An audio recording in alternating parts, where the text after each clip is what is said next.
My, baby. Ooh, ooh. Don't leave your girl around me, true player for real. That's my for real.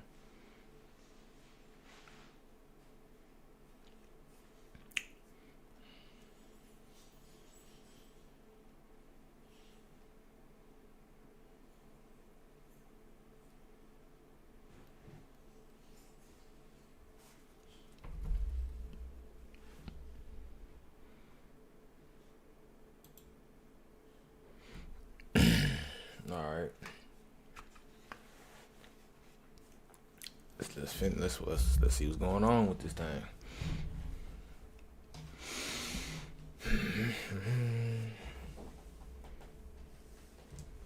After the night, don't leave your girl around me. True player for real. This mother for real.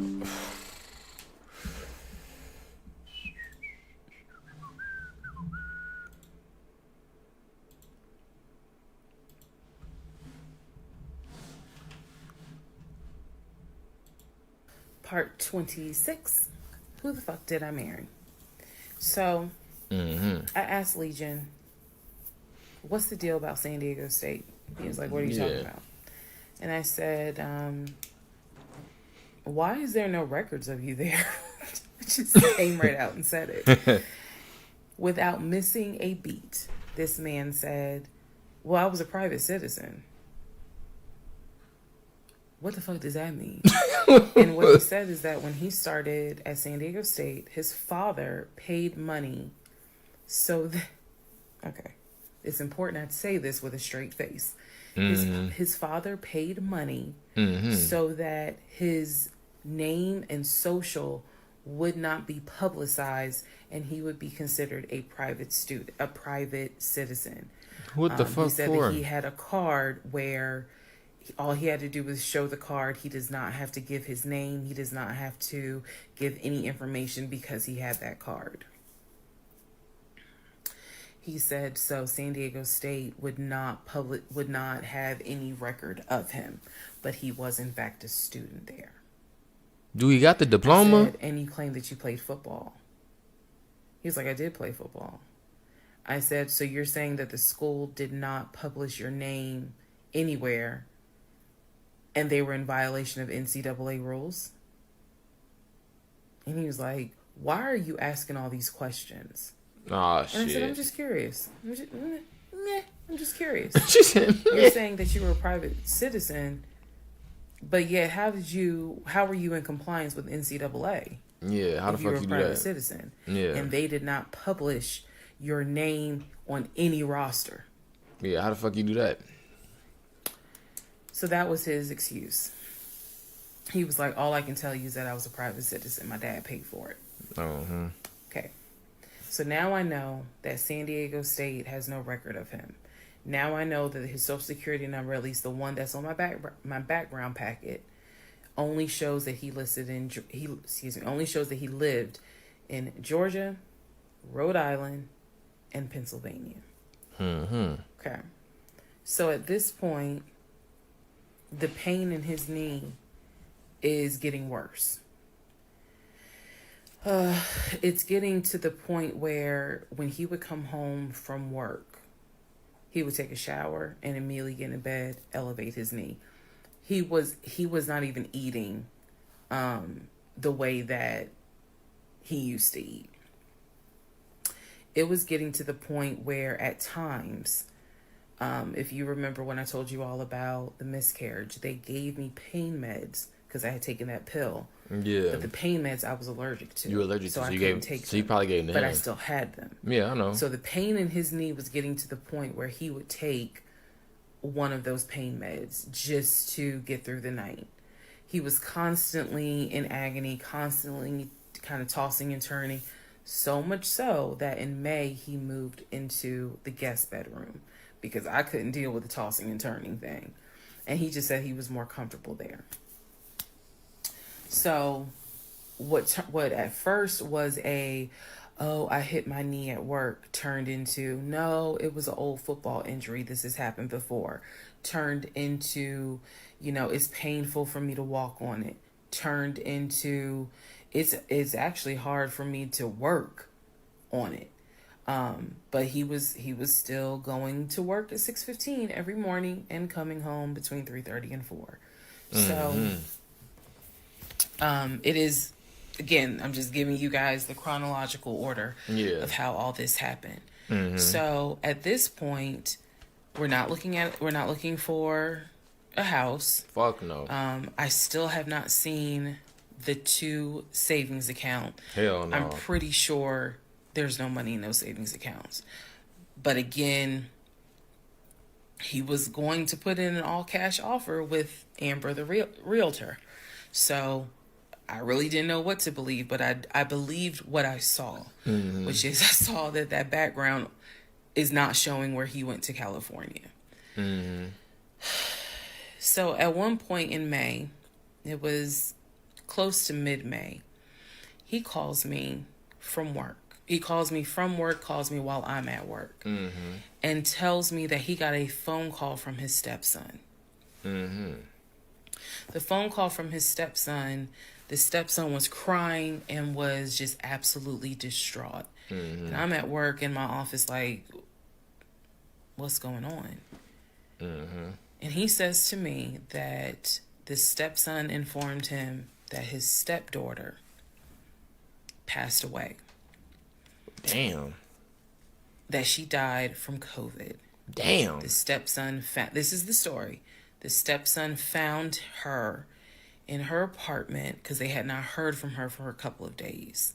And she was unresponsive. He called the ambulance. They pronounced her dead when she got to the hospital. Okay. So he was calling to tell me that she had died. And he was also calling to ask me if I would object to him giving his ex-wife $2,000 towards the funeral. As I've stated before, and I ain't gonna lie, bro. If Buddy lying about this shit right here, gang, throw his ass under the fucking jail. If he lying about that shit right there, throw his ass under the motherfucking jail. Throw his ass under that motherfucker.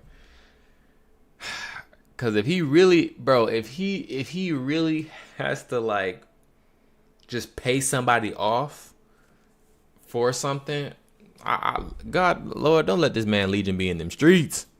And I still am this way to this day. I don't play about death. So when he told me that she died, I immediately went into the, all right, I'm sorry to hear that. Whatever we can do to help, let's help.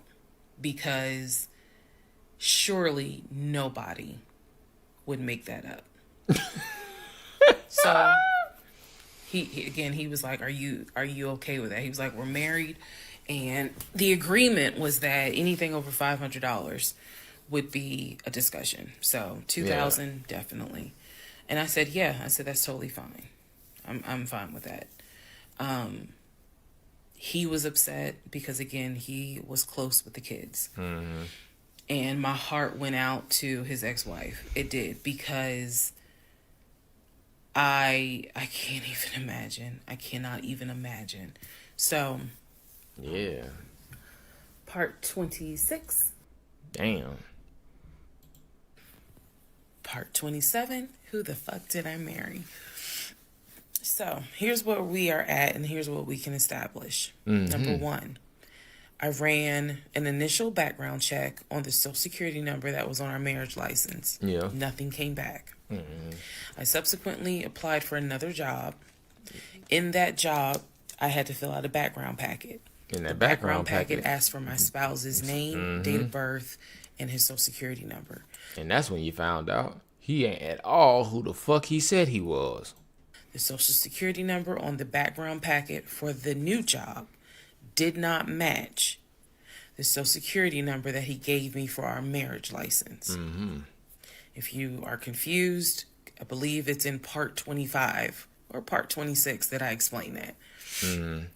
So we can establish that I then ran a background check on the new social security number that was on my background packet. It came back with states that the social security number apparently had lived in. Those states were Georgia, Pennsylvania, Rhode Island. Yes. Okay. Yeah, I got you. I decided, this is now around May 20th, I decided to do another background check.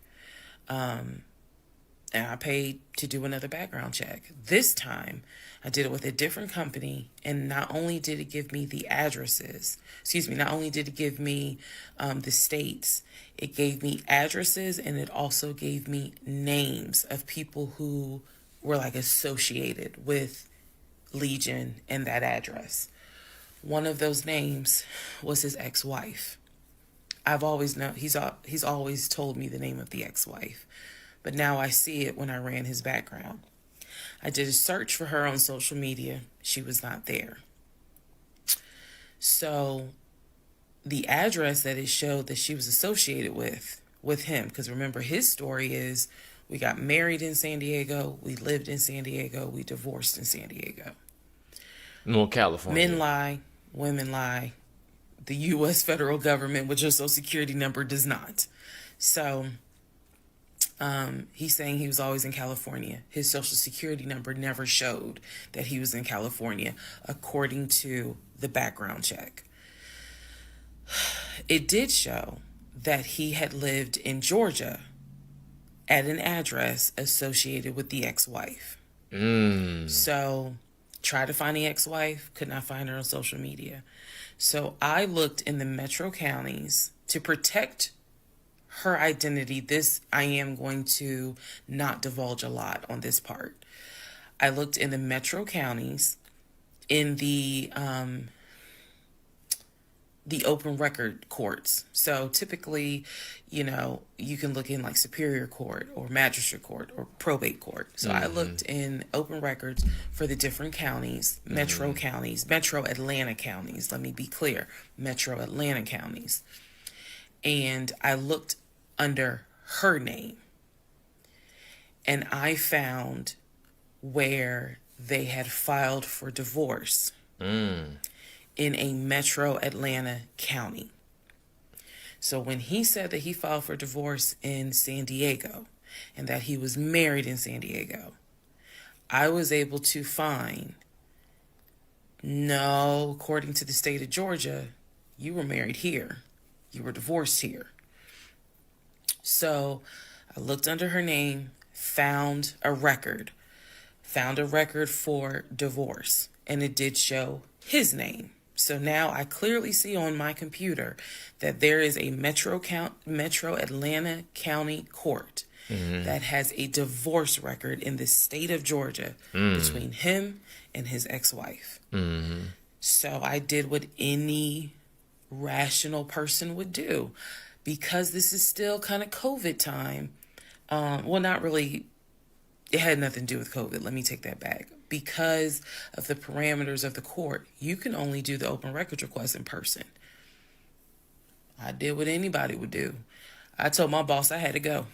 I grabbed my purse, grabbed my keys, and I drove to the court to do the open records request in person. The open records request was for the divorce documents. Go back in the story, in the series, and remember I did a background on the ex-wife. I told you all exactly what was told to me. He met her in California. He married her in California. He divorced her in California because she cheated on him. He filed for divorce. She tried to get spousal support. It was going to be a little ugly. He was helping her with the kids. That was the story that was told to me. Man, what's the truth? Went to the court. Yeah. Filled out the paperwork. Got the open records request for the divorce decree. For the divorce records. Girl, nah. First thing I see, he didn't file, she did. Ooh. Second thing I see, they didn't make it more than 6 months.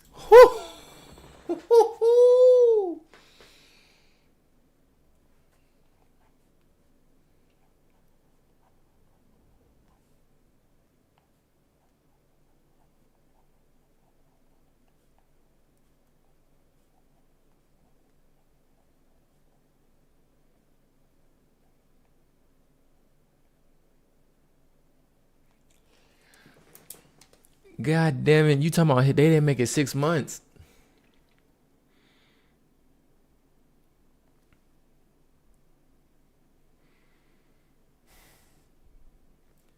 Now the question is, how long before they broke up did he start talking to you? I see the date of marriage. I see the date of dissolution. 6 months. Third thing I see, he was served in Metro Atlanta, which means that at the time of the divorce, he was living in Metro Atlanta. California was never mentioned. Fourth thing I see, he filed what is called a pauper affidavit. If you don't know what that is, I'm going to do my best to explain it real quick. Basically, he filed an affidavit with the court saying that he is so poor, he could not afford the fees to pay for a divorce. Get the fuck out of here. Get the fuck out of here. So you mean to tell me the same nigga who was about to fucking buy a $700,000 house in cash from Arena Football can't afford court fees, can't afford the goddamn divorce fee? I don't know how that nigga, because she said she seen his bank account at one point. She said it had about 10 bands in it. She seen his savings account had about 15 bands in it. I don't know if this motherfucker got a PPP loan. I don't know if he got some money because somebody died. But something telling me this man is not making no bread. I don't know, man. I don't fucking know what's going on, but what the fuck is going on? He couldn't afford a filing fee. He couldn't afford a service fee. That is what a pauper affidavit is for. All of this is in the divorce documents. She had filed. She said it was irreconcilable differences. She was not requesting any money whatsoever. And both of them had signed a pauper affidavit. He was served in Georgia at his previous employment. According to the divorce documents, he was served at like a grocery store. That is what was listed as his employer. And it had a date of when he was served. So I see all of this in one day. I also see where on the divorce documents, she listed her name, her address, and her phone number. So I did what any rational person would do. She said, ring, ring. She said, ring, ring. It's me, nigga. It's me, nigga. I did what any rational person would do. Shit, I called the bitch up. I wrote down the phone number. On God. There was a 50-50 chance that the number was already disconnected. Yeah, that's true. She could be like me. I'm one of those people. Honey, you can sneeze at a 27-degree angle. I will change my number so quick, you ain't even know what hit you. You can talk to me at 5 o'clock, and at 5:05, my number has been changed. So she could have been like me, and the number is not even active. Or she could be like some people I know who have kept their number since kindergarten. Either way, I wrote the number down. I left the court, and I immediately went back to work. And the same friend who helped me when I had my miscarriage, I told her, I was like, I got this phone number. This is the ex-wife. She was like, girl, you better call. On God? You better call and find out what the fuck going on. I think she said to me, can't nobody tell you what is going on quite like the ex-wife. Mm-hmm. So, motherfuckers working at Publix. Part 28 is the phone call that I had Ooh. with the ex-wife. Get the fucking to it. 28 of Who the Fuck Did I Marry? Talk to me. So, I had the phone number, went back to work. My really good friend was like, you better call her. Mm-hmm. You can use my phone, but call her. So I called her. She answered. Let me use aliases. Mm-hmm. And the conversation went like this. May I please speak with Barbara? Barbara. This is Barbara. This is Barbara. Barbara, this is Shirley. Shirley who? Aw, shit. This is Shirley Jones. I am the wife of Legion. Silence. Then she starts laughing. And she said to me, and I quote, "If you were calling me, then I know it's bad."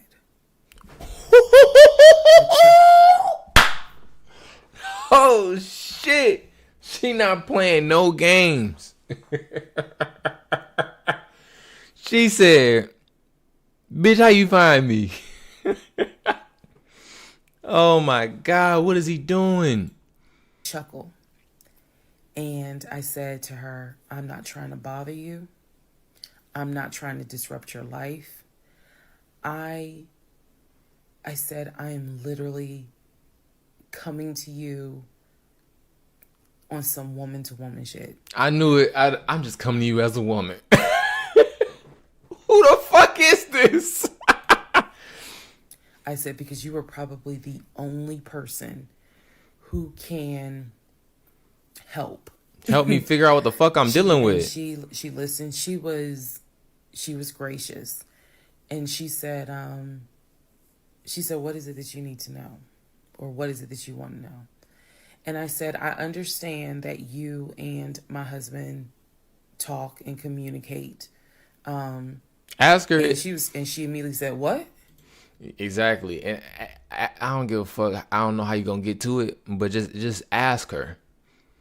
Somehow ask her about them kids, man. Cause I think this nigga lying like a motherfucker, man. I think he making up some foul ass shit. "No, we don't." And I said, "Okay." She said, "One thing you need to know about Legion." Mm-hmm. She said, "Whatever he tells you, it is a lie." And she said, again, let's go back to part 1. I told you guys that when he introduced himself, or when we met, we actually had matched on 2 different sites. And he was under 2 different names. One was like the actual birth name. The other one was a nickname variation of that name. That's the name I know him by. So, for example, if his name was Matthew, he had a profile under Matthew, and then he had a profile under Matt. I would have known him as Matt. So she said to me, she was like, "I don't even know who Matt is." She was like, "That's not even his name." Damn. And so I knew what his actual government name, and she was like, "No one calls him Matt." She was like, "That must be his new personality." Or she was cracking a joke, but she was like, "Anything he tells you, you need to know is a lie." So I just asked her, I said, "What was your experience?" I said, "Because I can tell you the story he told me." And she stopped me right there. She said, "Whatever he told you was a lie." She said, "Let me guess. He told you I cheated on him. Let me guess. He told you that I wanted money from him." And I said, "Yeah." She basically writing this motherfucker. She said, she like, "My nigga," she rapping to this. She rapping this shit. She like, "Nigga, anything that actually happened, he probably told you some other shit. If it happened in Georgia, he told you it happened in Cali. If he said if I didn't want a single penny from this nigga, he gonna tell you I wanted money from him. They probably don't got no fucking kids. She probably don't have no fucking kids, dog. I think that's another lie just to get out of some other shit to use for some other shit. It's like he set this shit up so that he can lie later." Like, oh my God. And she said, "Yeah, that's a complete lie." Fuck. So we had a conversation where she told me how they met. You got some eczema? They didn't meet online or anything. I said, "Well, were you guys ever in California?" She said, "No." She's like, she was like, "That man ain't never been past the East Coast." So I said, "Okay. So you guys have always been in Georgia?" And she said, "Yeah." She's like, we got married in Georgia and we got divorced in Georgia. And that's when she asked me, how did you even get my number? She said, because I want nothing to do with him. So how did you get my number? I said, I'm going to tell you the truth. It ain't going to make me look good. I told her, I said, this is what happened. And this is what led to me doing research. And this is how I got your number. And she laughed. She was like, wow. She was like, normally I would be freaked out. She said, but under the circumstances, she was like, wow, okay. She said, yeah, if you're calling me, then it must have gotten pretty bad. Damn, who is this nigga? Like, motherfucker. And who goes out of their way to do shit like this, bro? That shit is blowing my shit. Like, he sets up lies that he may or may not tell later, but that he can use as an alibi for a lie later, so that he can double down on a lie from some, like, I told you this from da da da da. So if I set this up like this, this motherfucker is diabolical. She said, so what did he promise you? A trip to London. And we talked for about 35 minutes. She asked me in that phone call, she said, look, I want nothing to do with him.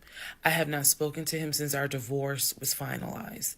She said, so I would just appreciate if you keep me out of whatever's going on with y'all. And I told her, I said, I give you my word, I will never tell him I spoke to you. I said, I give you my word. I said, this conversation is for me. It is not for me to use in any sort of legal litigation, nothing. This is for me. And I said, I don't plan to call you again. I don't plan to be a disruption in your life. I just needed to know, how bad is it? And she paused and she said, it's bad. She said, I don't know what all y'all got going on. She said, but if it's anything like what it was for me, it's bad. So we talked a little bit more. She was very encouraging. She was like, girl, do not blame yourself. She said, I went through that and I had blamed myself. She was like, this is not on us. This is on him. She was like, he is a master liar, a master manipulator. She said, I ignored the red flags. So she was like, do not feel as though this is on you. We talked about there's an ex-girlfriend that shares the name. I'm getting fucking chills, bruh. Shit, I got goosies and shit. My hair standing up. She hit her with some bars, nigga. I'm like, bro, you gonna give me a blankie, nigga. What the fuck? Shares the same name as his aunt. She and I talked about her. She said the reason why they broke up, because the ex-girlfriend, I didn't know this, the ex-girlfriend had reached out to her about 6 months before he met me. And so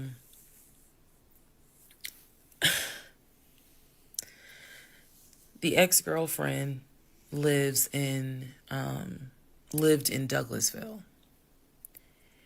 On Legion's driver's license, he had a Georgia driver's license with the Douglasville address. What he told me was that it was the address that his sister, because remember I told y'all his sister Shantae lives in Douglasville. She's a nurse, married with 2 kids. Mm-hmm. So he told me that the address on his license, it was his driver's license, was to Shantae's house.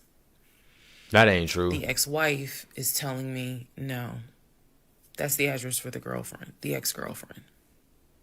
He had moved in with her and he created this whole narrative with her. She found out that he was lying and she kicked him out. And so I guess after she kicked him out, she then reached out to the ex-wife, kind of the way I did for confirmation. Damn, everybody caught. Damn, everybody like, hey, you the nigga whisperer. What's up with old boy? That's tough. That's tough. Like, imagine having to vow, like, you, like, I know what is in my heart is right, but I just gotta make sure. Like, I just gotta make sure this motherfucker not gaslighting me right now. Like, I gotta make sure I'm not. Am I tripping? Imagine having to think, like, am I tweaking? And man, that's tough. Oh, I can't stand a nigga like that. And so the ex-wife was just telling me, whatever that man has told you, it is a lie. She said, I got out before it got too bad. She said, because once I knew he was lying, I was out. She was like, because he's never going to change. And so, again, conversation went on. And so finally, we were getting ready to get off the phone. And before we got off the phone, I said to her, I said, if everything is a lie, I said, I have one question for you. And she said, sure. I said, how is your daughter? I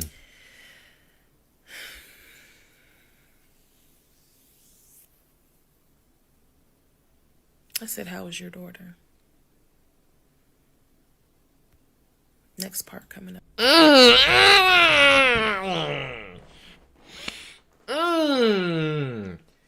She said, nigga, she said, if every part is a lie, I said that shit 3 minutes ago. I said, bro, I don't know how you got to do it. Ask about them fucking kids, bro.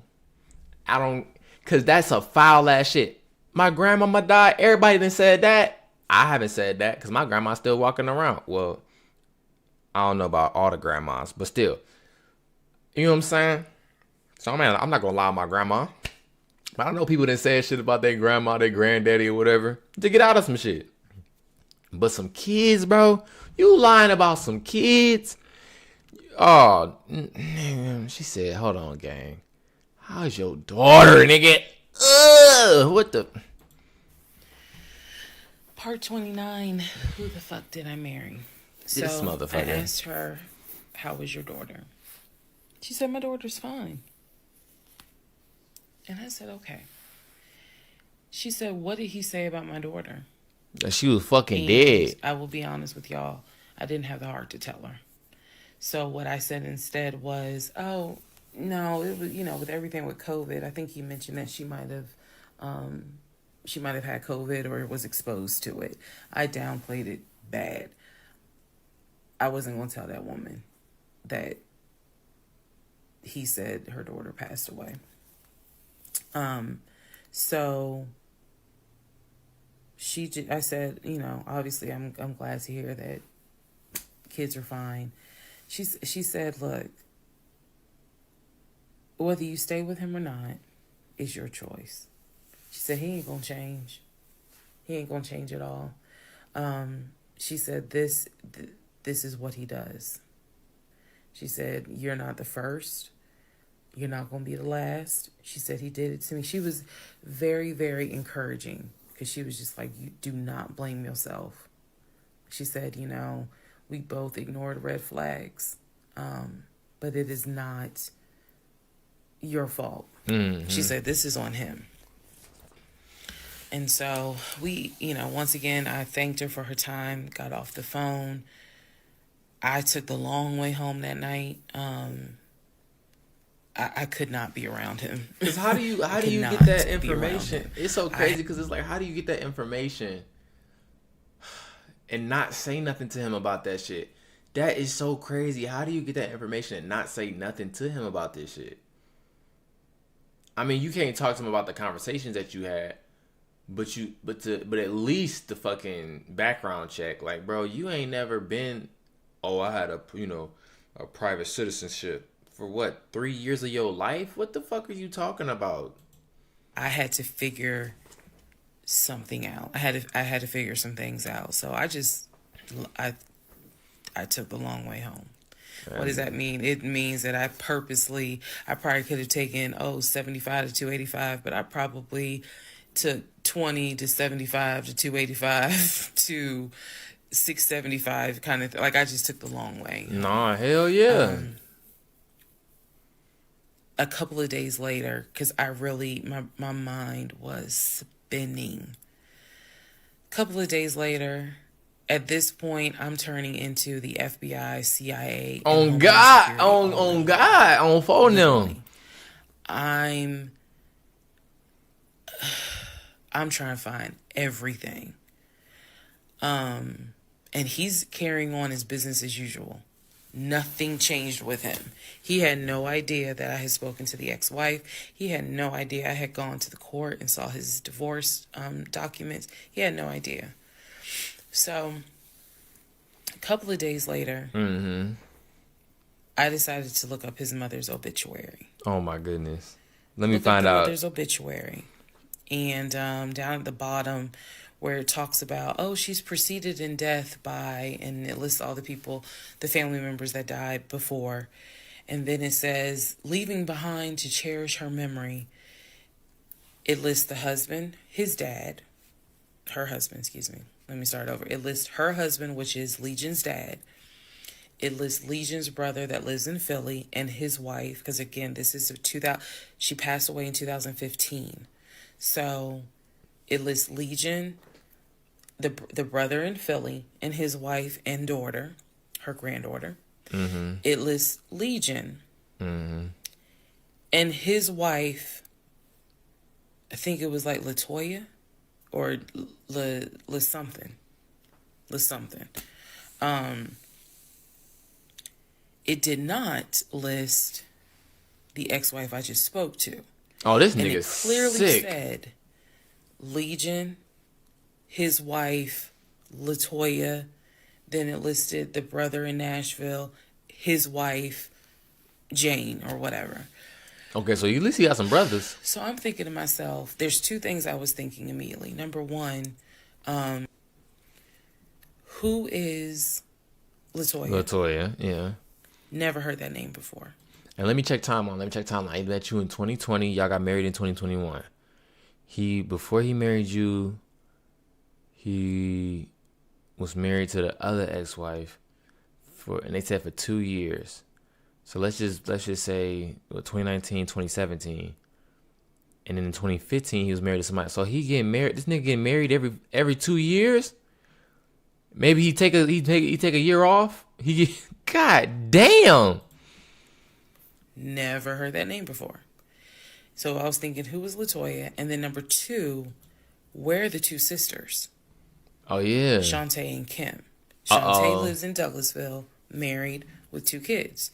Kim lives in Augusta, and I believe he told me she worked at like Procter and Gamble. That might be a homegirl. Or it might be a freak. A little shit. So why aren't they listed on here? Because apparently, go back to the video.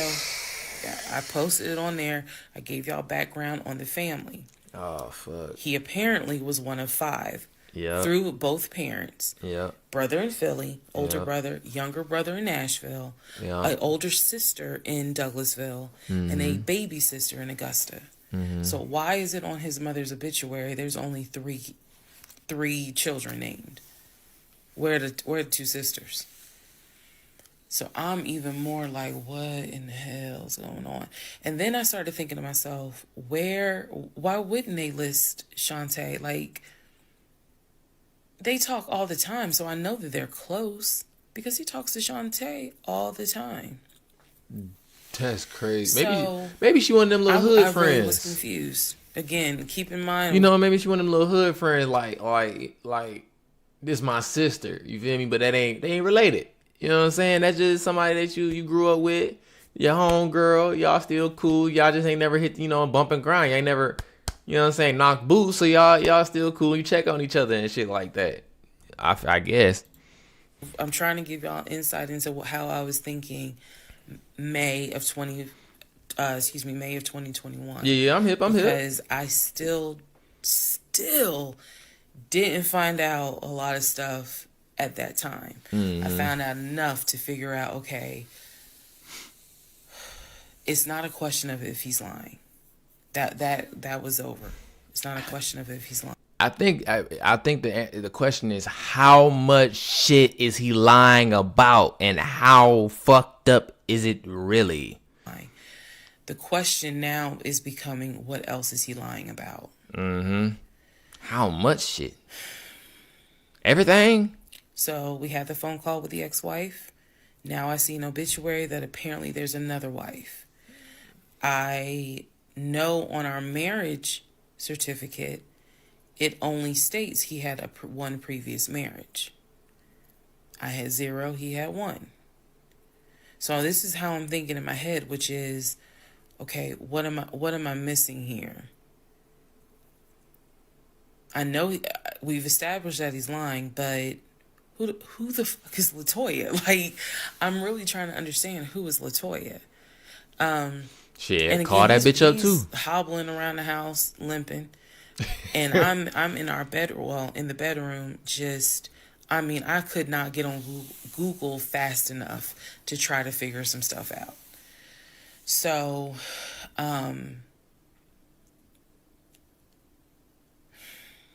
see the mom's obituary, study it, and at this point, I'm now trying to figure out, okay, what's the game plan?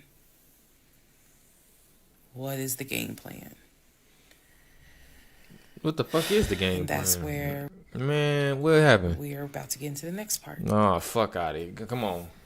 Okay. Where the fuck is you? God damn. Did I marry? So I'm gonna. I can't lie. Look. Forgive me. But you can't be coming on the fucking camera with your shit like this, man. Goddamn, lock in, twin. Lock. Use this as a clarification video.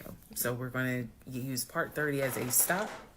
Let's clarify some things. All right, come on. I've done that before on a previous set of videos, so I think it's just important to do that so that way I can try to address some of the things that I have seen in the comments, both supportive and just downright mean. But let me shit, my bad. Shit, I was like, God damn. It is important to remember that I am telling this entire story of how I met, dated, married, and divorced my pathologically lying ex-husband. I am going in chronological order of events. So what that means is that, ma'am, sir, whoever you are, if you were coming in at part 30, but you have not seen part 11, some stuff is not going to make sense. I know. It is a long playlist. It's a good one, though. Don't worry about watching the video as soon as it comes out, because everything, I'm trying to do this responsibly of telling the story in the order of which things happen. So I say that to say, please, if you're able to, start at the introduction disclaimer video. Start with part 1 and then just watch each video, because a lot of the questions people are having that I'm seeing in the comments, and I say this respectfully, is just because you did not go to the other videos and watch them in order. That's just the first thing I want to say. I'm about to skip this video. I get this story out, but that it's done, like I said, responsibly. To me, responsibly is being honest. Yeah, no, fuck all this. I seen the first video. I seen all 30 of them bitches. Yeah. She talking about some. Go make sure you watch the other. Man, fuck all that shit. I done seen all the other videos. I'm here. Let's get to it. I got my notepad. Yeah, I've been taking notes, bitch. I'm on your head. Part 31, who the fuck did I marry? I only call you bitch because I don't know you personally. So, I found his mother's obituary online. It then told me it listed his brother in Philly and his wife. It listed Legion, and then it said his wife. I took the name from the obituary and I did a Metro Atlanta court search with that name. I found a divorce record. I found a divorce record with Legion and the same woman's name that was in the obituary. Oh my goodness. In that divorce record, it looks like he's the one that filed for divorce. This would have been around 2016. This was after the mother's death. He filed for divorce. She was the respondent. I think that's the correct terminology. Both had a temporary protection order against each other. He had one against her, she had one against him. The divorce ended up getting granted, finalized. Then it looks like he went on his way. In the course of the search for her name, I discovered that at one point in time, the two of them had lived in Rhode Island. So that's the connection with Rhode Island, because for the longest time I could not figure out Why was he in Rhode Island? who lived in Rhode Island. Yeah. That's where that came from. The two of them, he and this woman, lived in Rhode Island several years prior, or a few years prior. Because remember, it said Pennsylvania, Rhode Island, and Georgia. He was born in Pennsylvania. This connects to Rhode Island that was on the background check that she had ran, and then Georgia. That's the new ex-wife. That's the newest ex-wife. The most recent. I could not find the obituary for his dad. I searched and I searched. I could not find the obituary for His daddy his not father. dead. His daddy is dead in his heart. For whatever reason, I knew his grandmother's name. I just randomly decided to do a Google search of the grandmother's name. Initially, nothing came up because I was looking for the grandmother's name in Philly. Nothing came up. I looked for the grandmother's name down here in Georgia. Found a record, but it was not, it wasn't quite clear. What was clear was that she had died several years prior. So, Not the motherfucking grandma that he said died from COVID. This nigga is diabolical. Why would you? I feel like, bro, I don't know what he be. Why you cheating? My grandmama died. Shut up, bitch. what I found was a different website where it was like a legacy.com type thing. So I believe legacy.com holds old obituaries. Did a search for her name, found a match. That is when I discovered that she actually had passed away in July of 2008. Oh my God. Read the caption of the obituary and Same verified names. that in fact it was his grandmother. Because at the bottom of it, again, obituaries tell you a lot. It names who she leaves to cherish her memory. So it lists all the different family members. It lists the brother in Philly. It lists Legion, no spouse, and then a brother in Nashville. Once again, The it two did sisters list are not on that the two motherfucker. sisters, Shantae and Kim. So I'm even more like, okay, clearly, something is up when it comes to Shantae and Kim.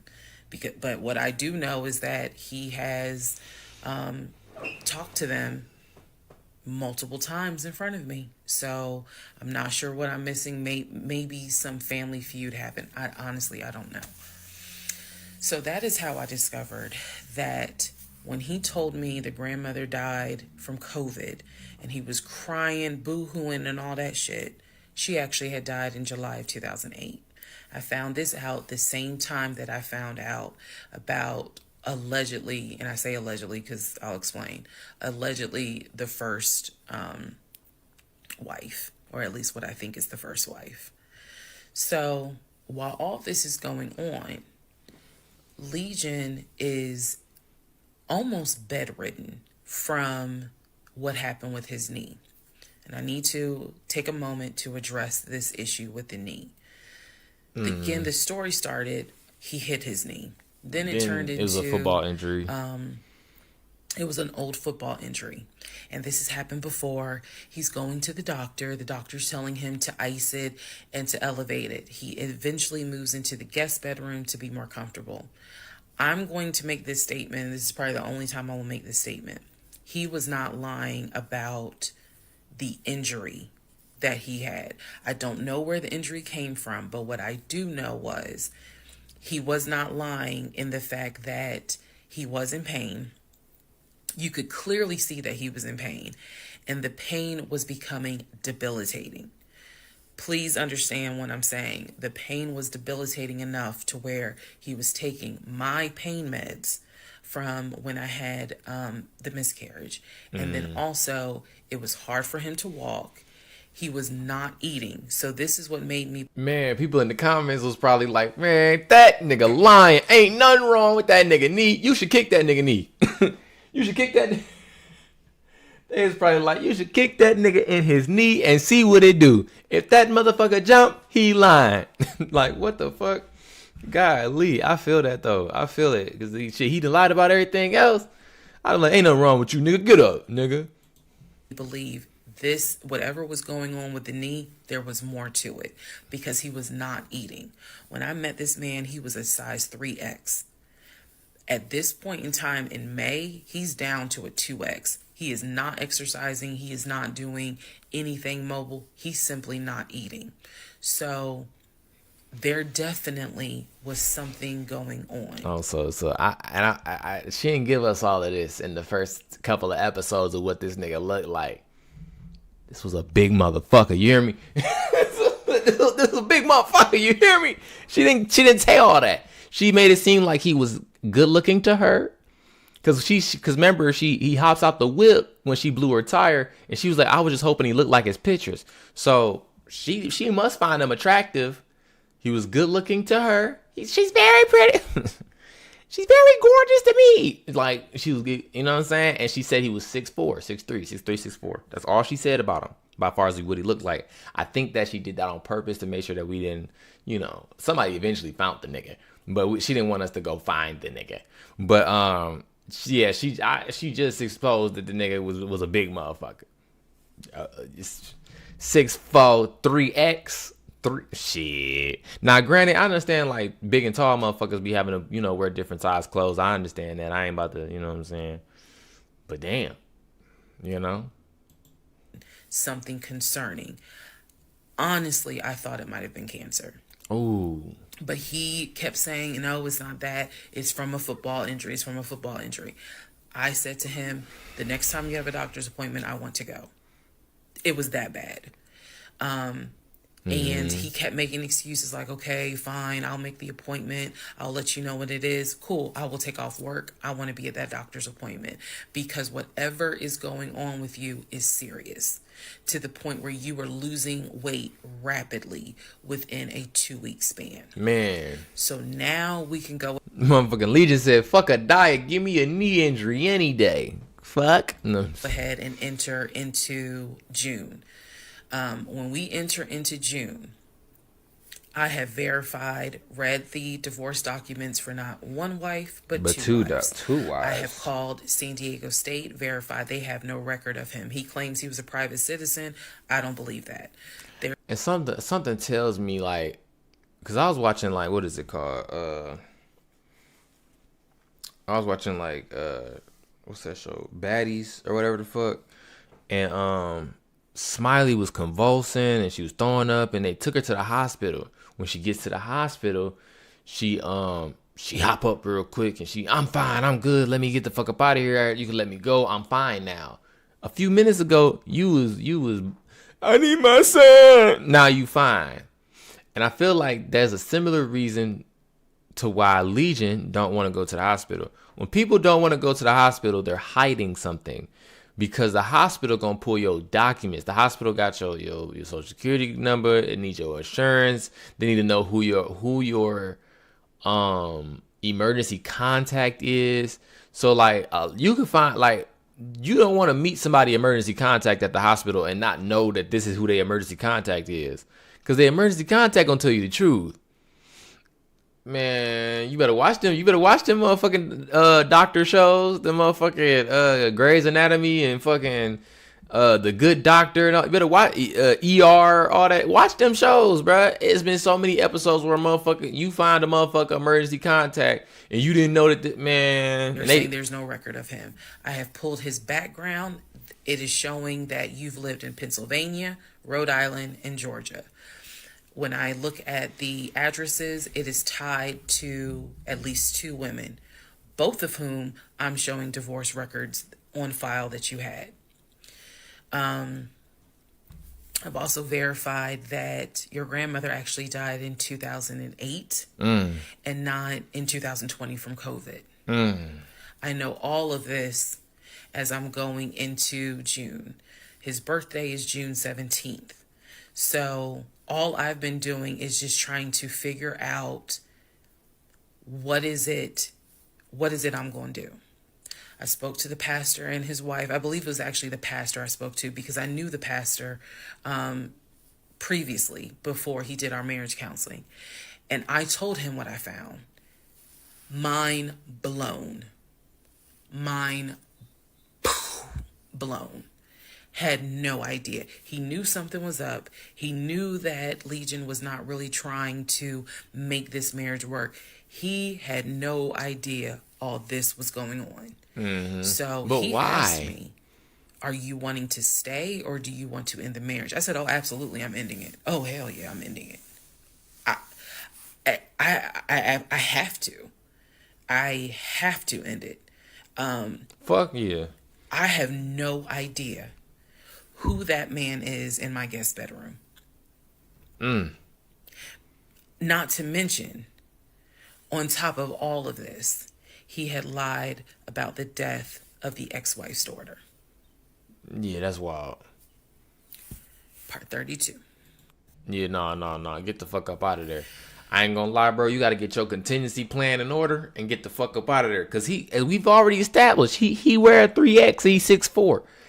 Now she hasn't said anything about him being abusive or getting angry, but he do be throwing little slight comments here and there. You know what I'm saying? And I feel like passive aggression is the gateway drug to physical aggression. It's the gateway, bro.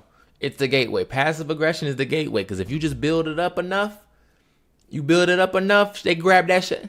What's wrong with you? Talk to me. Binker. You know what I'm saying? Next thing you know, you didn't hit somebody. Oh my God. Look what you made me do. Walking around looking like motherfucking Vin Rames and Baby Boy. Motherfucker always want to fuck with a nigga when they got 2 strikes. I try to be calm, but niggas want to fuck with me. Part 32. Who the fuck did I marry? All right. So, we're now in June. Who is this nigga? By this point in June, I have been offered the new job. Accepted it. Put in my 2-week notice at my previous job, and was going to be starting the new job. Because that ain't nothing but the Lord. That ain't nothing but the Lord getting you that new job because he knew you had to get up out this situation. You know what I'm saying? Think about that. She was working at the Georgia State Patrol for years. He said, I think you love them niggas more than you love me up at that office. And then she dealing with your weird ass, and she like, I gotta be able to do for myself. See, this situation made you get up. It made you get up and go get it. Because, nigga, you had to get away from this motherfucker. And you got to be able to pay that fucking car note or your ass going to be walking to that bus stop. The fuck? So, when he laughed where I told him I wanted to get a new job, that laughter fueled me to get a new job. It should have. So, because you ain't even think about it for real until you ended up with old boy. The beginning of June. Your ass was chilling at the Georgia State Patrol. At this point, he's completely bedridden. When I say completely bedridden, what I mean is, I'm trying to clarify this so it makes sense. Talk to From what I see, he is going to work, but he's calling out a lot more. Okay? So, he had already left the condiment company and was working for Apple. So, he's calling out quite a bit because the pain is pretty bad. So, he's hardly eating. At this point, hardly. For example, if I were to say, oh, I ordered a 10-piece wing. Hold on, hold on, hold on, hold on, hold on, hold on, hold on, hold on.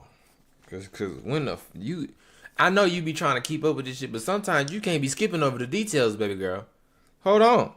You said the nigga was working at the condiment company, and he was supposed to be working in corporate. First, this nigga was a regional manager. Then he was supposed to be fucking promoted to a VP of condiments. Cause she was like, "What the fuck y'all got? What the fuck you need to go to why y'all moving into an office building to make condiments?" He said, because remember they was driving down the motherfucking highway. He said, "You see that building, the NCR building right there? The building behind that building, that's where I'm gonna be at with the new BMW and shit, with the new corporate car and shit like that." Okay, nigga. I'm starting to think this nigga. Man, it's some bullshit. I just know it's some bullshit up with this nigga. Wherever, I don't know where he going at 6:15 in the morning. You know what I think he going? You know where I think he going at 6:15? The fucking block. That's where I think he going. I think he going to the block. I think he one of them doughboys. He's eating 2, and that's it. That's all I would see him eat. I was going to work and coming home. If we order a 10-piece, he eating 2 wings. Place that it was when I left. Nothing in the kitchen had been moved. Nothing in the refrigerator had been moved, which led me to believe that he had not left the bed from the time I left to go to work until the time I came home. At this point in time, he's drinking Powerades like it's water. I mean, I'm buying cases of Powerades. And that seemed to be the only thing that he was taking in. So if he was fake a ass 3X when I met him, he's probably at a 1X, maybe a 2X, depending on the clothes. He's lost a lot of weight because he's not eating. So that's the reason why I said he wasn't faking whatever was going on. Man, y'all was together. Y'all must have been eating good to the bitch. Oh God, y'all must have been eating good to the bitch up in there. Y'all must have been nigga, goddamn. Talking about he done lost that much weight off of 30 days worth of an injury. Not 30 days of an injury. He probably had longer than that, but for the last 30 days, you said he was it was way worse type shit. He couldn't really eat and shit. So shit, 60 days with a caloric deficit. That motherfucker went from a 3X to a 2X, 1.5X. I think the issue with his knee was a symptom. That was not some football injury. That was not, I hit it at work. It wasn't that. Something else was going on. I had kept asking him to, let me know when you have a doctor's appointment. I'm going to go with you. Bro, take his ass up there. And he just kept saying the doctor, he's calling the doctor, and the doctor told him to just keep icing the knee. But I knew better. What was happening was I didn't care because of all the stuff I was finding out. So, beginning of June, he is in the bed, sleep, and I get his phone. I ain't gonna lie. I got his phone. He had a work phone and he had a personal phone.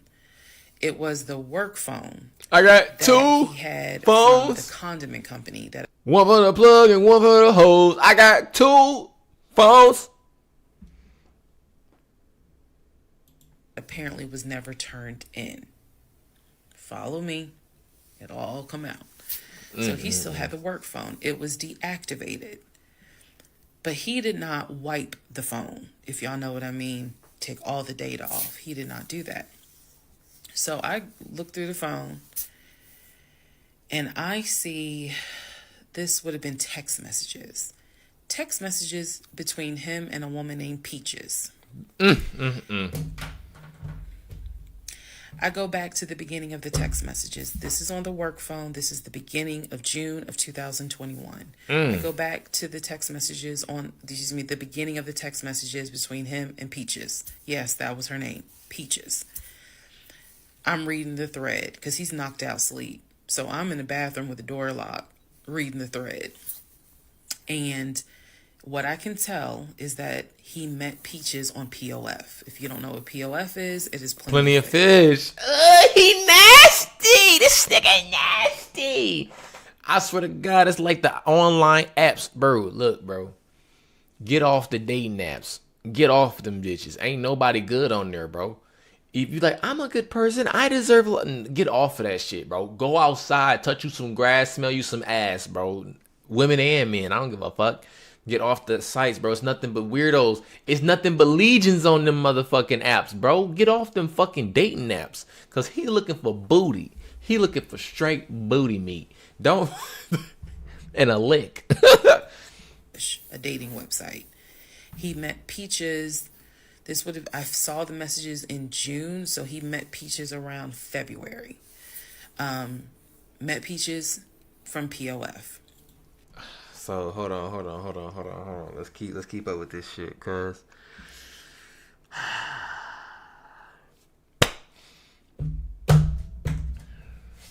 I'm gonna go through my notes. Cause she said he met Peaches in February. Y'all got married in January. 2 weeks later, y'all was beefing, or y'all was started to have issues.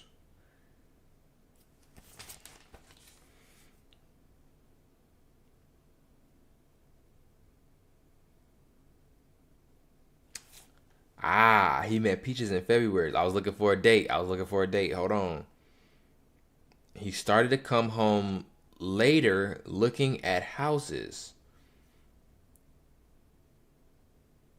In late January, Your birthday was on the 15th of February.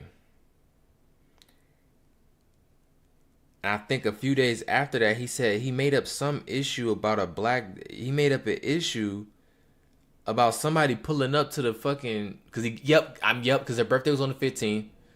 He gave her money to get her nails done a couple days later. So let's say between the 15th and that weekend. She said that weekend was a Saturday, I remember. That weekend, she's talking about that Saturday. Boom, she was getting her nails done. He made up an issue. Check me out, I'm moving different. He made up an issue about somebody pulling up to the house saying that they were looking for her. Bro literally started some shit with you because he was outside.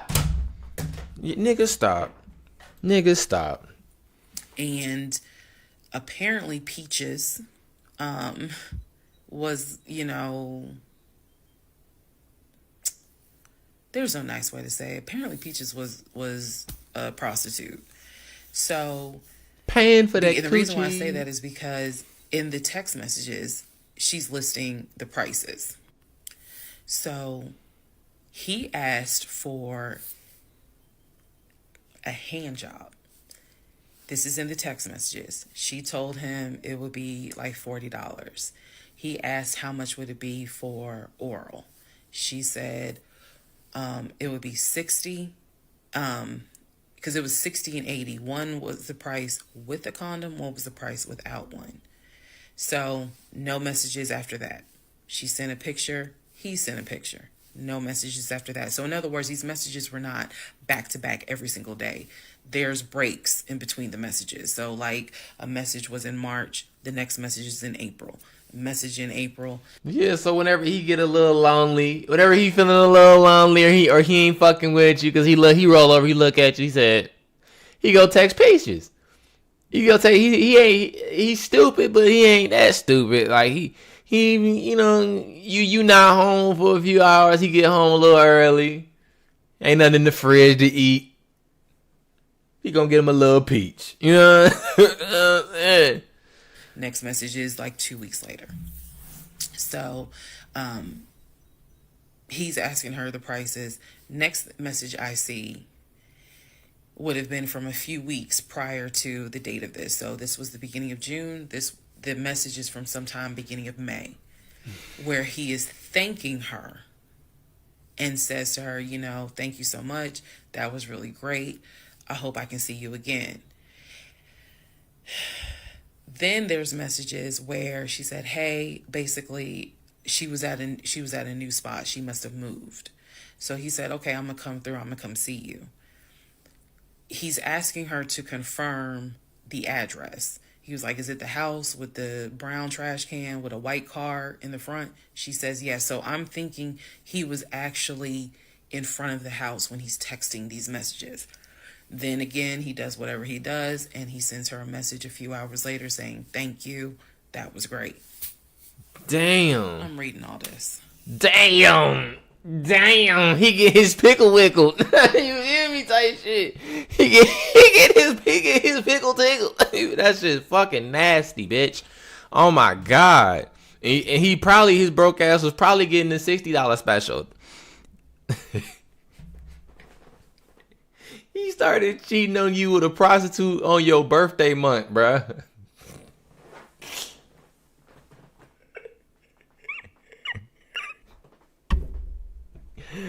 Oh, fuck.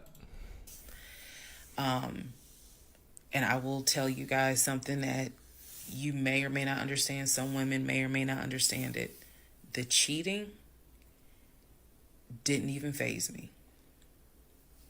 Didn't even faze me. I didn't cry. I didn't Shit, you done found all that I bullshit. did not feel like, what did I do wrong? If anything, it was almost relief and what's the word I'm looking for? Like not clarification. Maybe. But it's like reinforce. I don't know, but like I'm trying to think of the word for it. Where it's like he cheated before and he told you, I was just playing, I should have did this, I'm sorry, da da da. Man, you're not gonna keep prosecuting me for this shit. I already said I was sorry. But it's like now you have enough evidence to go, I knew your ass was out there fucking them bitches. I like because when you catch somebody once you send a picture, if you send somebody, I just feel like as a man, once you send some pictures, you know what I'm saying, you are mentally in a space where it's like you want that thing. You want that thing. And depending on how easy it is for you to get that thing, come on now. I was relieved. The reason why I was relieved is relieved. because up until this point, I kind of struggled a little bit on whether or not, God, I know, Lord, you hate divorce, but I can't stay with a guy that lies. So when I saw the cheating stuff, I was like, oh shoot, thank you, Jesus. Okay. Because I know my Father in heaven's going to forgive the fact that I'm going to divorce him for infidelity. Go ahead. It's fine. Jesus will forgive me.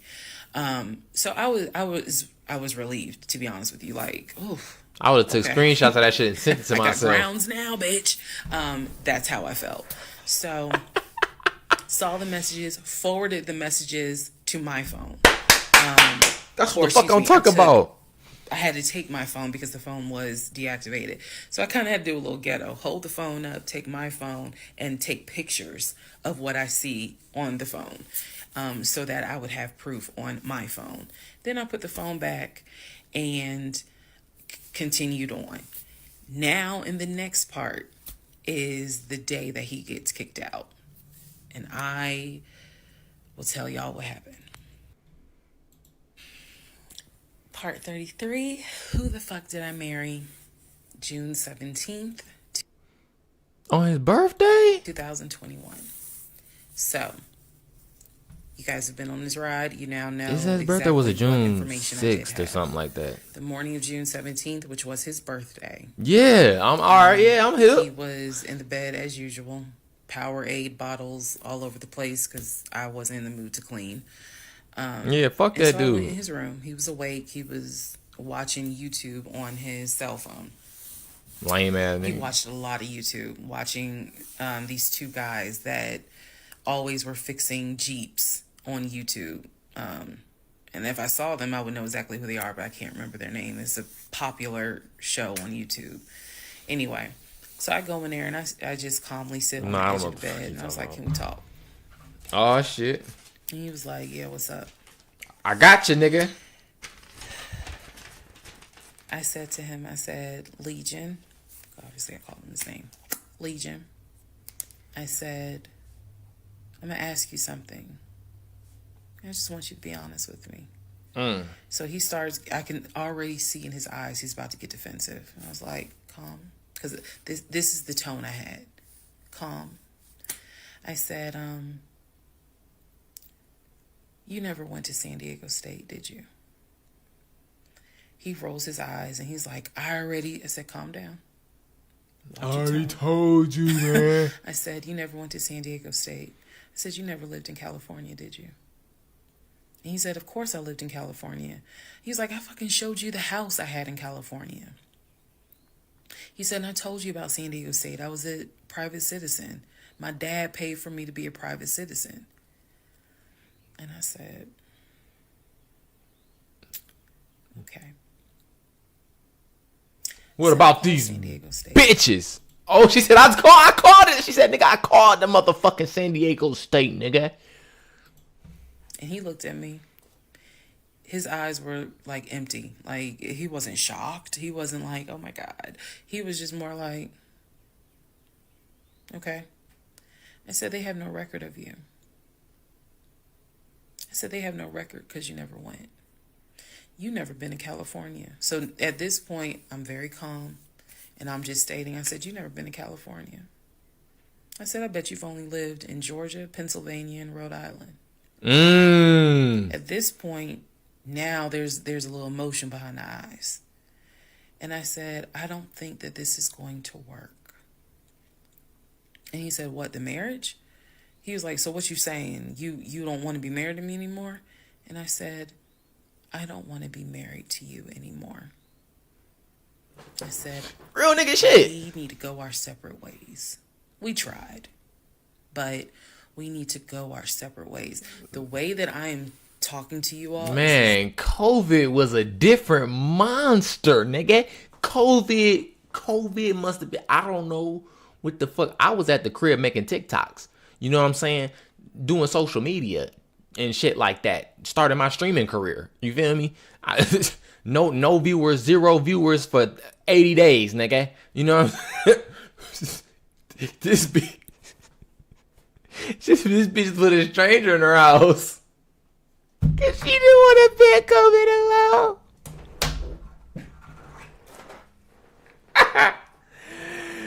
Oh shit. And you gonna send this nigga on his merry way on his birthday.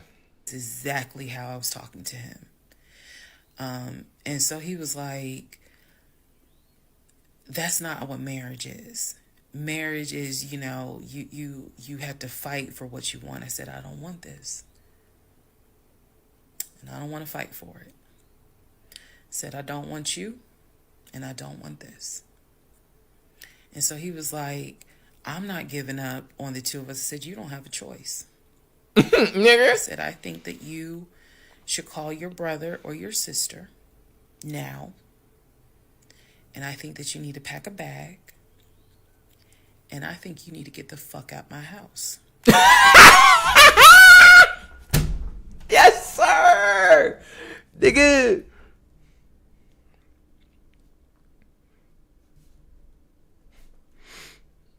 I gotta put these notes.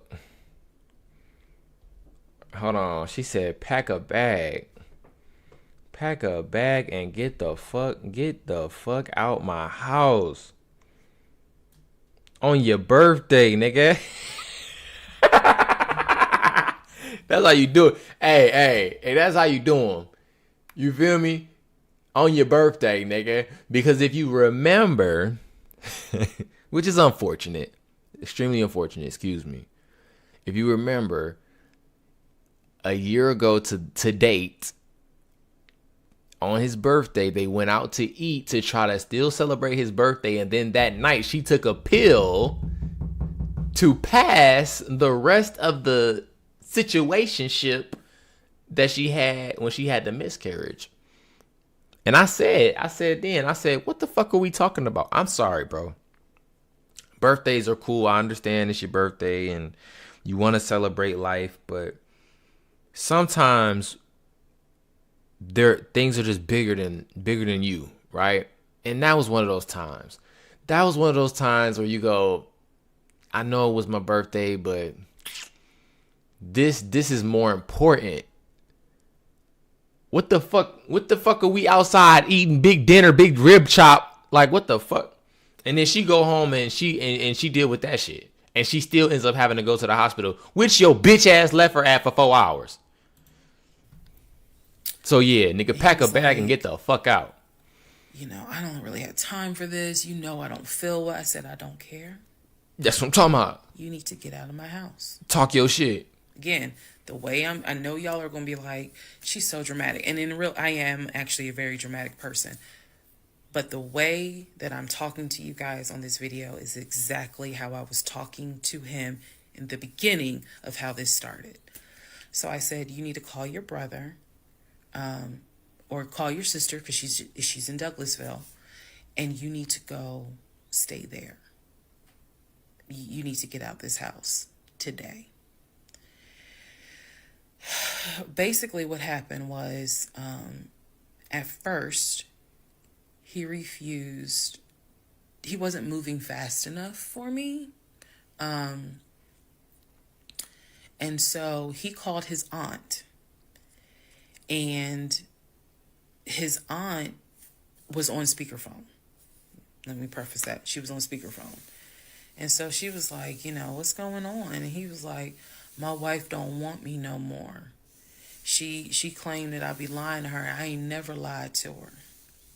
When I heard this, you got mad than a motherfucker. What's the analogy I can give y'all? When I heard him say to his aunt, I ain't never lied to her before, something in me snapped. The best analogy I can give you, do y'all remember that movie Carrie? Yeah. Prom. Yeah. And everyone was laughing at her. Yeah. The blood had fallen down on her. Yeah. And there was a moment where her eyes just went wild, and you knew something was about to happen. You just didn't know what. But y'all had pushed her too far. When he said to his aunt, I ain't never lied to her, I snapped. Motherfucker eyes got the tweaking. The calmness left. She was like, bitch! The amount of rage that was in me. Yeah. I could have fought every member of the Kansas City Chiefs and beat every last one of their asses. I could have fought every member on the Atlanta Falcons and beat every last one of their asses. I'm not a violent person. But I was there. Mm-hmm. That statement, I ain't never lied to her, took me there. I went off. I went off. I went off so bad that first of all, every part of me was shaking. I called my mom. My mom was on speakerphone, and she's in Arkansas. My mom's a praying woman. I was cussing like a sailor. My mom finally said, put him on the phone. So I gave him the phone, and I'm standing there, and I'm looking around the room. Is the scene that I remember is the Angela Bassett scene in Waiting to Exhale, when her eyes are darting around the room right before she grabs everything to put it in the car to set it on fire. I was more so looking at what weapons were in the room. The lamp, the TV, the dresser. I was looking more, while she was talking to him, my eyes were darting around the room, because if he did not get his ass up and get his shit and get up out of my house, it was going to be bad. If I have never in my life been on TikTok and said had it not been for the blood, y'all, it was the blood. I know this is gonna sound. It was the blood. It's gonna sound like, Kanye. Girl, you so funny. You don't understand. Had it not been for the Lord on my side, had it not been for the fact that I know I got a praying mother, I know I had a praying aunt, I know I've had a praying grandmother in heaven, because I'm telling you, I clearly saw what was getting ready to happen had he not gotten up, got his shit, and got out of my house. So I'm trying to calmly say this because I'm trying to calmly tell this story because the rage had taken over me. The pure, unadulterated rage that I felt when he said to his aunt, I ain't never lied to her, after I had discovered. The way she reenacting that shit, he said that shit exactly. He said that shit exactly how she said he said that shit. Cause I could tell that shit pissed her the fuck off. She was like, "You ain't do what? What the fuck did you just say?" Bro, I'd have started, man, if that was me, bro. And I don't give a fuck about and I know she said she won't say nothing about the phone call with the ex-wife. I would have printed every single thing, that every piece of fucking evidence that I found. The way this nigga print shit, I would have printed everything I found on the internet. I would have screenshotted that shit. I took a screenshot of that shit on the computer, because you can screenshot on the computer.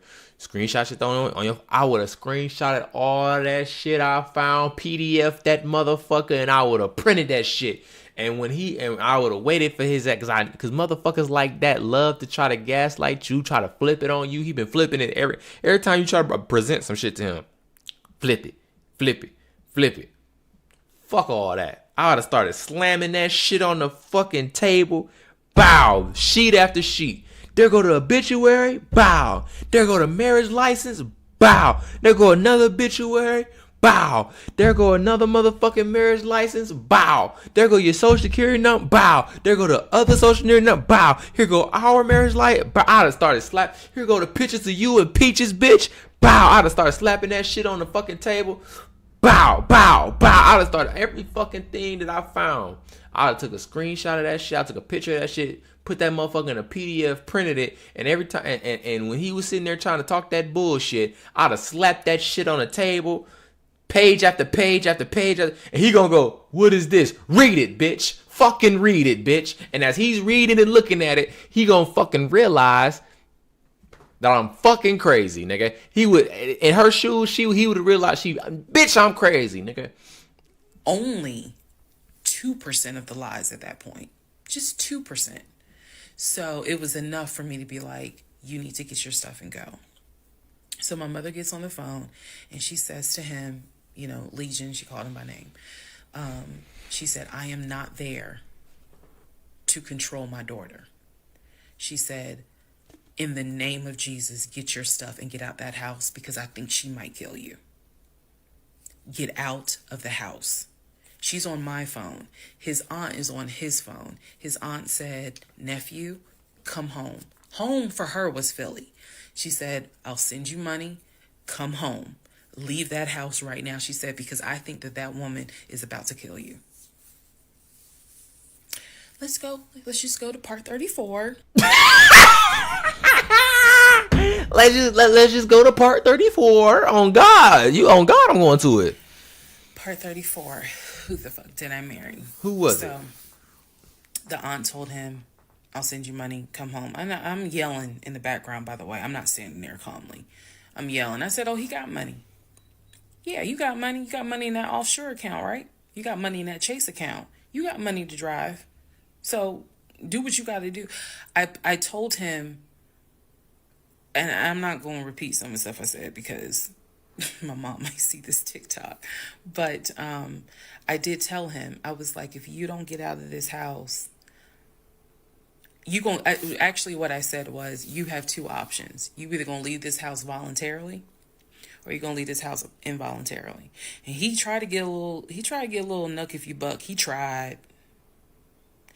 And that's when because he was still on the bed, still laying in the bed. And he was just like, you ain't going to do shit. Like, don't talk to me like you done lost your fucking mind. Da, da, da. And I calmly got close to him. I got like this close. And I literally said, I will beat you like the bitch you are.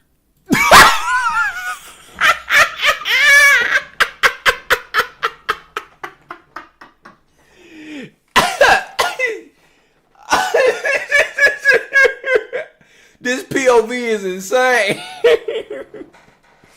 Oh, shit. She said,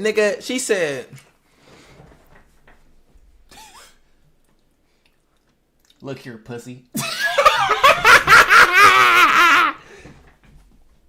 Bitch ass nigga.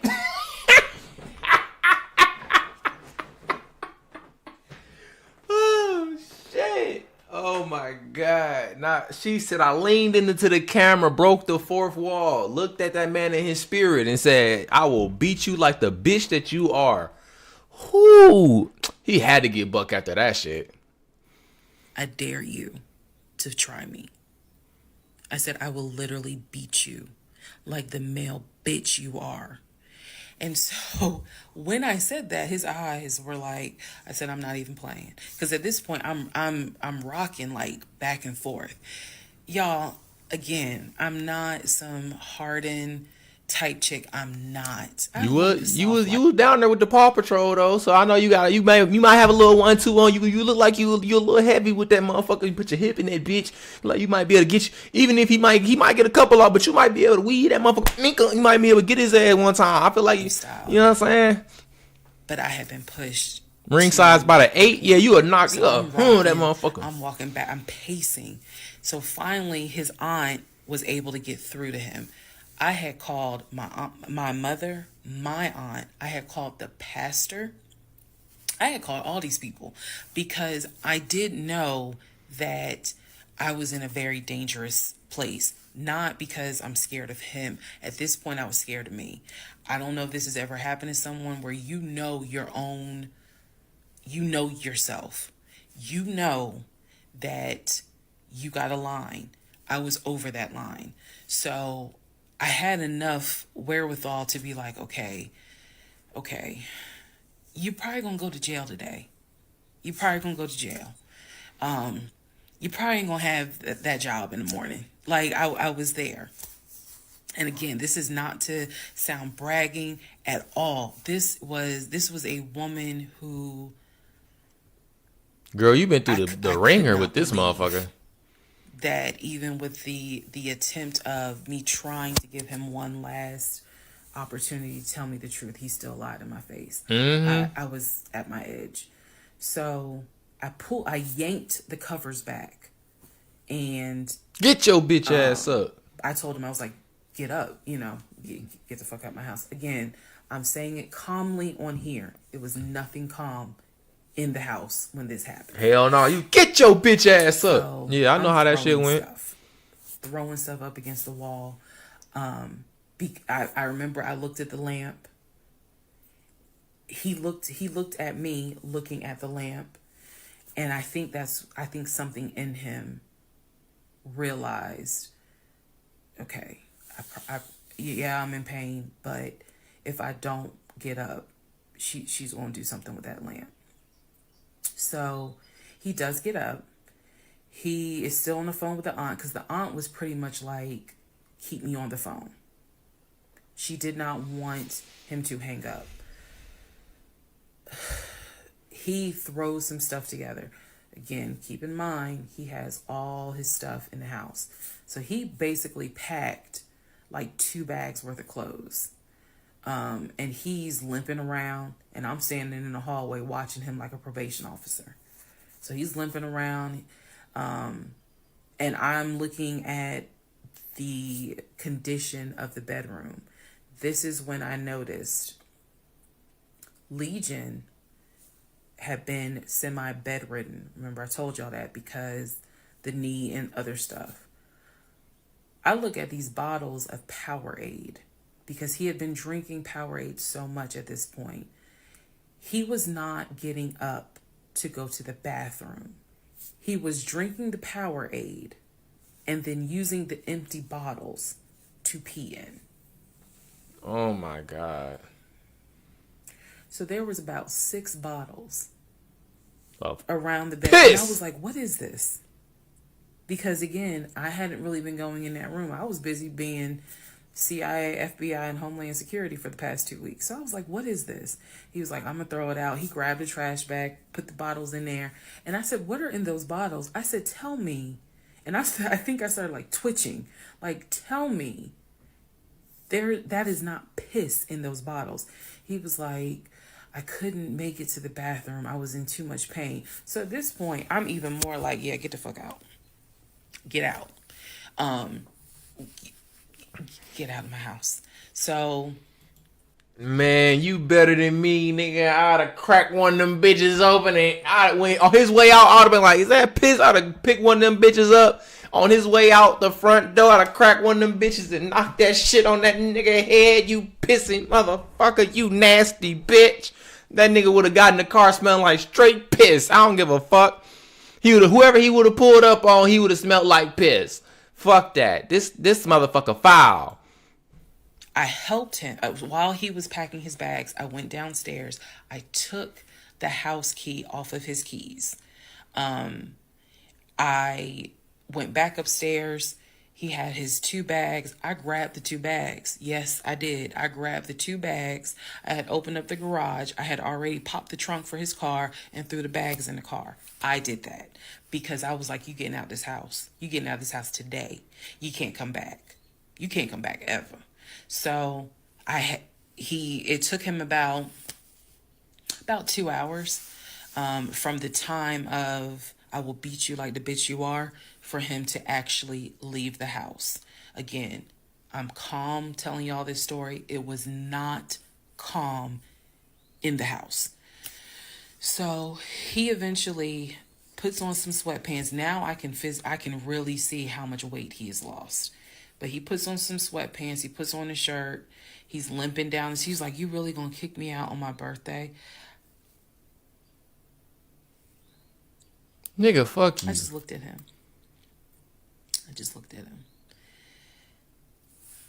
Opened the door. He went through the garage, got into his car, called, his aunt was still on the phone, and she was like, I'm gonna send you some money. And that's the part I was like, clearly he has the money. Like, you ain't got to send him money. He doesn't even have to go to Philly. He can just go get a hotel for now. I don't care what he does. He just got to leave his house. So he ends up getting in the car, driving off. My mom calls and she's just like, is he still there? I said no. I had not told her what all he had lied about. Even in the midst of me being angry and me going off, I never told him that I spoke to the ex-wife. I never told him I knew he was lying about the stepdaughter, because then he would have asked how, what makes you say that? So I did keep my word. I never told him I spoke to her. So he eventually left. I text a friend of mine. I text my landlord. I said, I have an emergency. I need to know if it is okay to get the locks changed. Landlord was like, that's fine. My landlord was super cool. Shout out to Mr. Patel. Mr. Patel. Shout out to Home Depot. Mr. Patel. Bought brand new locks. Text a friend of mine, asked him, when you get off work, can you please come by my house? I need the locks changed today. So he was like, oh, okay, what's going on? I said, I'll explain it later. Fuck all that. Pull up. So we ain't got time to be talking. To give you a timeline of June 17th, when I asked him about San Diego State and I told him that I know you've never even been to California, that was about 8:30, 9 o'clock in the morning. By the time he left the house, it was maybe going on noon, 1 o'clock. So this happened pretty quickly. If you're wondering, why did you even ask him? I already knew that I wanted out. I knew that. But for some reason, a part of me was like, let's just see if he'll be honest just one last time. And he wasn't. And it sent me into a rage. And then he lied to his aunt saying, I ain't never lied to her. And that sent me over the edge. So by 1 o'clock, by 1:30, he was gone. Get the fuck out of here. By 2:30, I had done a pretty good job of cleaning up the bedroom. He had thrown away the Powerade bottles. So I didn't have to touch those. I stripped the sheets. Anything that he touched in that bedroom, I stripped the sheets, threw them in the trash bag, threw them out in the trash can. Facts. You don't want that shit. And so most of this was adrenaline. Adrenaline was pushed because I hate packing. I hate doing all that stuff. I went on Amazon. I ordered oversized, large tote bags because I was packing up all his shit. Part 34.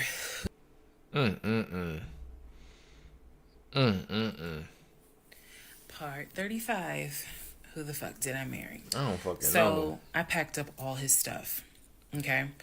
The reason why I packed up all his stuff is because, so I had a 3-bedroom, 2.5 bath townhome. One room was the guest room. Obviously, there was a master bedroom. And then we had a TV room that he had made like his Philadelphia Eagles man cave. That shit lame as I was hell. going to put everything that belonged to him, pack it up, and put it in the TV room because the plan should have been that he's going to come back and get all his stuff. Okay, so that's why I did it. And honestly, it just felt good to pack up his stuff and go through it freely, because when he packed in a hurry, he left obviously really important things. He left all his Invicta watches. He left all his WWE Championship belts. And if you know anything about WWE Championship belts, you know those things are expensive. He left all his Jordans.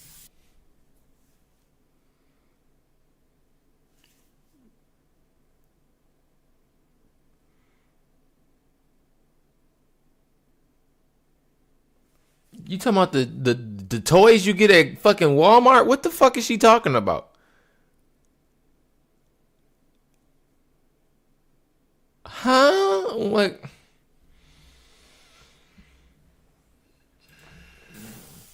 He left suits. He left Cole Haan shoes. He left all that because it was such a hurry for him to leave. So yeah, all get his that was bitch ass still out of there, in my house. bum ass bitch. So around 2:30, I think I wasn't even at a place where I could start crying. I was just too angry. Hell Still yeah. shaking, packing everything up. Honestly, what packing would you even everything cry up. for? Fuck this dude. You got One your of the new things job. that You got your new place. You renting. You didn't get a house with him. You don't got a baby with him. Shit, you out of you good. You golden ghost, motherfucker. You golden ghost. left is a photo album with all the pictures of his mom and dad and his siblings growing up. Now, I had the thought of I was going to have a burn party and I was going to put it on Facebook Live. I was going to burn it with my friends and drink and dance and play music. God But, damn. it's his deceased parents. I do have a heart. So I put that somewhere special, meaning I put it up in the closet. He had told me that he was going to come back and get his stuff. And so I just did not, I didn't throw anything out unless it was like something I knew was trash. Other than that, I put everything up and kept it, in the TV room. So that's June 17th. Also on June 17th, I had already ordered his birthday cake. I had ordered the birthday cake like the end of May because it was like a special birthday cake. So I also had to go get the birthday cake from the bakery in East Point. Bruh, I would have threw that bitch in And the I took garbage. it to my family's house and we ate it. Yes, I had left the house, went to my family's house, filled them in, my aunt, my little cousin, and my grandfather, because my mom was in Arkansas. So went over to their house, filled them in on what was going on. They could not believe it. Although my grandfather then told me, he said, he ain't look like he was a football player. He was like, I didn't want to say nothing, but he ain't look like he was a football player. Shit, arena football ain't shit anyways. That ain't no like. I mean, like, no, not saying that I know people are getting paid, and I know people get paid different ways. But like, if you look at like OTE basketball or whatever, fuck, like I know y'all are more so like content creators, and you are getting some type of payment for that, but you're not. It's not getting paid, like, you know what I'm saying. So, granddaddy was like, "You a football player, huh?" Not no more. I used to. Nigga don't look like no fucking football player. All right. Gotta love grandparents. So we ate his birthday cake. Went back home. The friend that I had called came, changed all the locks. I changed the security codes. Effectively, he would not have been able to get in that house. So that is what happened on June 17th. So now we can fast forward. He would text me and he would call me that he got to Philly. Apparently he left Georgia and immediately went to Philly. No, he didn't. So he immediately went to Philly, and he did text me and said that he made it to Philly and he was staying at his aunt's house. I know that this is a short part. That's okay, because what we're doing now is I went through how we met. I went through how we dated. I went through how we got married.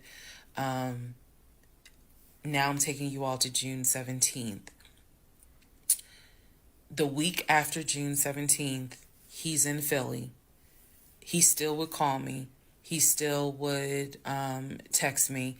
The conversations we were having the week after June 17th, so this would be June 18th up to the 24th.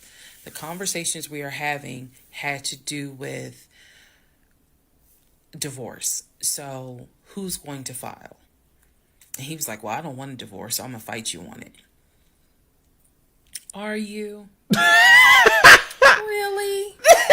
Are you going to fight me on the divorce? Really, nigga?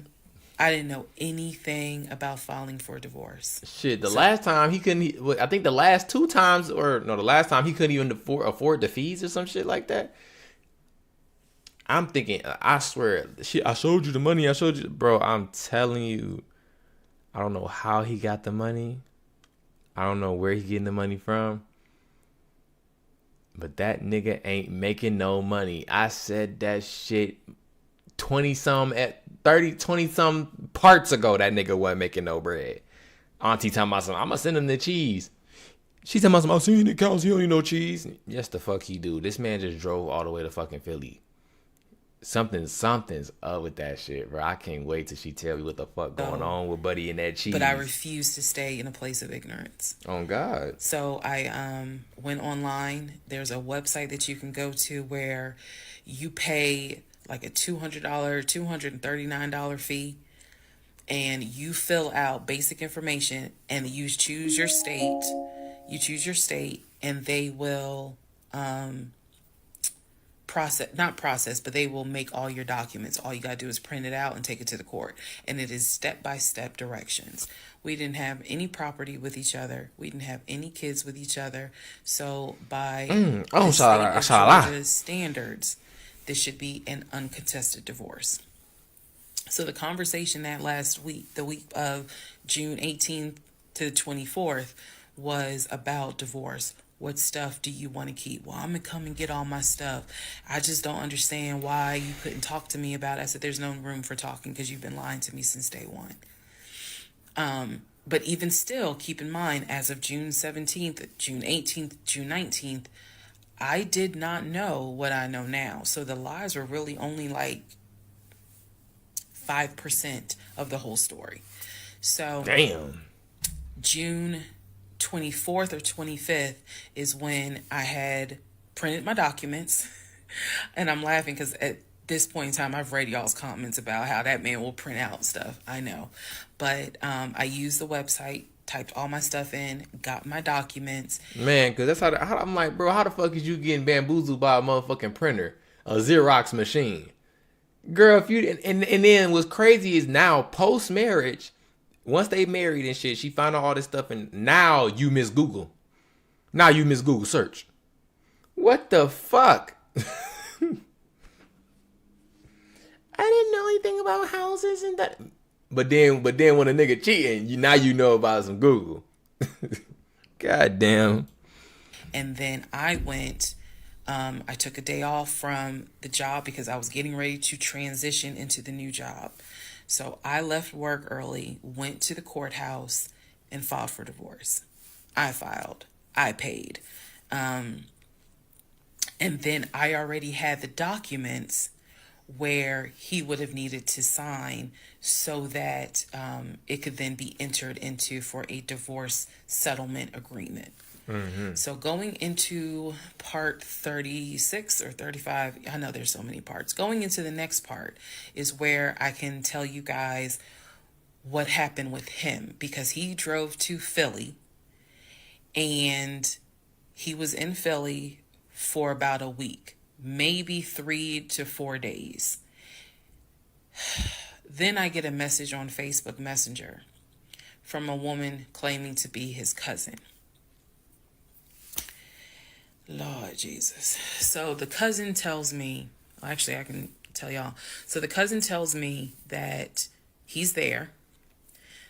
He's telling the family that I kicked him out. He's telling the family that I kicked him out after he walked in on me having an affair. Oh my That I goodness. stole his money, Oh my God. and I then kicked him out. And the man I was having an affair with, he said, was a law enforcement officer who used his duty weapon to threaten him to get out the house. This is what he told his family. And the cousin was reaching out to me. She found me through a search on Facebook and was reaching out to me because she's like, we know he lies. So I'm just trying to figure out what, like, is this true? Because he's up here asking us for money, asking to stay on our couches. Like, what's going on? Oh my Then she God. explained to me, we didn't even know he got married. Oh my So this is the God. first time we're hearing about you. What do you mean you didn't know he got married? He talks to his brother every day. Oh shit. She said, who told you that? This nigga diabolical. This nigga is diabolical. Who the fuck is he talking to? Is he talking to straight prostitutes? Bitches? Himself? Who is he talking to? Oh my God. I said, I've heard him talk to his brother every day. All his brothers. She said, all his brothers. How many brothers do you think he has? I said, he has 4 brothers. I named them. She said he has 2 brothers. She said he has the twin and he has the older brother. I said, twin? Who is the twin? Welcome to the next part where we discover the real family tree. Oh fuck. Oh fuck. This nigga literally lies about every fucking thing. You would think that this nigga was an ex-marine or some shit, like he just has to like keep his identity a secret. I'm telling you, this motherfucker is a vagabond. I swear to God, this nigga is, man, he ain't shit. He ain't shit. He is a new level of ain't shit. Part 36, who the fuck did I marry? Hold on, The man. family tree. Hold on, I gotta get me some snacks for this shit. Hold on, dog. Hell no. Hold on, man. What the fuck? This nigga outrageous.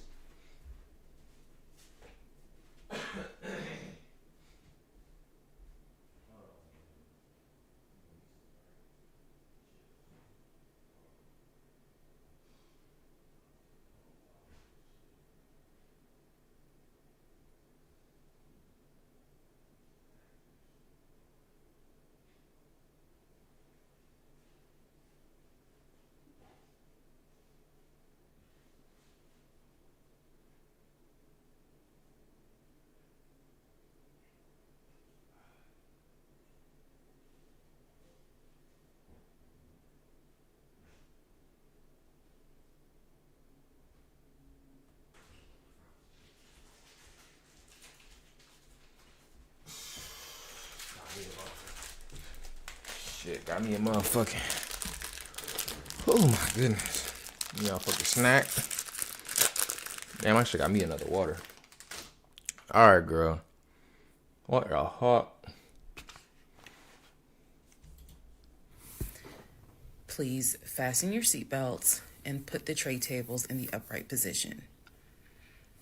Let's go. All right. The cousin, I'm not going to name her. The cousin had reached out to me on Facebook, asked me to please give her a call. So this conversation was on the phone. Yes, I was actually speaking to her. She informs me again about the whole he's up there. He's telling everyone that he walked in on me cheating on him. It was with a law enforcement officer, and that the law enforcement officer used his duty weapon to threaten him to get him out of the house. The reason why I'm particularly mentioning the fact that he said it was law enforcement is because he was trying to get a family member, like one of his cousins, to call the agency of the law enforcement officer and file a complaint, which in hopes would then start an internal affairs investigation. Yeah. So, female cousin's on the phone with me. She's telling me everything that he is telling them. She's like, look, we know he a liar. Oh God. We don't fuck with him. He's been a liar since a kid, but he's also family. She said, we didn't know at all who you are. So I thought that was interesting because I was like, you didn't know who I was, but his brother knew who I was. And so, again, that's when I said to her that I was like, I've talked, he's talked to his brother every day. So why wouldn't the brother tell y'all that he had gotten married? Yeah. And so she said, what brother? And so I told her the brother's name. And she said, that ain't his name. He told you that? I said he was having the phone calls in front of me. So at this point, what the cousin said was, she was like, okay, I'm going to confirm that with him. She was like, he lives up the street, so I'm going to just confirm that with him. She was like, because I'm pretty sure that they have been beefing for a while. I was like, I can only tell you what I saw, what I heard. That's all I can say. So then when she asked me about, well, how many brothers do you think he has? And I said he has 4 brothers. Again, I listed all of them. This woman was like, he has 2 brothers. She said he has the twin, and he has the older brother, the one that he was on the phone with every morning, blah, blah, blah, blah, blah. That nigga cheating crazy. I said, twin? Who's the twin? So this is where she explained to me. She said the parents, mom and dad, had the older brother. The older brother is about 5 or 6 years older than Legion.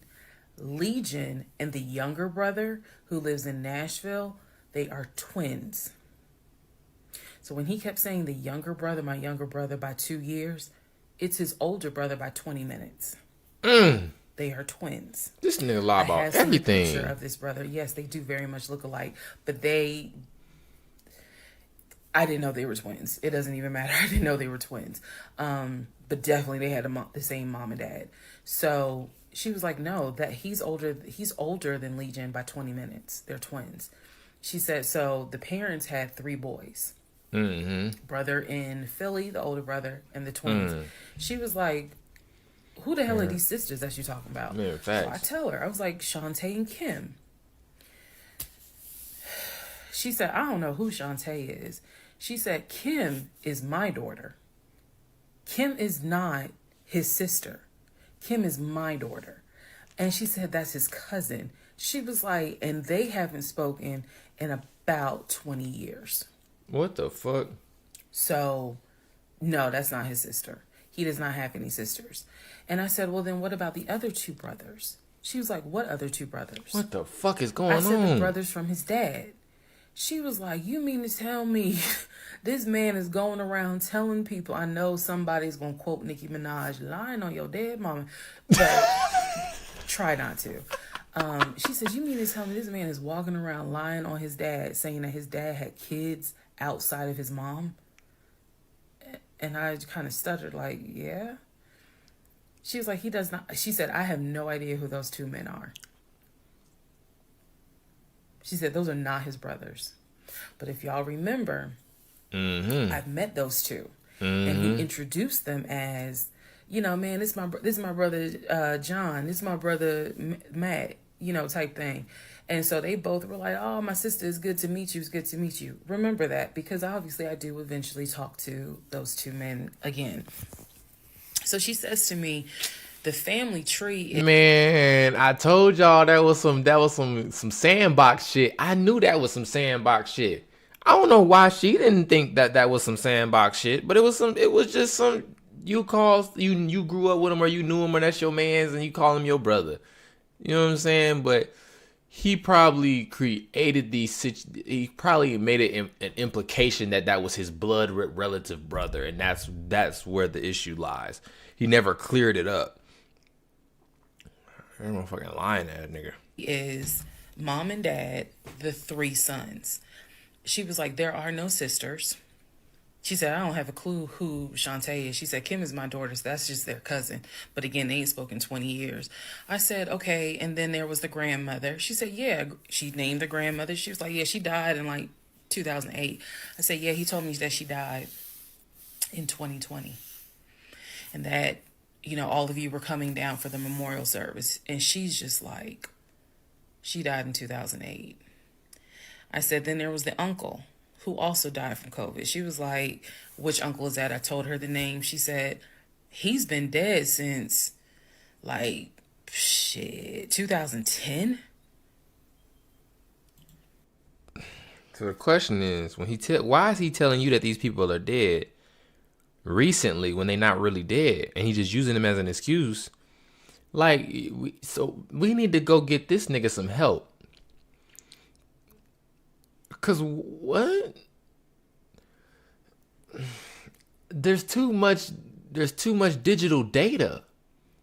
You know what I mean? Like for a nigga to be lying like this and not thinking about the fact that, I could just look this shit up, right? Like, what the fuck, nigga? I can just call somebody like I'm doing right now with the cousin and verify this information. Why do you think you could just lie like this? Because you think that I would never think to actually look into whatever the fuck you talk about? Some shit, man. I said, okay, what about the cousin nicknamed Junebug? Everybody got a cut. If you're not African American, we all know a Junebug somewhere. And she just was like, oh yeah, cousin Junebug. She was like, man, that's crazy what happened to him. And I was like, what do you mean what happened to him? Because I know he has talked to his cousin Junebug on the phone like a few months prior. He was like, and so she said to me, she said, yeah, he had passed away in like 2016. So this is now 3 people that she's naming that I recall him having either a story about or a phone call with, and she's telling me that they are all passed away. So this is when the conversation kind of changes, and she's like, you know what? She said, let me speak to the older brother. Because he probably wants to talk to you. She was like, you probably should talk to him, and a lot of your questions will get answered. She was like, this dude's been lying ever since he was a kid. She was like, she said, literally, we don't fuck with him. I remember her saying that verbatim. She was so adamant.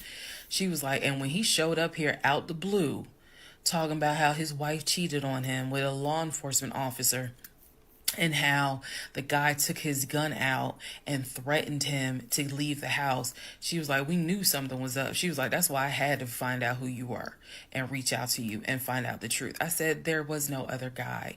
There was no law enforcement officer. And she was like, yeah, because he was telling us where the dude worked and how we should go ahead and help him file a complaint so that this dude could lose his job. I said, there is no other person. I said, I kicked him out. That was me, all by myself. No gun, just my fist. Fist of fury, nigga. She said, he telling us that he had got married, and then she was like, apparently y'all had a baby. So she was like, so you got a kid with him? So I had to explain to her. I said, no. I said I had a miscarriage back in June of 2020, and I had to have surgery in July. So she was just like, girl. So she started really being encouraging and was saying, you dodged a bullet, honey. She was like, I don't wish this. She's like, I know he my family, but I don't wish him on no woman. So. God damn. It really be motherfuckers like this walking around and shit. I know everybody need love, want love. But like I said before, man, get off them fucking dating sites, bro. Get off them dating sites, bro.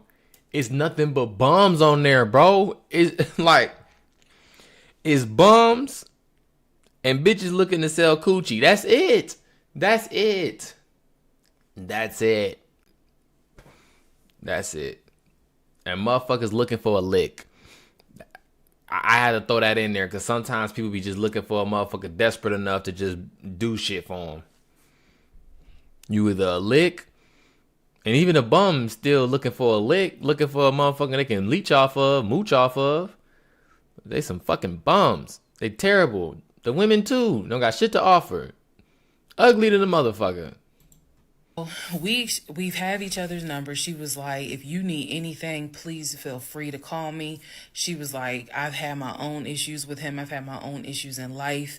But she was like, get your divorce and be done with him. Then she said, I'm going to put you in contact with the older brother. Next part is me finally talking to the older brother that he had been talking to every morning.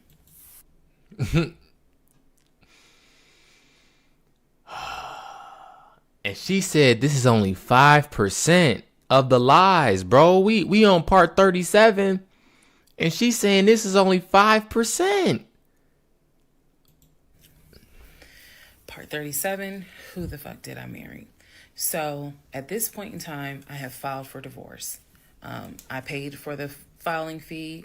I'm representing myself pro se, and it should be an uncontested divorce.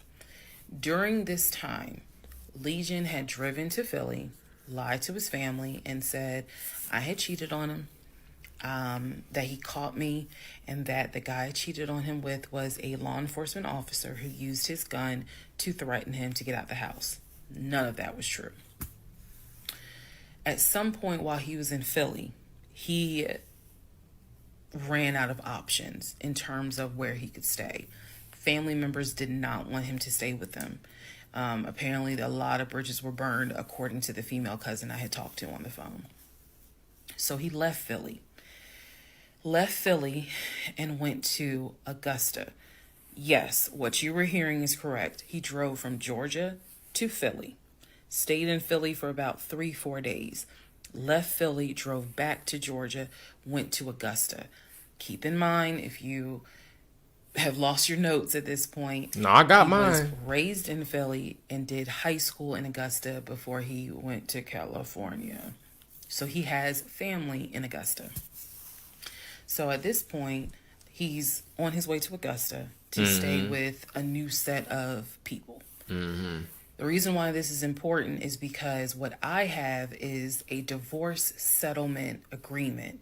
That divorce settlement agreement has to be signed by the two of us, where we are basically telling the court, look, this is what he's keeping, this is what I'm keeping.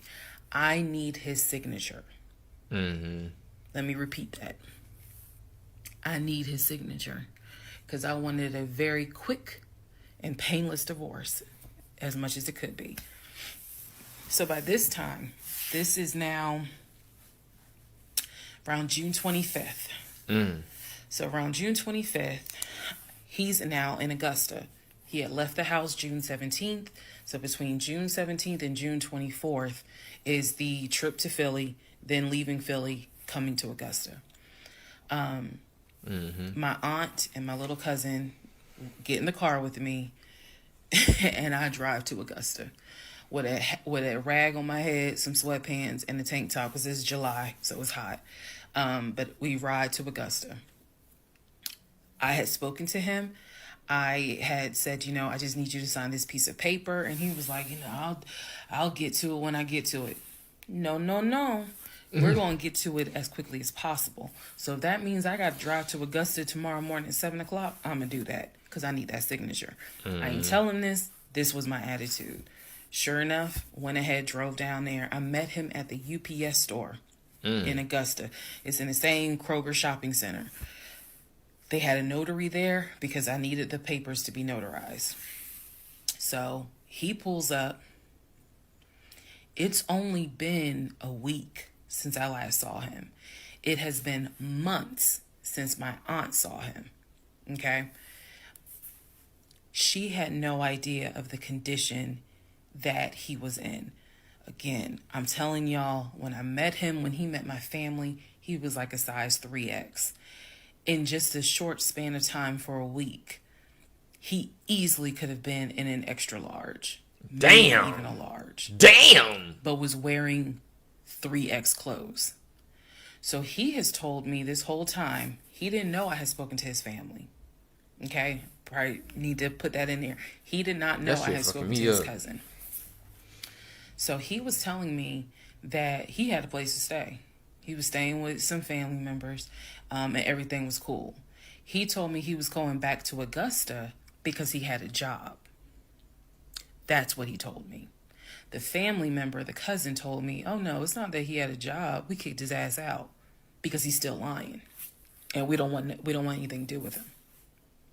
So when I saw him get out the car, I immediately knew, you probably have not washed in 3 days. I'm not overreacting. Oh. His nails had not been cut, so his nails were a bit long.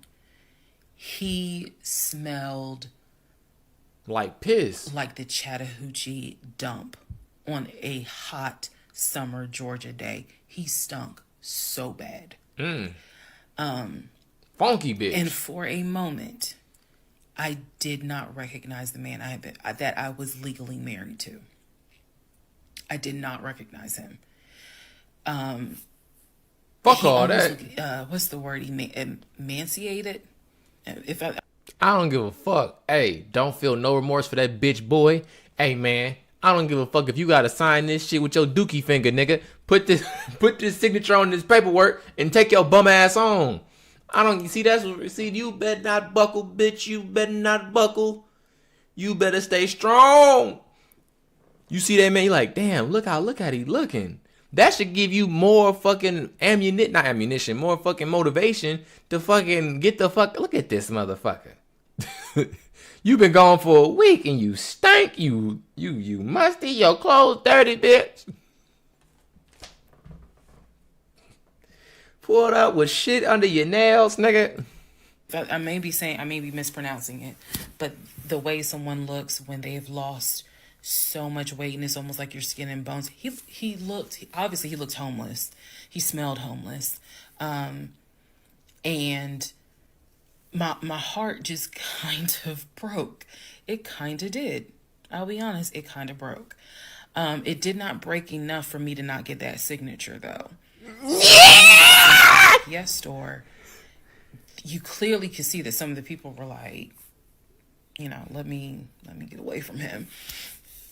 Me, I just was like, okay, so I just need you to sign right here, and I just need you to sign right there. Okay, and then a woman named Lauren came over and notarized the papers, and then we were done because he signed the divorce agreement. He didn't even read it. Reason why I'm pointing that out is because he didn't read the part where what's left in the house now belongs to me. Where he took technically what he was going to take. Everything else in that home belongs to me. Remember, I told y'all he had left all his Invicta watches. He had left all his WWE championship belts, his Jordans, a lot of his clothes, his Cole Haans. He had left all that stuff. He never even read the divorce agreement. So he signed it. That motherfucker illiterate. That motherfucker he didn't want to be exposed as stupid. That nigga stupid. Oh my god! And stop bringing up the damn WWE belts like that shit. That shit getting cheese, man. That ain't worth. I mean, you probably was it authenticated? Wait, what the fuck? You making it seem like he got some shit from World Wrestling Federation itself, nigga. Like, stop bringing that shit up, bro. Them Jordans probably fake. Fuck. I signed it. Lauren notarized it. We leave the store, and I said, "Have you eaten?" And he was like, "Yeah, I ate. It's just my knee." So again, he's talking about the knee, but if you saw him, you would know there's way more to it than the knee. Mm-hmm. So I said to him, "Look, since you met me here, let me give you some money so you can get you some chicken nuggets."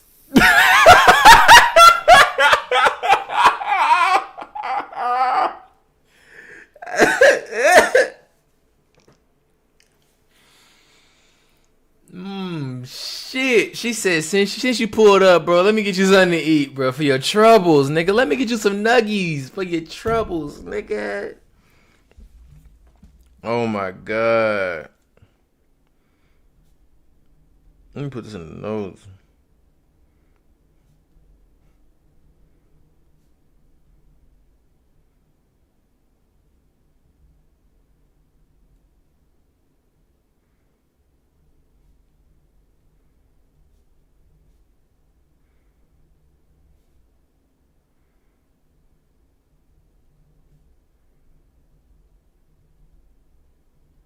Come on, it's my knee. No, bro, you have an STD, sir. Yeah, that's what I said. You can get you some chicken nuggets.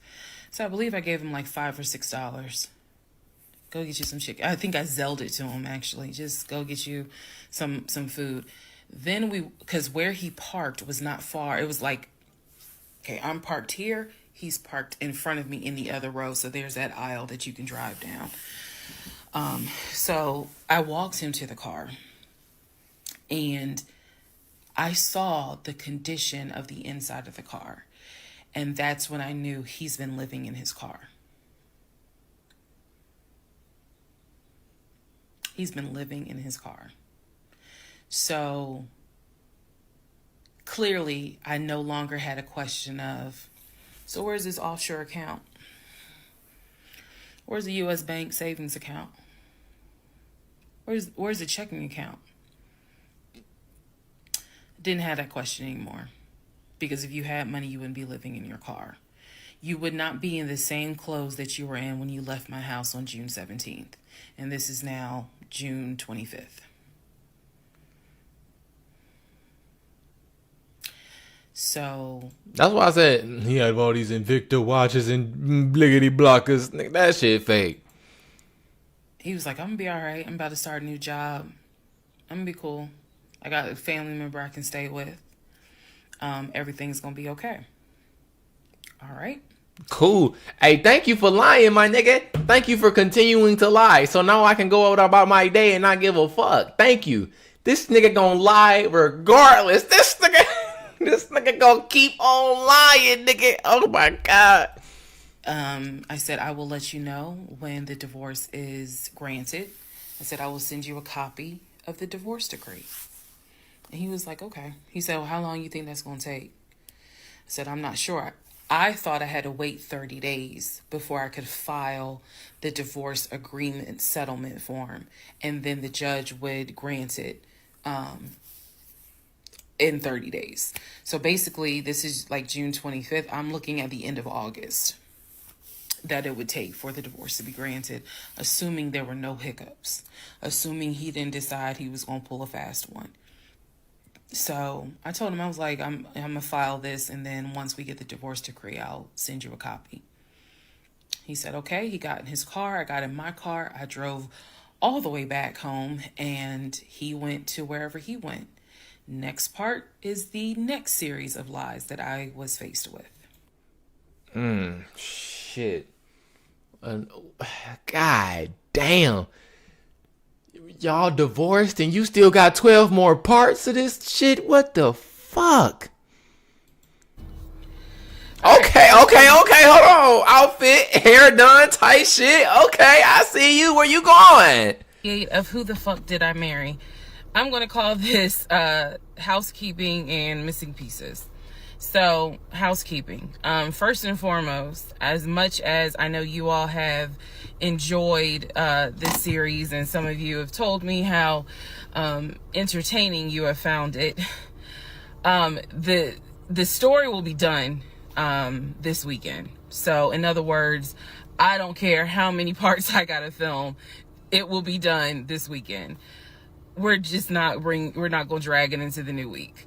So I just want to let everyone know that. So please be sure to tell your sisters, your mamas, your aunties, your cousins, your best friends, hey y'all, go ahead and watch all the parts, because she's saying she's wrapping it up this weekend.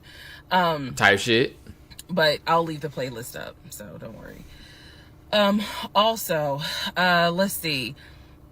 I'm sorry for the people who were like, I keep talking really slow. I didn't know that I was, and they're like, you're just long-winded.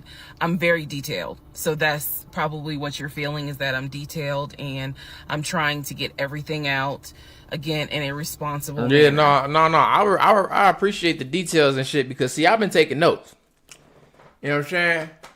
So for me, I appreciate the details, because then when new things come into the story, you know what I'm saying, new characters, new ideas, different settings, you know what I'm saying, Douglas, Augusta, Huntsville, some other fucking city. I be keeping up with this shit. You know what I'm saying? So I know, like, okay, she said from here to here, this is from this business type shit, or she said from this date to this date type shit. And then I'm paying attention because I already know. Because I knew when you said June 17th, you kicked him out on his motherfucking birthday. Because I remember the last birthday, y'all was out eating ribs and shit, and you had to go take that pill. You know what I'm saying? I remember that when you said that the messages with Peaches went back to the February. He had started some shit with you a few days after your birthday about a fake ass Dodge Charger that wasn't even existing. Yeah, because he just came home from getting some head from a prostitute, and he felt bad about this shit, man. Come on. And I knew that when he went all out on Valentine's Day, that was some fucking bullshit because he was out cheating 2-3 months before. Like I said, anybody that goes crazy, does a big hoopla for Valentine's Day is a fuck nigga. He doing something. He done did some shit. It might have not been recent. It might have been a few days ago, but he for sure onto some shit. So, you all have asked me if I will do a live. Yes, I will. I don't have any issue doing a live. I feel like if you're going to put the story out there, you know you're going to get questions. So if you stand on business and you stand on what you said, do the live. So yes, I will do a live, and I will let you all know when I'm gonna do a live, so it won't just be some random shit. I will actually do a live and let everyone know, so that way if you have questions, bring them. The issue with doing a live is that I need moderators. So because I just anticipate a lot of people have questions and I'm just one person, and I don't want to be accused of she's ignoring my question, which means there's holes in her story. We all know how TikTok is. So but I will absolutely do a live. That's the housekeeping. Missing pieces. So when I said before that it's important to me that I'm responsible in how I tell this story, meaning I'm clear and I go in detail, I realized that I left out some missing parts, and it was brought to my attention by a number of you. Thank you, because I'm all for accountability. I did not go into how my ex-husband Legion left the condiment company and then went to Apple. I also did not go into detail on when my mom came to visit. Yeah. Both of those were in the month of April. I was going to go into detail a little bit more on the Apple situation because, as you probably have figured out, of course something came out later on. But nevertheless, in terms of April of 2021, my mom came for a visit. She lived in Arkansas. She came to visit us. She came to visit us after we had that whole sexting on Facebook incident, and just after we had started marital counseling. There were no fireworks during her visit. Nothing was weird. I did talk about how, my family has always been there. And if you spoke with my mom, she would tell you.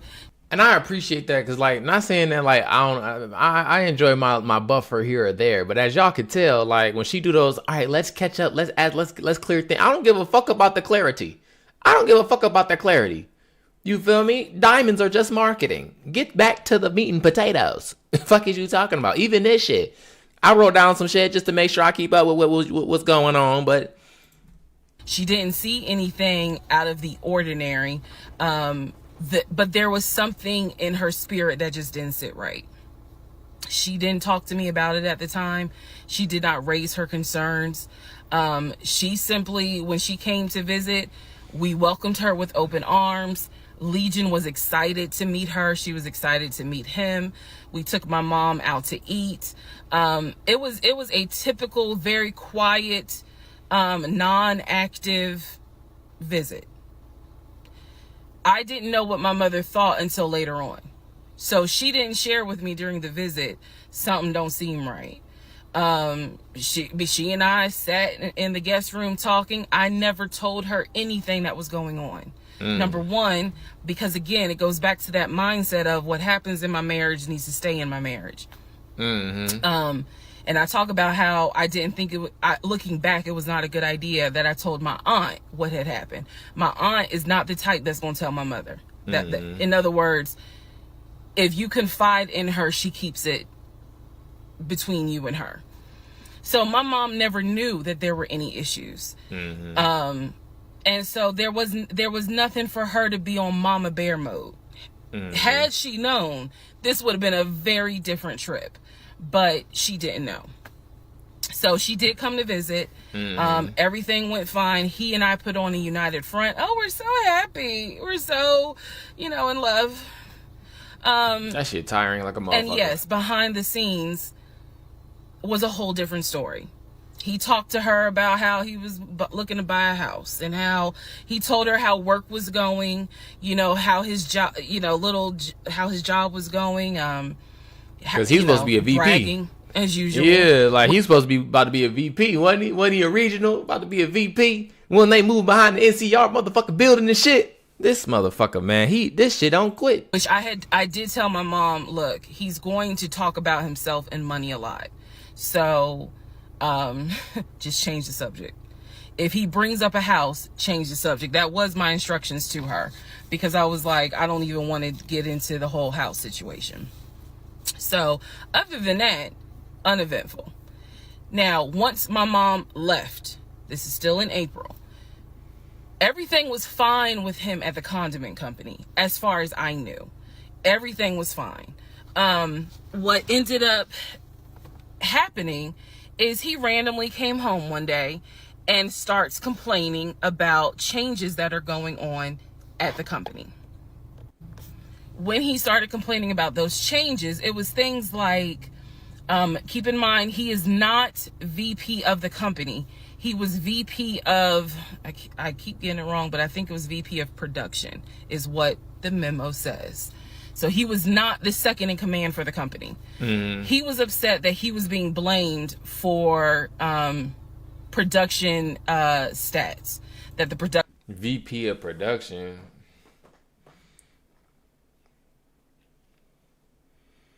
You know what I think? You know what I really think, nigga? I think you work in a factory. I think you production. That's like saying you a sanitate. Like, how motherfuckers say instead of they a garbage truck person, they a sanitation engineer. And I think that's what this is. I don't think you the VP of production. I think you're an assistant manager, bitch.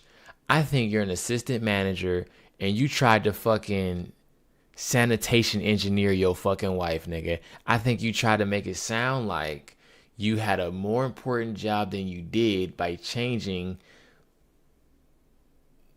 the vocabulary that was used. That's it, the jargon. Sanitation engineer sound a lot better than garbage truck man, not don't it? Or motherfucking janitor. That shit sound a lot better, don't it?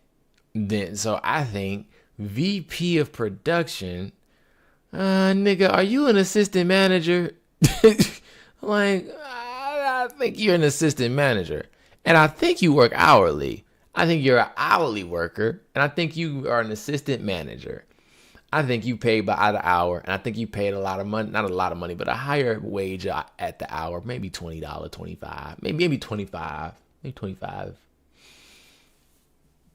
Maybe. Production was down. He was upset that his plant manager apparently had resigned. He was upset that some of the policy changes that were coming into play that would affect his plant. These are the things that he was coming home and complaining about. Literally, he would complain. He started complaining Monday. By Friday, he said, you know what, if they continue doing this, then I just need to find another job. He was like, I think I'm going to call my homeboy that I work with at Apple and I'm going to see, what they have available.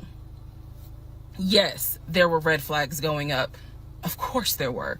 At this point, we're not even dealing with United Nations of red flags. We are dealing with the Olympics. We are dealing with the parade of all nations. Everybody got a red flag. So when he said that, I was kind of like, okay, because I had become numb to all the antics that he did. I was numb to it. So he literally said, I think I'm going to call my homeboy and I'm going to see what's at Apple. My response to him was, well, what about your salary? Would you take a pay cut? He was like, no, I'm not going to take a pay cut. Like, I wouldn't leave unless it's going to be the same amount or more money. Y'all, the next week, last week of April, I'm at work, minding my own business. He calls me and tells me I've decided to resign. You what? I've decided to resign. Don't worry. Don't get all crazy. I had talked to my homeboy. There is a position at Apple, and I'm on my way there now to go and meet him so that I can get some information on the position. We're married, y'all. We're married. So what I said to him was, well, will you get all this in writing?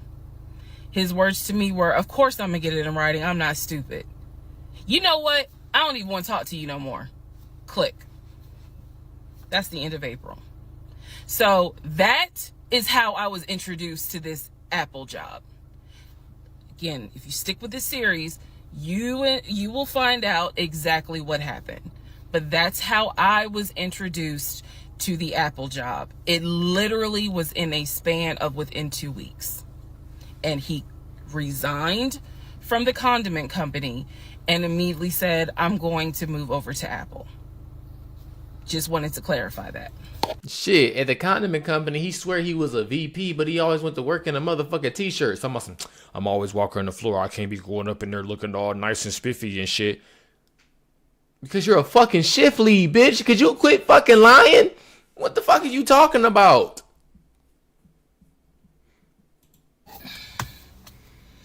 Part 39, who the fuck did I marry? Everything you're going to hear probably in this part and the next part, all of this happens in the month of July 2021.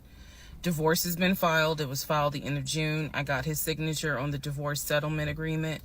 I thought that I had to wait 30 days before I could actually file that with the court. And so this is kind of in the limbo period because I'm still within those 30 days. So he left a book bag at the house, book bag that had all kind of paperwork in there. Inside the book bag, this is the paperwork that I found. Number one, I found a packet from the condiment company where it showed his 401k contributions. It also stated in there that he had been terminated. So he was terminated from the condiment company according to the paperwork in the packet that I saw in the book bag that he left at my house. So he did work there. Also in the book bag were paycheck stubs from a previous job where he worked at a cemetery. The same cemetery that he took me to show me where his grandmother and grandfather were buried. So let's go ahead. I'll do this video and say this is what he told me. This is what I confirmed.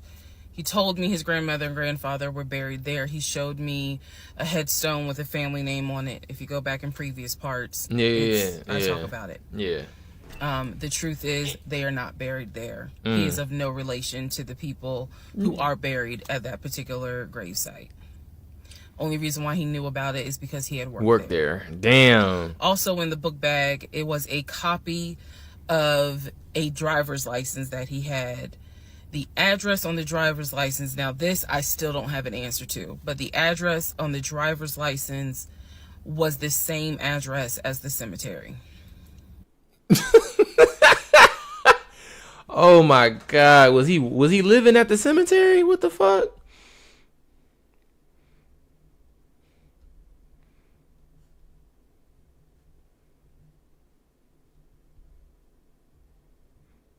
Now the question is, I'm assuming he got fired from the condiment company in April, or probably before then, but he was still acting like he was going there.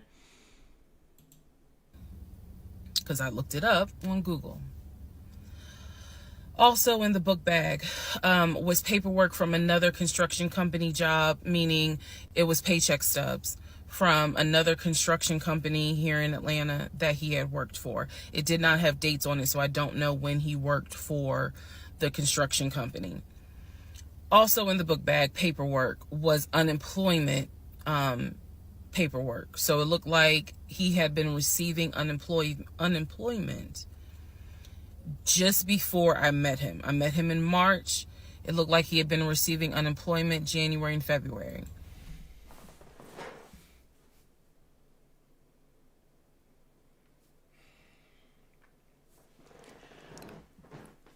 I fucking told y'all. I fucking told y'all. I fucking knew it, nigga. Nigga, I told you, nigga. I fucking knew it, nigga.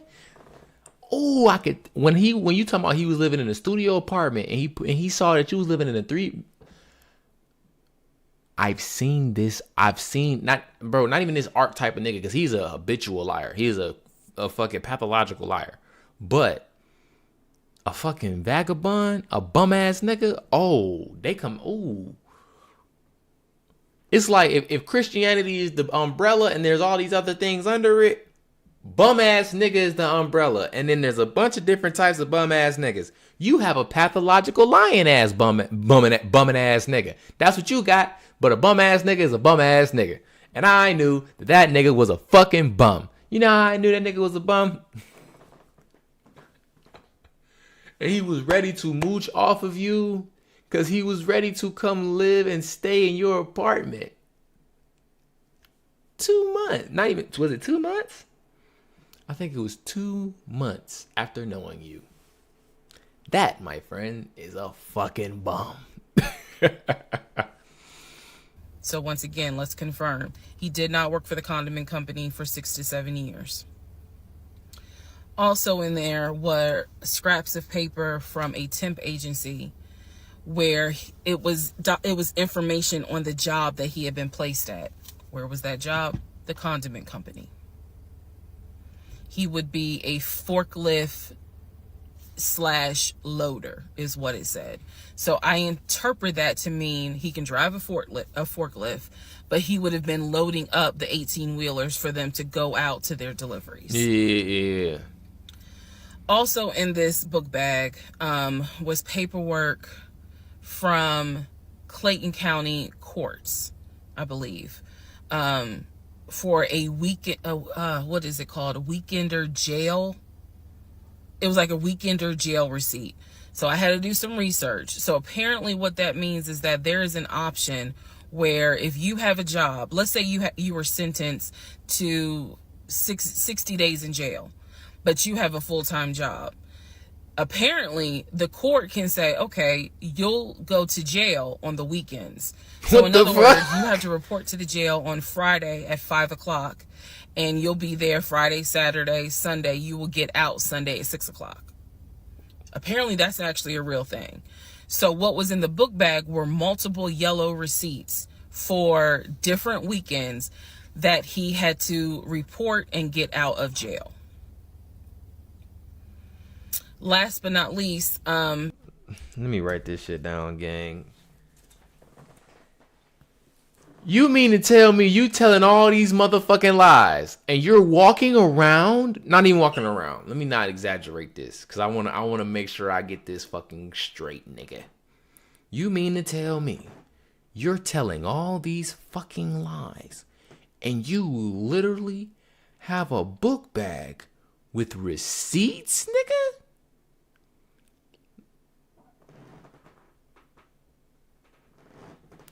You're a fucking idiot. You're a fucking idiot. And you know what's crazy? That so many women get bewildered by bum ass niggas like this on a day-to-day basis. And y'all, I didn't know the nigga was lying. He wasn't shit. My intuition. Like, no. Fuck all that. I understand why women say they won't go 50-50. I get it. You find a good man and he has his own shit, he's doing his own stuff, and you got your shit and you doing your own stuff, and y'all come together and y'all go 50-50. Cool, I get that. But not a lot of y'all be finding these niggas that ain't shit. And you stay with these niggas because you don't want to spend quarantine by yourself. And that's an analogy for life. That's an analogy for life. It ain't had shit to do with quarantine. It don't got shit to do with quarantine. You get a bum ass nigga, you ignore all the red flags. You ignore all that shit. Because you don't want to spend life by yourself. And now look at you on part 30 9. There were some additional pictures, and then there were some, and when I say pictures, I'm talking about family photos. And then there was another additional copy of his driver's license with the Douglasville address. I looked up that address. The name associated with that address was the same name as the ex-girlfriend that he had in between the ex-wife and me. If you go back to the video where I talk about the conversation I had with the ex-wife, she tells me that the address was going to come back to the ex-girlfriend. I'm simply saying that is correct. So what she told me is true.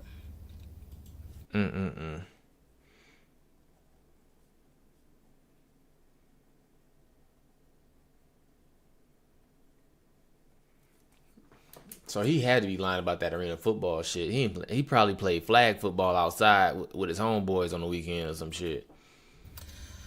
So because of everything that I found, I decided to go down a new rabbit hole. Again, just recapping what I said in previous videos. Ex-husband was always a stickler about law enforcement. His dad was a retired police officer. I'm just telling y'all the story. His dad was a retired police officer. Mom was a retired teacher. After his dad retired, they moved to Augusta, started a church. He took me to that church in Augusta. The same day that he took me to meet his aunt who lived in Augusta. So these are now things that he actually took me to, just like he took me to the cemetery. So that's what I found in the book bag. The Weekender jail receipts.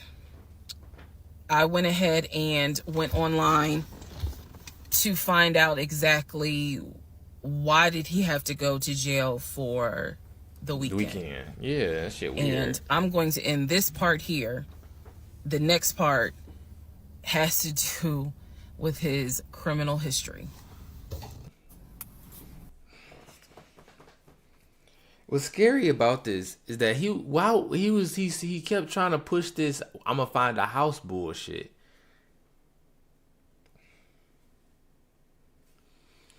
You broke.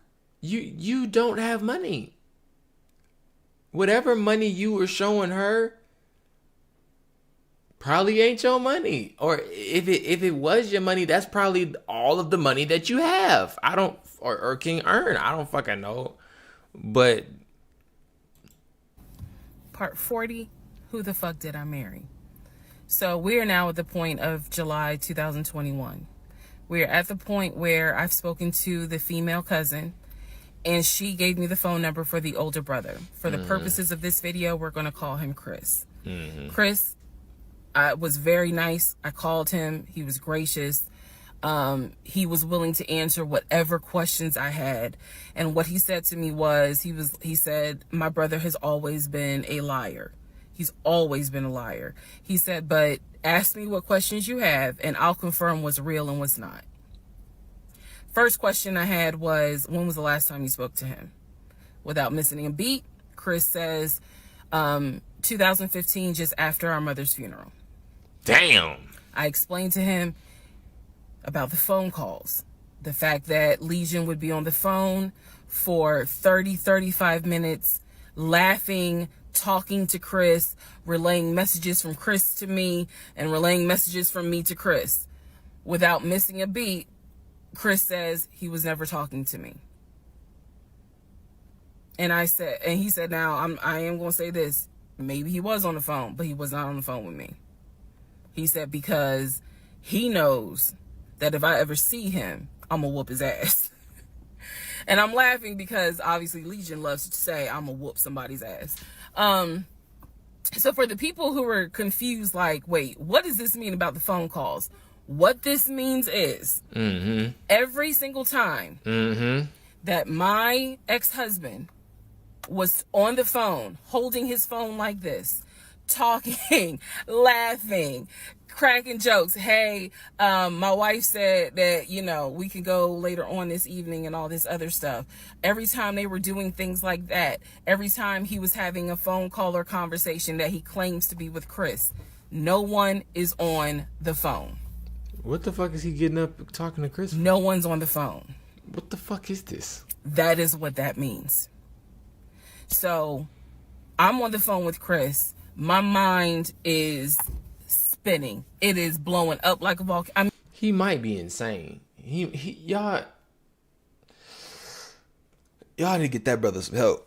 Y'all, and this is the thing, and I'm gonna just segue for a very quick segue. African American households need to start evaluating their children mentally. You need to psychologically evaluate your goddamn children.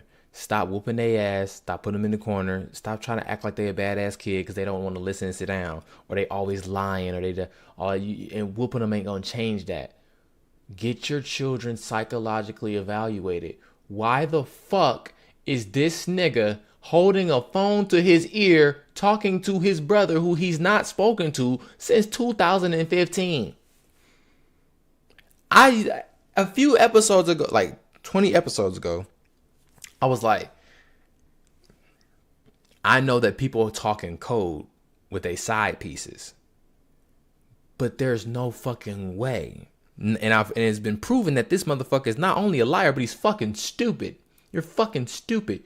You have a book bag with receipts to pretty much every lie you've ever told. That's fine. But you on the phone. Shantae, this other fucking sister, motherfucking the oldest brother, the younger brother. You on the phone with all these different brothers.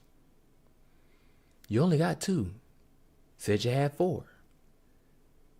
You got 2 sisters. Them bitches don't exist. So I'm like, I know people got secret languages and shit with their side pieces. So the side piece know to shut the fuck up or to get the fuck off the phone, or that the wife is in the room. But this nigga is stupid. So I almost believe he really is talking to nobody. But the question is, why the fuck are you talking to nobody at 6 o'clock in the morning? Get that nigga admitted right the fuck now. Get him put in there. Put him in there. Put him in that place with the rubber walls. I mean, I'm going crazy. I'm going crazy because me and you both. What this means is that for the past 4 or 5 months, every morning that he is having a phone call with his brother Chris, I am now understanding in real time that phone call was completely fake. So Chris tells me maybe he was talking to somebody else, but it wasn't me. He said the only family member that Legion actually talks to is the twin. And that's only because, for some reason, I guess it's their twins, he helps him out when he needs it. Legion only calls the twin when he needs money. And the twin, according to Chris, now this is the part that might blow some minds.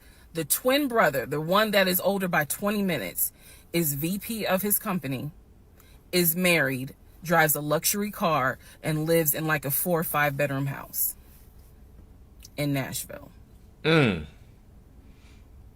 So Chris is saying to me, he was like, it sounds like he took the identity of the twin and was trying to act like that's his life. Criminally insane. This nigga is insane. And black folk, please take your kids to the doctor, bro. When you see your kid lying all the time, you see this motherfucker twitching or blurting shit out or he disrupting their class, stop just beating the shit out of him. Stop trying to punish him. Let's have a real conversation.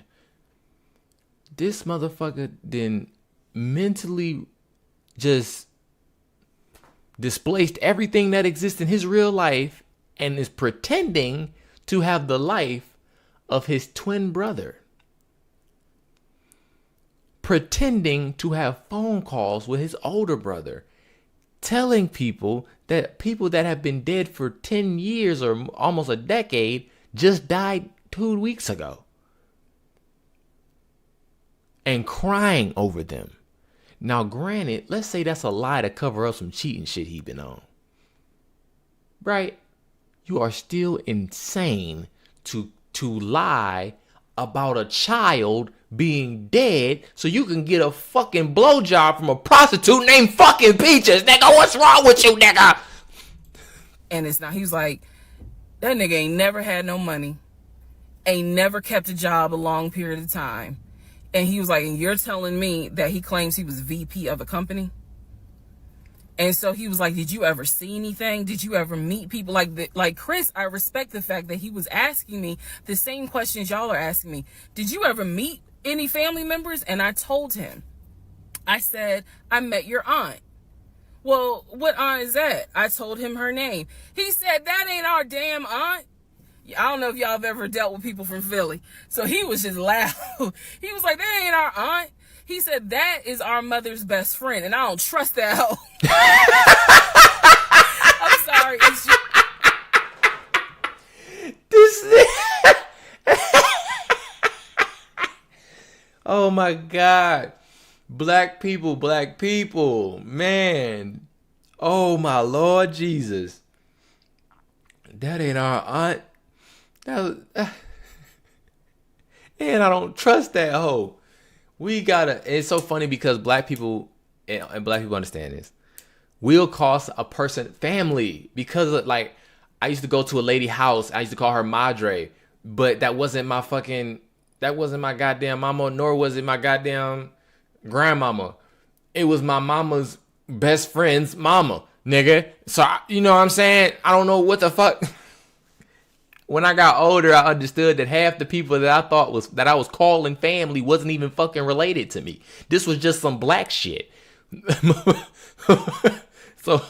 So like imagine like growing up with somebody that's your mother's best friend, right? And she's helping to raise you. I have a nigga right now. His name is Uncle John. That nigga is not related to me at all. But that nigga will pull the fuck up. You know what I'm saying? So I understand that. But he's a liar. So he's going to allow these implications to exist without clarifying what the relationship really is, what's really going on. Oh, that's my sister. Really? Is that your sister? Or is that one of the exes that didn't work out and y'all still friends? Oh, that's my aunt. Is that really your aunt? Or is this just your mama's best friend? Oh, that's my brother. Is it really your brother? Or is this a nigga you met in the penitentiary when you was doing them fucking jail weekends, nigga? Is that really your brother? Or is that your jail brother, nigga? Like, he never is going to explain the extent of the actual relationship. He's going to just let you assume that whatever he say and you go with it, he gonna go with it. It's the way he said it that it makes me laugh. Anyway, he's like, I don't trust her. I don't trust her at all. She is not our aunt.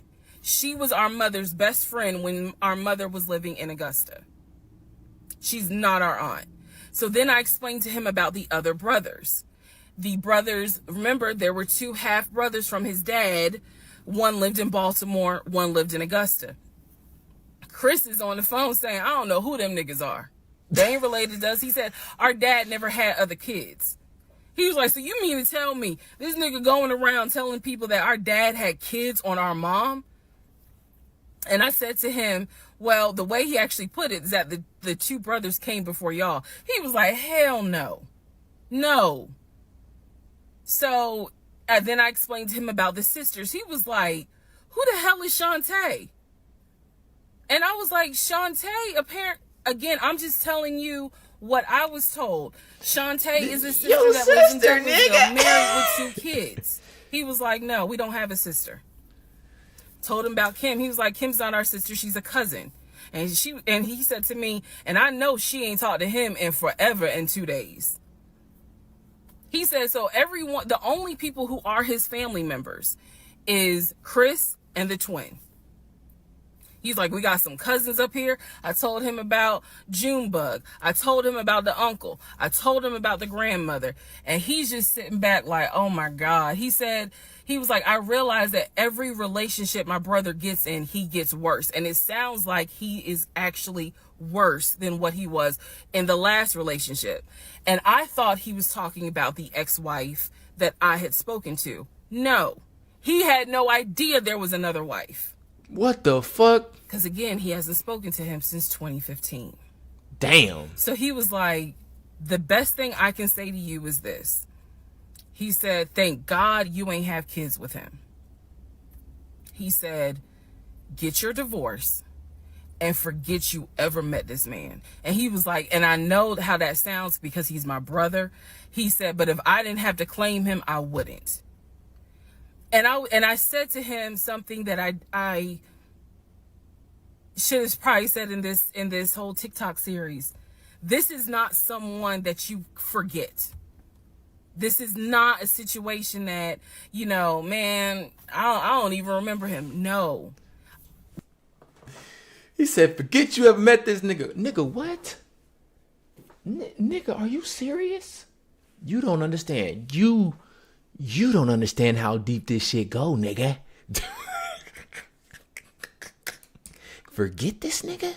Are you fucking insane? This nigga is insane. Oh my God. I want to know who the fuck bank statements he was showing you. I want to know who the fuck checking account. He logged into a checking account and showed you that he had some money. Who the fuck checking account was that? And how did he get some money if this nigga can't never keep a job? And he was working at the forklift. He was paying. Hold on. What the fuck? Where does he? This nigga gotta be in them streets or something. Please tell me how he went to jail. Because what the fuck? He was a forklift driver, nigga, at the condiment company.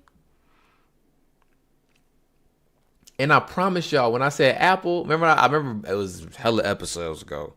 But he said where he was working at Apple part-time while in the arena football. What the fuck, nigga? Like, and he swear he had a decent... No, the fuck you didn't. The only time you can get a part-time job at Apple is if you working in a goddamn storefront. And you work in IT. Nigga, you can't read. You can't fucking read, nigga. Stop fucking playing with me, dog. You didn't go to college. You can't fucking read.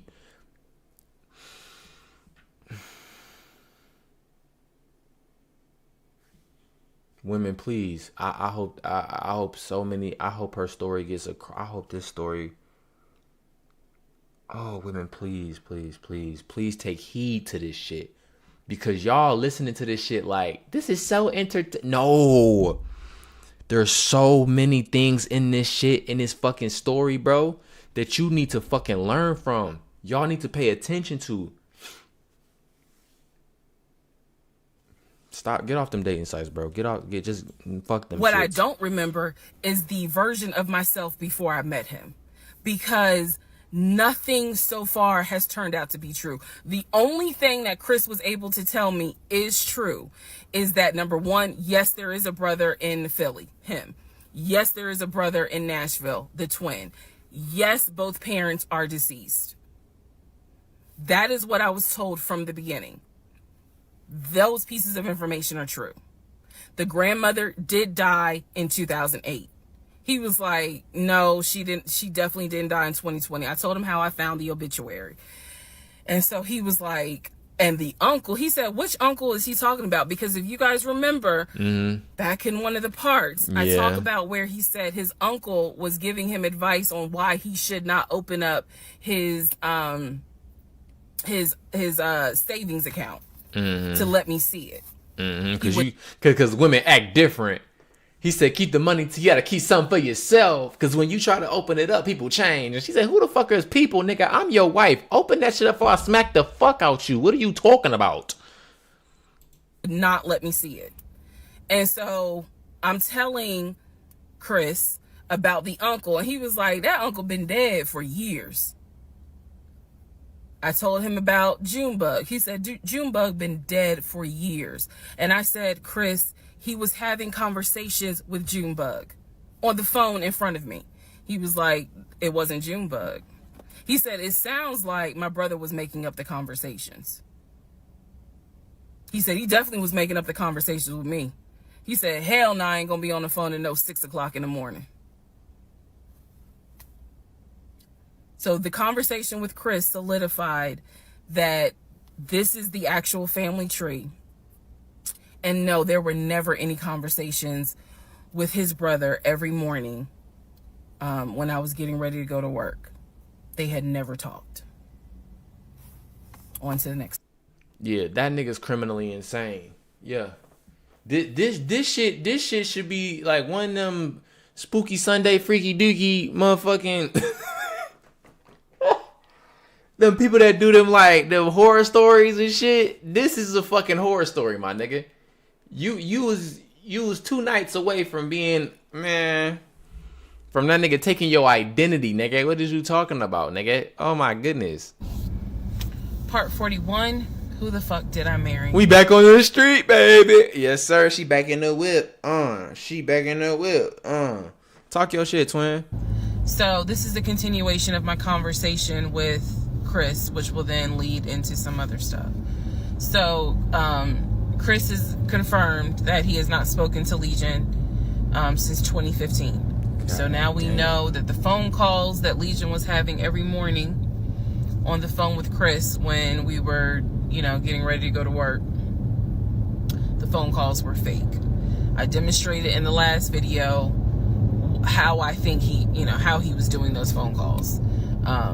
Because he would relay messages from me to whoever was on the phone. So Chris and I also then talked about their parents. So if you remember in the beginning, I told you from the get-go, this man was, very respectful of law enforcement because his dad was a retired Philadelphia police officer. The mom was a retired teacher. And so he had the utmost respect for law enforcement. That's what he used to always say. Because, again, there's a lot that he lied about. So I'm trying to only highlight the big things because, truthfully, it got to a point where when he would say that as a VP in his company, he had a meeting with the local sheriff. Child, we know that's a lie. So I don't even need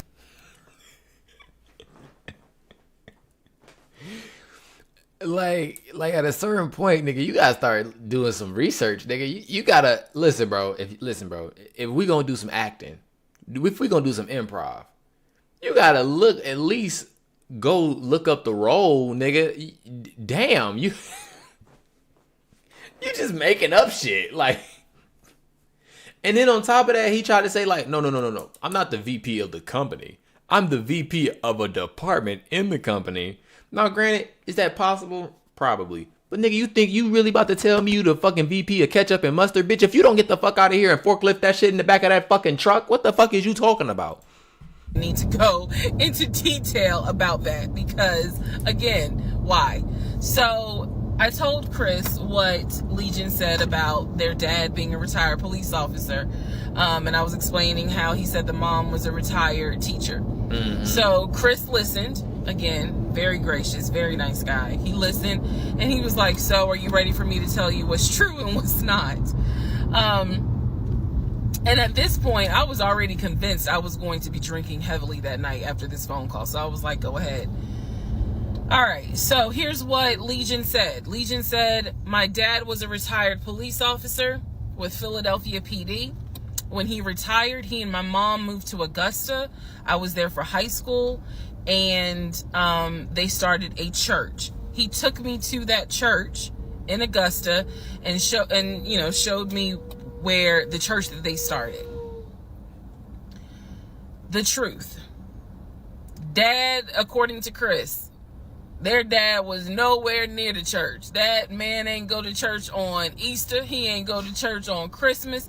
He was like, my dad he ain't stepped foot in the church since the day he got married. That was the last time he went to church. He ain't have nothing to do with church. He said that their father was the furthest thing from a pastor. And he was like, I love my dad, but that man drank, smoked, And nah, he was not a pastor. The mom was not a retired teacher. She did substitute teach at one point, but she was not a retired teacher. The dad was a truck driver. And not only was the dad a truck driver, at one point, he was a correctional officer. And so I said to Chris, I was like, I said I had no idea, of course. I had no idea. So now we know the truth. The dad was never in law enforcement. So remember what I said earlier about the motherfucking... This is some dollars versus bucks shit. This is some fucking janitor, garbage truck man to sanitation engineer shit. It's like he fucking... Like in his mind, he levels up. He conjures up this like fictitious ass fucking promotion that these niggas in real life never had. They never had. Correctional officer. Oh, that must mean police officer. He got a charger and he protects the people in Philadelphia. Like, nigga, are you insane? Substitute teacher. Your mama get paid $20 an hour to come substitute some badass kids, and all they really do is come in there, write their name on the board, hand out packets that the teacher left behind, and babysit for 6 hours. And you got that to... She a fucking retired teacher from Abbott Elementary. If you don't get the fuck out...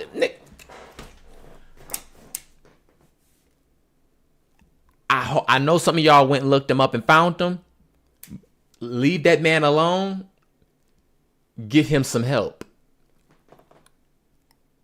You know what's crazy? He might be in a relationship right now. And bitch, if you are in a relationship with this nigga right now, bitch. We are surviving Legion, bitch. If you in a relationship with this nigga right now, bitch, you better watch all 50 parts of this shit, bitch, and find that nigga's book bag. And I'm not knocking correction officers. I want to make very clear, because I know that sometimes people that work in law enforcement feel like, look, when I'm out there patrolling, that is not the same as being a correction officer, and correction officers may feel the same. So I just want to give the distinction between the two. So the dad at one point was a correction officer. However, his primary career was a truck driver. Damn. And so the dad would do long hauls. So Chris is explaining, no, he was like, now that's funny. He said, if you knew our dad, you would understand how funny that is to even insinuate that he was a pastor. And so I told him about the church that we went to. He was like, oh, okay. So he took you to a church in Augusta and told you that was our parents' church. He was like, now our mom used to go to church, every now and then. But he said, our dad ain't been to church since the day he married mom. So the church that Legion took me to and said that his parents started that church, that was not true. So he just took me on a field trip for nothing, basically. So I told him about the weekend, because I did tell Chris where I worked. And that is when Chris said to me, because at the time I worked in a law enforcement agency. And he said to me, now how does that work? He said, because Legion, he done been in trouble a few times. And I was like, what do you mean? Because I had not yet gone online into the court system to see what type of trouble he's been in. And so he explained to me, he was like, just run his criminal history and you'll see it for yourself. He said, because I don't know all the charges, but run his criminal history. I said, okay. He gave me some homework. I'll run his criminal history. So again, he cleared up a lot of stuff in regards to the family dynamics. He did explain to me that, yes, he does have a daughter. He and his ex-wife are divorced. Mm-hmm. And I said, well, Legion would talk about the niece, meaning Chris's daughter, and would send her stuff for her birthday. And he was like, he said, I'm almost positive my brother never sent anything for my daughter's birthday. And I explained to him, I said, isn't your daughter's name Egypt? He said, no. Who the hell is Egypt? Oh my God. And I said, he's paying for the pussy, ma'am. He's paying for the coochie. He's paying for the coochie, ma'am. That's what. Oh my God. Who the fuck is Egypt? That's a stripper, baby. That's a prostitute, my baby. Coming to the stage for a birthday special. Egypt, bitch. What the fuck? Oh my God, are you stupid? Like, I was told that was your daughter's name. That's the reason why I'm saying the name on here, because obviously we're about to confirm that's not the daughter. So I said, I was told that's your daughter's name. I said, I went with him to Rack Room Shoes and bought shoes for what I was told was your daughter. And she lived in St. Louis with your ex-wife. He said, no. He said, my daughter and my ex-wife do not live in St. Louis. He said, I don't know who Egypt is. He was like, are you sure it wasn't for a woman? And I said, well, it was kids' shoes. And he was like, no. He said, and I told him, I said, I went to the UPS store, I mailed it, and it, you know, they printed the label with the girl's name on it, and I'm thinking this whole time it's Legion's niece. Chris is like, I don't know who that is. That's not even the name of one of our cousins. So I have no idea, ladies and gentlemen, who my ex-husband was buying girl shoes for and had me sending them, telling me it's for his niece. that nigga got a baby somewhere. I have no idea. That nigga got kids with stits. And I'm just playing. That's fucked up. But yeah, that sound like that nigga is somebody's baby daddy. He sound like an ain't shit nigga. He sound like a deadbeat. He sound like a deadbeat for sure. No idea. So Chris is like, yeah, he finally said to me the same thing the ex-wife said, which is pretty much whatever he told you is a lie. And I'm being honest with you guys. It is very hard to comprehend that everything is a lie. Like, there has to be something that's true. I'm like, how was he paying? If he wasn't working at the condiment company, or he got fired from the condiment company, how was he still paying the bills? Keep in mind, we never joined our accounts. He wanted to, but we never did, because he wouldn't show me the offshore, the savings account, which of course never existed. So I'm just trying to figure out, like, I know that I saw his checking account. I know that I saw his savings account, and he had money in there. Something had to be true. Something had to be true. And Chris was like, no. He said, it sounds like everything my brother said, everything that he told you was made up. He said, those phone calls were definitely made up. He said, I don't know who Egypt is. That's not any family member of ours. I don't know who Shantae is. We don't have a sister. He said, we don't have half brothers. He was like, I'm telling you who the family members are. He said, I am so sorry that my brother put you through this. So now let's go into the next part. 42 Doug. That nigga's sick. And let's just say he's not an insane fucking psychopath, and he needs psychological help, and you know, he needs to be admitted. Let's just give him some grace and say he's just a sleazy ass nigga, and he using you for money and fucking bitches on the side in the streets. And all of this is some intricate ass ploy, or not a fucking ploy, scheme, intricate ass scheme for him to fucking get some pussy, and he's paying for at least 50% of the pussy that he get. So, but I guess the bigger question now, we know everything the nigga said was a lie. He a fucking liar. He a vagabond. He a bum ass boy. He trifling. We get all that, and the nigga musty. Where did the money come from? or whose account did he sign into where he showed you the checking account? How did he pull that off if this nigga can't keep a job and he ain't never had no money? Please enlighten us. Part 42. Who the fuck did I marry? So I finished going through the book bag. Still July 2021. I finished going through the book bag. There were some other folders with papers in there. He had left the work phone.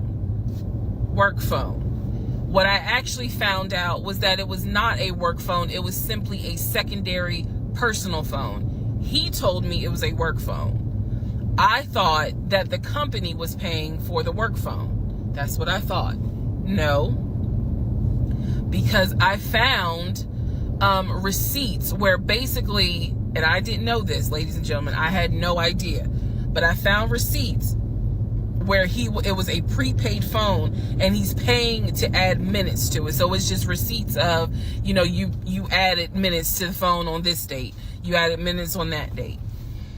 So the work phone whole thing, that was a bold-faced lie, obviously. Duh, because the nigga ain't a VP. The nigga don't, man. It was a lie because, as we now know, he was a forklift loader. So the work phone that he's been walking around with was really just a secondary phone. He had left the phone. He took his personal phone, meaning the main phone, I should say. But the work phone, he left. So I'm going through the work phone, just trying to find some sort of answer. Now what is really burning in my mind is where he get the money from. How is it that he had all this money in the accounts, but again, the last time I saw him, he's living in his car. We on the same fucking page. Get to it. Get the fuck to it. Cause we on the same fucking page. Chop, chop. Get the evidence. Like, the math is not mathing. It's not. It surely isn't. I go into not just the photos of the work phone. I go into the deleted folder. So, ladies and gentlemen, if you're going to go through somebody's phone, which I will never do again, but if you're going to go through the phone, don't just go through the text messages and the pictures. Go into the deleted folder. Because sometimes you find a gold mine. In this case, I went into the deleted folder of the pictures in the work phone. I keep saying work phones because, again, this is just a secondary phone. Mm-hmm. It is deactivated. There's no minutes on it.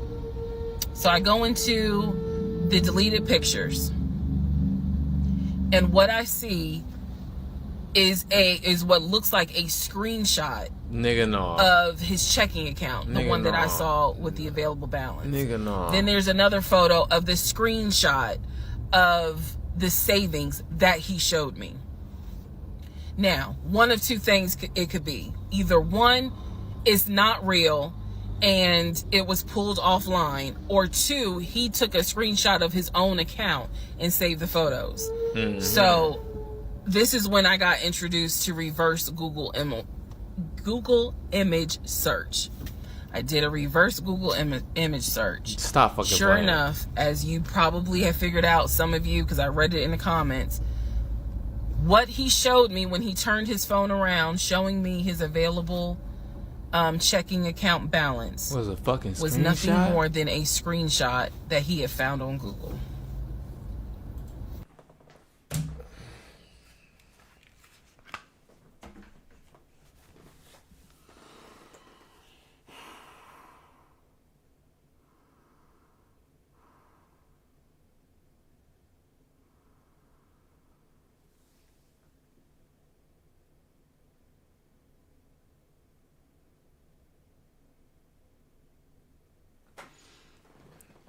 You telling me you got bamboozled by a Getty image, bitch? Like,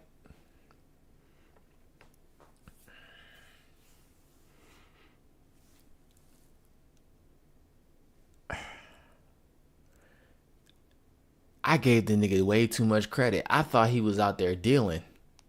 I thought he was on that block. That's why when she leaned in that motherfucker face and she said, "I'ma beat your ass like the bitch you are," you ain't gonna beat nobody motherfucking ass. Nah, bro, you a bitch, bro. You a bitch, bro. I thought you was on that block. I thought, and I know that's stupid, because it's like, why would a person who's selling drugs put their money in a bank account? I don't fucking know. Maybe he know how to rinse it, watch it, and repeat, nigga. Just look at fucking Power. Look at fucking, what's that fucking show? There's a whole bunch of different shows with drugs and shit. Big Meech and all them.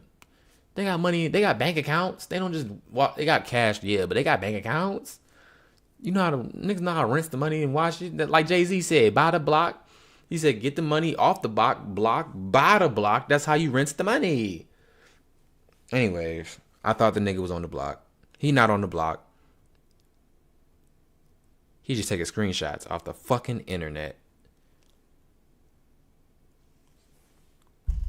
How was he? I guess he had a job, but damn it. Because I'm like, he came into the crib and he was paying all your bills? And I knew something was up with that stupid shit because she got a car. He was doing all this to like, I want you to get a BMW. I want you to get the nicest nice, just to bring it down. Because he knew that I got to bring it up, let it fall out, make it seem like, oh, it's always something going on with the something. And then let's just get this. But he put the money down on the car, but you still had to pay the note on the car, but he's going to help you pay the note. This nigga broke. I couldn't put my finger on it. But I knew that nigga was broke. Because when I Googled arena football, nigga, oh, that nigga lying. That nigga a bum. I was like, you say that from the arena football money, nigga. Really, nigga? So you a millionaire, nigga? You got 700,000 cash, nigga? When he showed me his savings, turned the phone around, because remember, I demonstrated for y'all how he was, and then, turned it around and showed it to me as if he was signing in. When he did that, he was simply showing me a screenshot that he had taken from Google Images. Because when I did a reverse Google image search with those two photos, the checking and the savings, it came right up. It was nothing more than just Google Images. In my phone, I didn't even need this because, again, I already knew that he was not a VP regional manager, but still, for shits and giggles, I did a reverse image search of the charcoal BMW. Remember, I told y'all he had sent me pictures of the company car. Nothing more than a screenshot he had taken off of Google Images. Oh my God. The house that he showed me that he had in San Diego, Google Images. I said this shit episodes ago, gang. How the fuck are you getting catfish with a nigga laying in your bed? That is fucking insane. That is insane, nigga. You're getting catfished by a motherfucker who's next to you?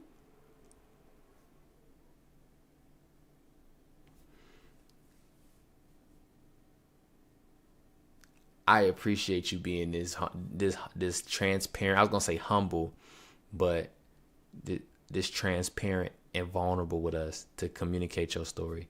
So many women and men, shit, but so many women really need to hear your fucking story, cause don't let a nigga you got a nigga got you looking like Boo Boo the Fool off of Google Images. You didn't marry the nigga. Y'all not understanding how cold this is. This nigga is cold. You married this nigga off of Google Images.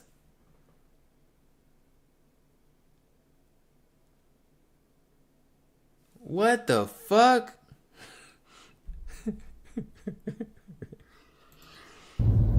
So, what we can now confirm is anything he showed me when he's turning his phone around is nothing more than an image from Google Images at this point. The checking account, the savings account, Google Images.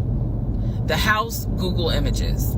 The company car, that charcoal gray BMW 5 Series, Google Images. So at this point, I realize, okay, nothing is real.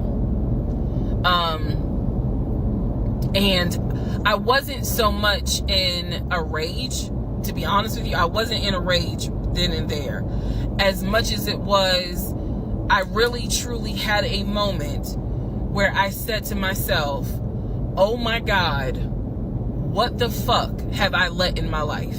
Like, this is not even human at this point. That's really how I felt. Like, again, as someone who, I studied psychology, but I didn't graduate with a psychology degree. However, I have never dealt with a pathological liar. I have studied about them, but I have never come into contact with a pathological liar. Because to a compulsive liar, if you ask them, man, why did you lie to me? They probably are going to have a reason. Pathological liars don't have a reason. Like, there's no limit to the lie. So I have now confirmed that at least 70% of everything that I thought I knew is now absolutely not true. Absolutely not true. So in between all of this, I get a phone call from the aunt in Augusta.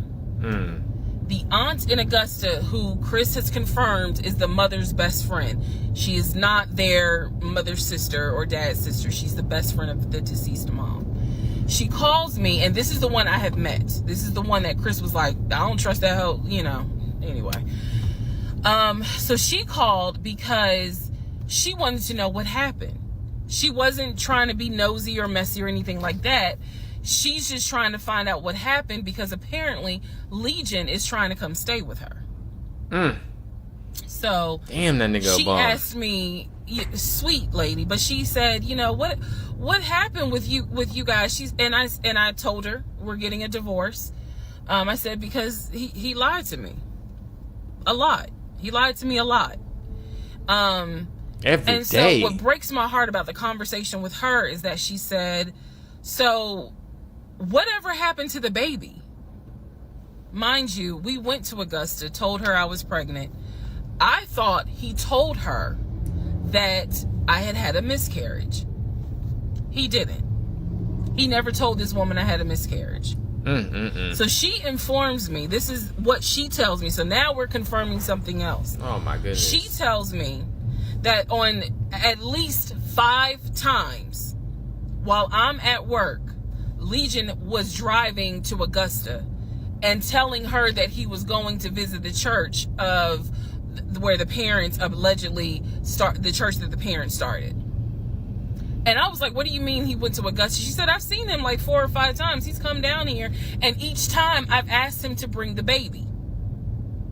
And I said, what baby? And she said, the baby that y'all had. He told me that y'all had a baby boy.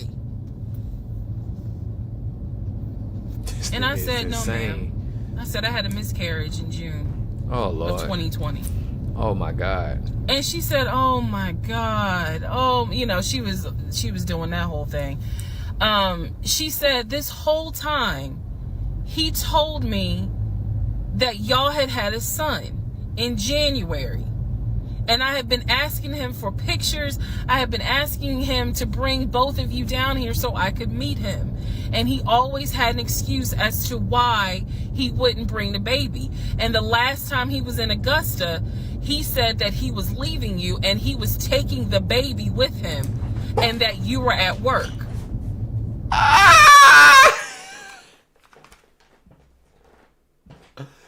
What the fuck? God damn. Is there a pill motherfucker can take for some shit like this? Cause I don't know, man. They got this nigga just outside working at the yard and shit. Like, is there anything he could do to get some help for this shit, bro? I'm like, I ain't gonna lie. I'm starting to feel bad for the nigga. Like, nah, fuck. When it comes to the relationship, fuck him. Get up out of there. Fuck him. Divorce him. He could be stank musty. Get his broke ass out your face. But as a person, as a human being, bro, you gotta feel bad for a nigga that just can't help themselves, bro. Like, what What the fuck is wrong with you, dog? Like, you finna take the baby that ain't born, that don't exist? Yeah, bro tripping. Bro tripping for real. Take your kids to get evaluated. I'm not bullshitting, bro. Just do it. I know I don't got the insurance, I got the money. I don't give a fuck. Do it. Take your children up to the hospital. Have them sit down. You stay nearby, because you can't trust everybody that you leave. You can't leave your kids with everybody. But stay nearby just in case some shit going on or some shit. Don't go get you no Starbucks, no shit like that. You know what I'm saying? Just sit on the outside of the door. You know what I'm saying? Something. Can't leave your kids with everybody. It's a movie with that one.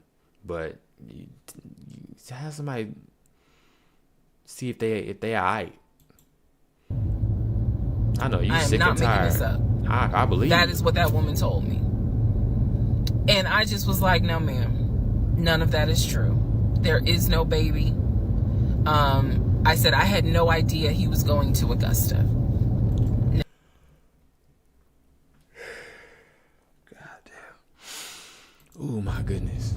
Part 43, who the fuck did I marry? So after the conversation with the aunt, again, she's telling me that Legion has been keeping up this lie that we had a son. I let her know, no ma'am, there was no baby. We did not have a baby. And I said, I thought that he told you. And she said, he's told a few people that you all had a baby. Oh, and she said, because I know some people were trying to send a gift to celebrate the birth. I didn't know anything about that. Didn't know anything about that. So she said, he's trying to come stay with me. She said, but I don't think I want him to, again, she's an older lady. She's like, I don't think I want him to come here because I don't really want to get involved with his divorce again. Again? And I said, what do you mean again? I said, are you talking about the previous wife? And I said the previous ex-wife's name. She said, I don't know who that is. I'm talking about LaTanya, that one, the first one. And I said, well, what happened? Do y'all remember I said in my previous video that I read their divorce records.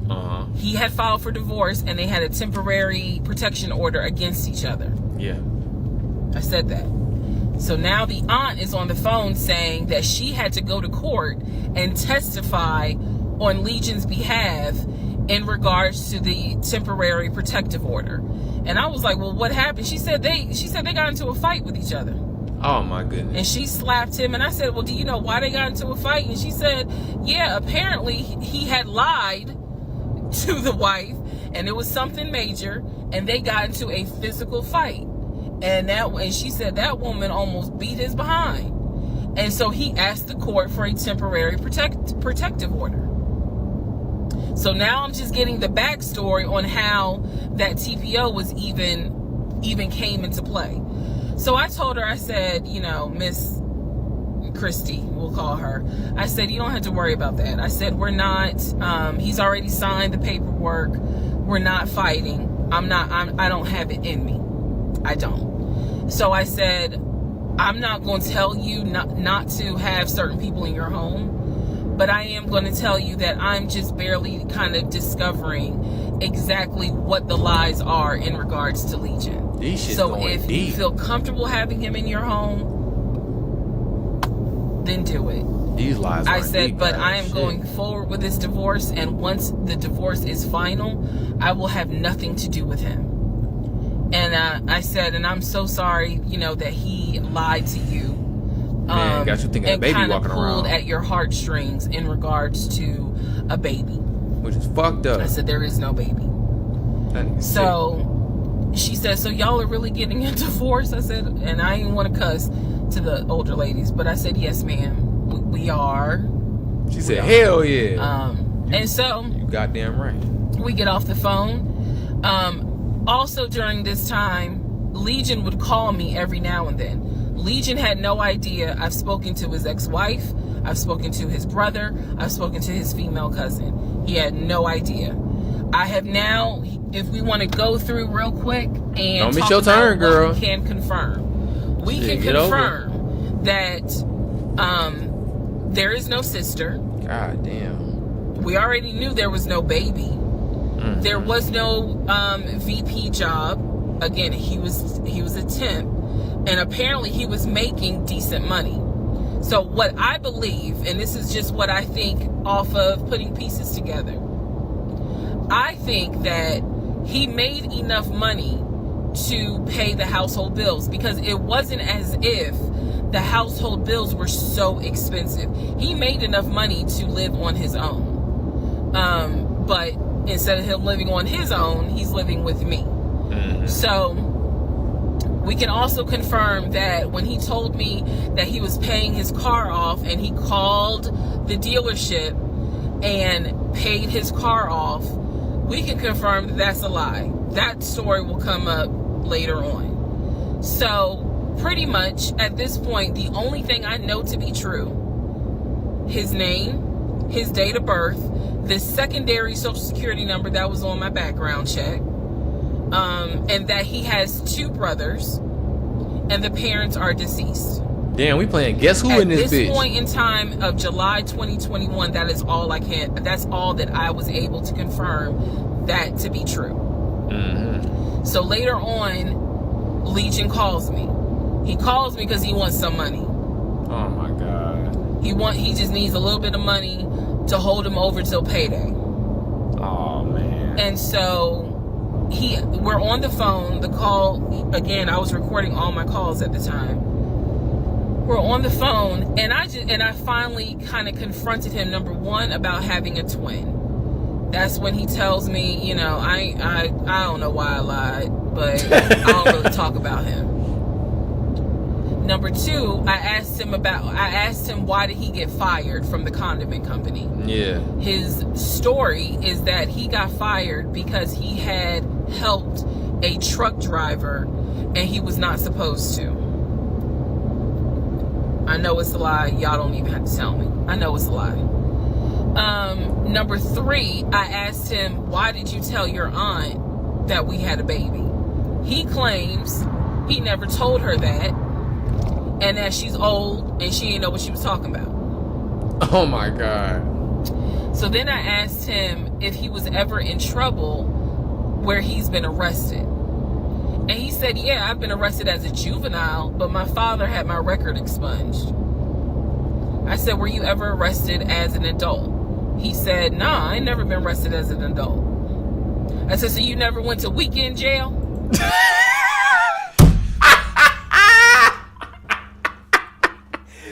Like, bro, this shit, you know what's funny about this interrogation she having with this nigga? I've had, and it's not too many times. I was a pretty good kid. But, like, my mom's, I remember when I was growing up, like, she would ask me questions like these. And I don't know about everybody else, because y'all don't be paying attention sometimes. But I'm a pretty smart cookie, dog. After a while, you start noticing when you're getting asked a question like this. And you go, oh, fuck. Right? So, like, most of the time, you'll get a question like, how was school today? Right? That's a cool question. That's a temperature check question. There's nothing wrong with that question. They are just asking, see how you doing. How was school today? Cool. It was cool. It was straight. I usually go with it was straight. What happened at school today? Ooh, nigga, that's one of these. That's one of these where it's like, oh shit. This is one of those questions where they already know the answer. They just want to see if you're gonna lie about it. Why? Why do this to me as a child? Now, this is a grown-ass man. You already know what happened at school today. Oh, my God. You already know. Oh, you just want to see if I'm going to tell you.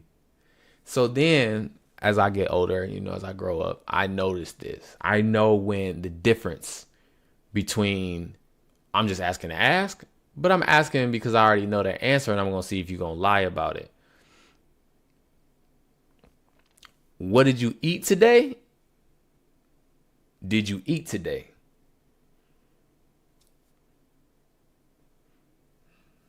You gotta listen to that shit. One of those questions is just asking if you ate. The other question is trying to see if you ate they shit. But they not gonna say, did you eat my shit? Because that might be seeing like, oh, that might come off as accusing you of doing something, right?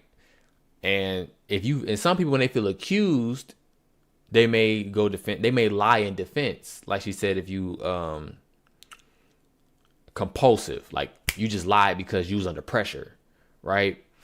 But if I ask you in a different way that seems more open, you might tell me the truth and I'll get the answer that I'm looking for. But he a grown ass man. She already know the answer. And you just lying. You just fucking lying. And it's like, why do you think I'm asking you these?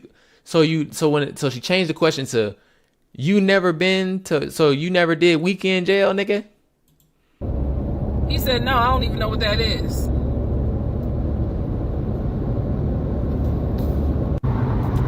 So he doesn't know what weekend jail is. That's his story. And so he was still standing by the lies he told me. So finally, I just asked him, and this is where let me just say it. I asked him, why the hell did you even marry me? Like, why? Why did you even marry me? Because you easily could have just stayed dating or been the boyfriend or just moved on with your life. Like, you didn't have to marry me. You didn't have to pull me into a marriage and make me think that this is what you wanted. This is what he said to me on that phone call. He said, I had to marry you. And I was like, no, you didn't. He said, yes, I did. He said, I knew full well from day one that there was no way you were going to stay my girlfriend for longer than a year. He said, I knew it. He said, I knew in order to keep you, I was going to have to marry you. Y'all, my jaw hit the ground. I could not believe he said that. And he said it so matter of fact. And I was like, that is the most fucked up thing you could ever say. Oh my goodness. Ah, fuck. This motherfucker is playing. Now for a pathological liar and an ain't shit ass bum boy. Bumbucket. That's a move. That's a chess move. That's a chess move right there.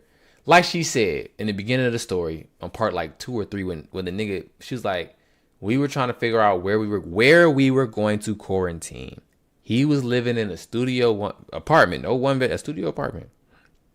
I was living in a 3-bedroom, which I assumed to be house. She was renting a 3-bedroom house. He was living in a studio apartment. And she wasn't even making no real bread for real. She wasn't even making no real bread because she had to get a better job so that she could work on the car note and all the other shit. But she was renting a house. He was living in a studio apartment. She had 3 bedrooms.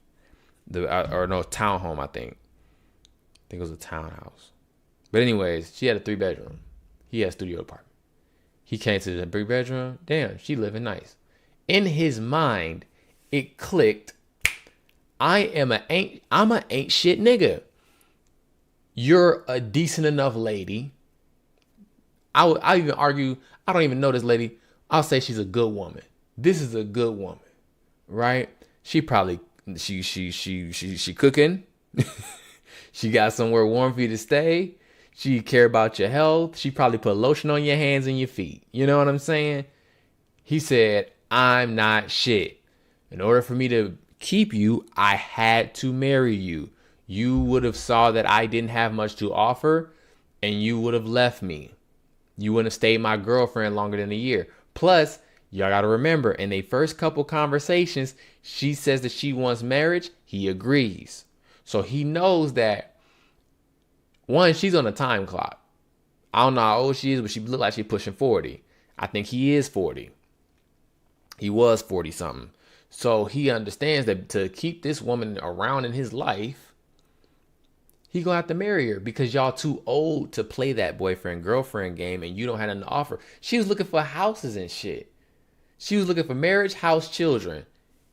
They literally started pushing this narrative so fast during COVID, might I add. Like, to be honest, girl, he was looking for a place to stay. That man is a bum. That is crazy for him to say that. Part 43, who the fuck did I marry? So after the conversation with the aunt, again, she's telling me that Legion has been keeping up this lie that we had a son. I let her know, no ma'am, there was no baby. We did not have a baby. And I said, I thought that he told you. And she said, he's told a few people. Part 44, who the fuck did I marry? The videos that you saw earlier were filmed earlier today. And yes, I'm aware. It was brought to my attention. I had to make a decision whether or not to finish, keep my word, or stop, disappear. I mean, disappear. Okay.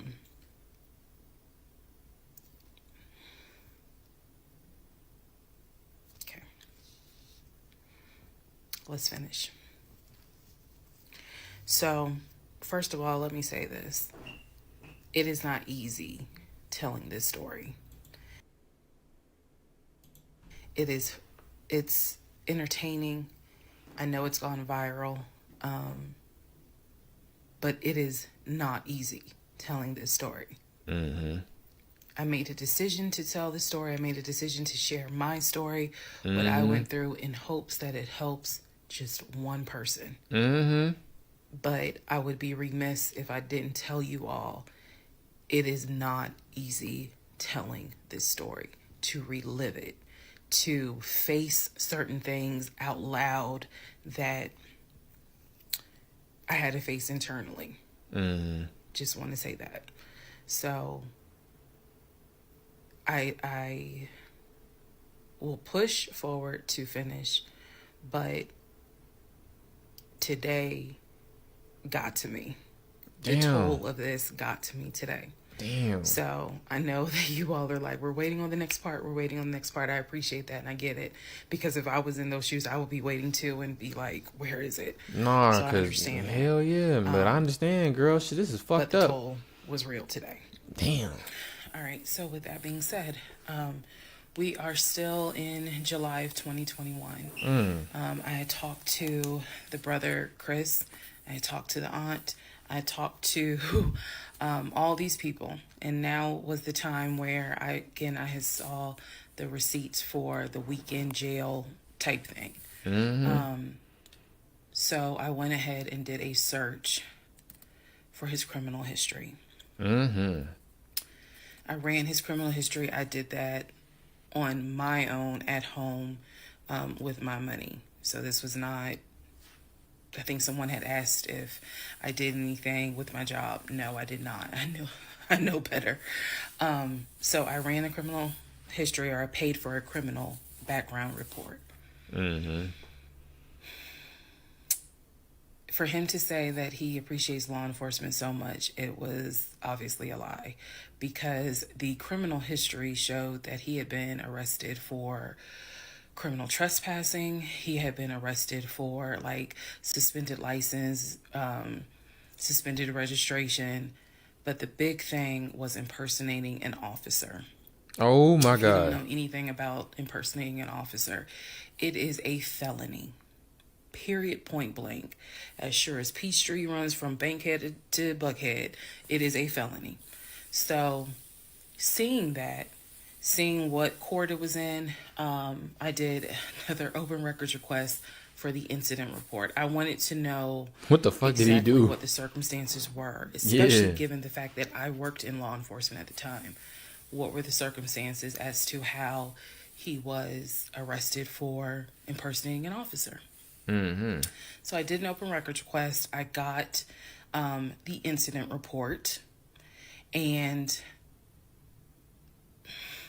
I'm tired of saying my jaw hit the floor. But on this one, my jaw hit the fucking floor. I respect law enforcement. Again, I was working in an agency with a lot of great men and women. Basically, what the incident report, and I'm paraphrasing it because I don't have it sitting in front of me, Basically, what the incident report shows is that he pretended to be an officer using a badge. I later found out it was the badge that his dad had as a former correction officer. Same last name. So he was pretending to be a police officer at an apartment complex on the south side of Atlanta, and proceeded to tell people that he was an investigator and he was looking for drugs. He also proceeded to try to pat down someone, and then also proceeded to try to go into a woman's apartment and do a search. This is in the incident report. So naturally, the woman who he was trying to get into her apartment to do a search happened to either work with or worked at a local police department. So Damn. she just simply called her coworkers or called her homeboys or whatever. And so he was subsequently arrested and subsequently was charged and found guilty. That is what I found in his criminal record report. It is fair to note, had I known that he had a criminal history, we never would have even finished date number 1. Some things I'm just not going to get involved with if I know from the rip. So what does this mean? Again, we've been going over what's the lie, what can you confirm? I can confirm that there was no way that this man ever had a passport to take me to London. When he claimed that he was voting in the election, there's no way that he did, because he tried to tell me that he was still a registered voter in California and that he did it online. I knew it was a lie, but again, at this point in July, I'm able to confirm that, yeah, you never had a passport. You never voted. The small things that mean something to me, he never did it. He wasn't eligible to. So now I know that not only have you, yes, been arrested. Now, what happened as a juvenile, I don't care. But you have been arrested. You have done some sort of time. And now it explains why you knew your way around the county so well. If you go back to the previous videos, I had mentioned that I was wondering, how do you know your way around here? And the story was his sister used to live in this county, and he would come visit when he would fly in from California, when he would go see his parents in Augusta.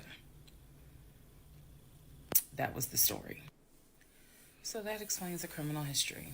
God damn. And I'm also going to take you guys back and remind you when I had to go in for my polygraph, and how the polygrapher had asked me, do you know anyone that is a convicted felon that you have relationships with, blah, blah, blah.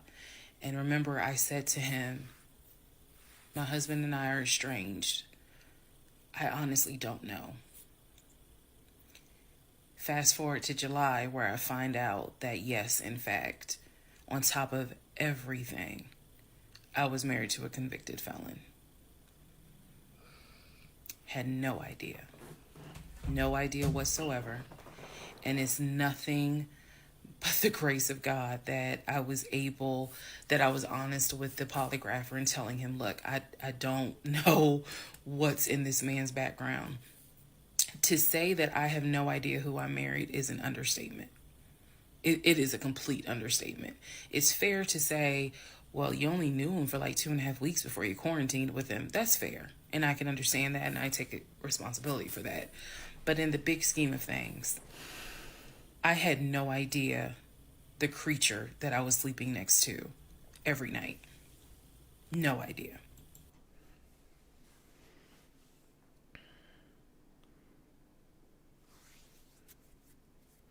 Like, don't get me wrong. Men pay for pussy, but women, yeah, men, y'all. I've seen plenty of women in my life, my personal life, friends, family, fucking coworkers. Y'all will take a bum in your house and raise his kids.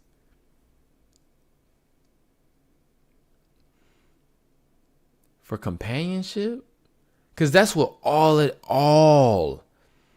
of this shit she went through was because she didn't want to spend quarantine alone. Oh, fuck. Companionship?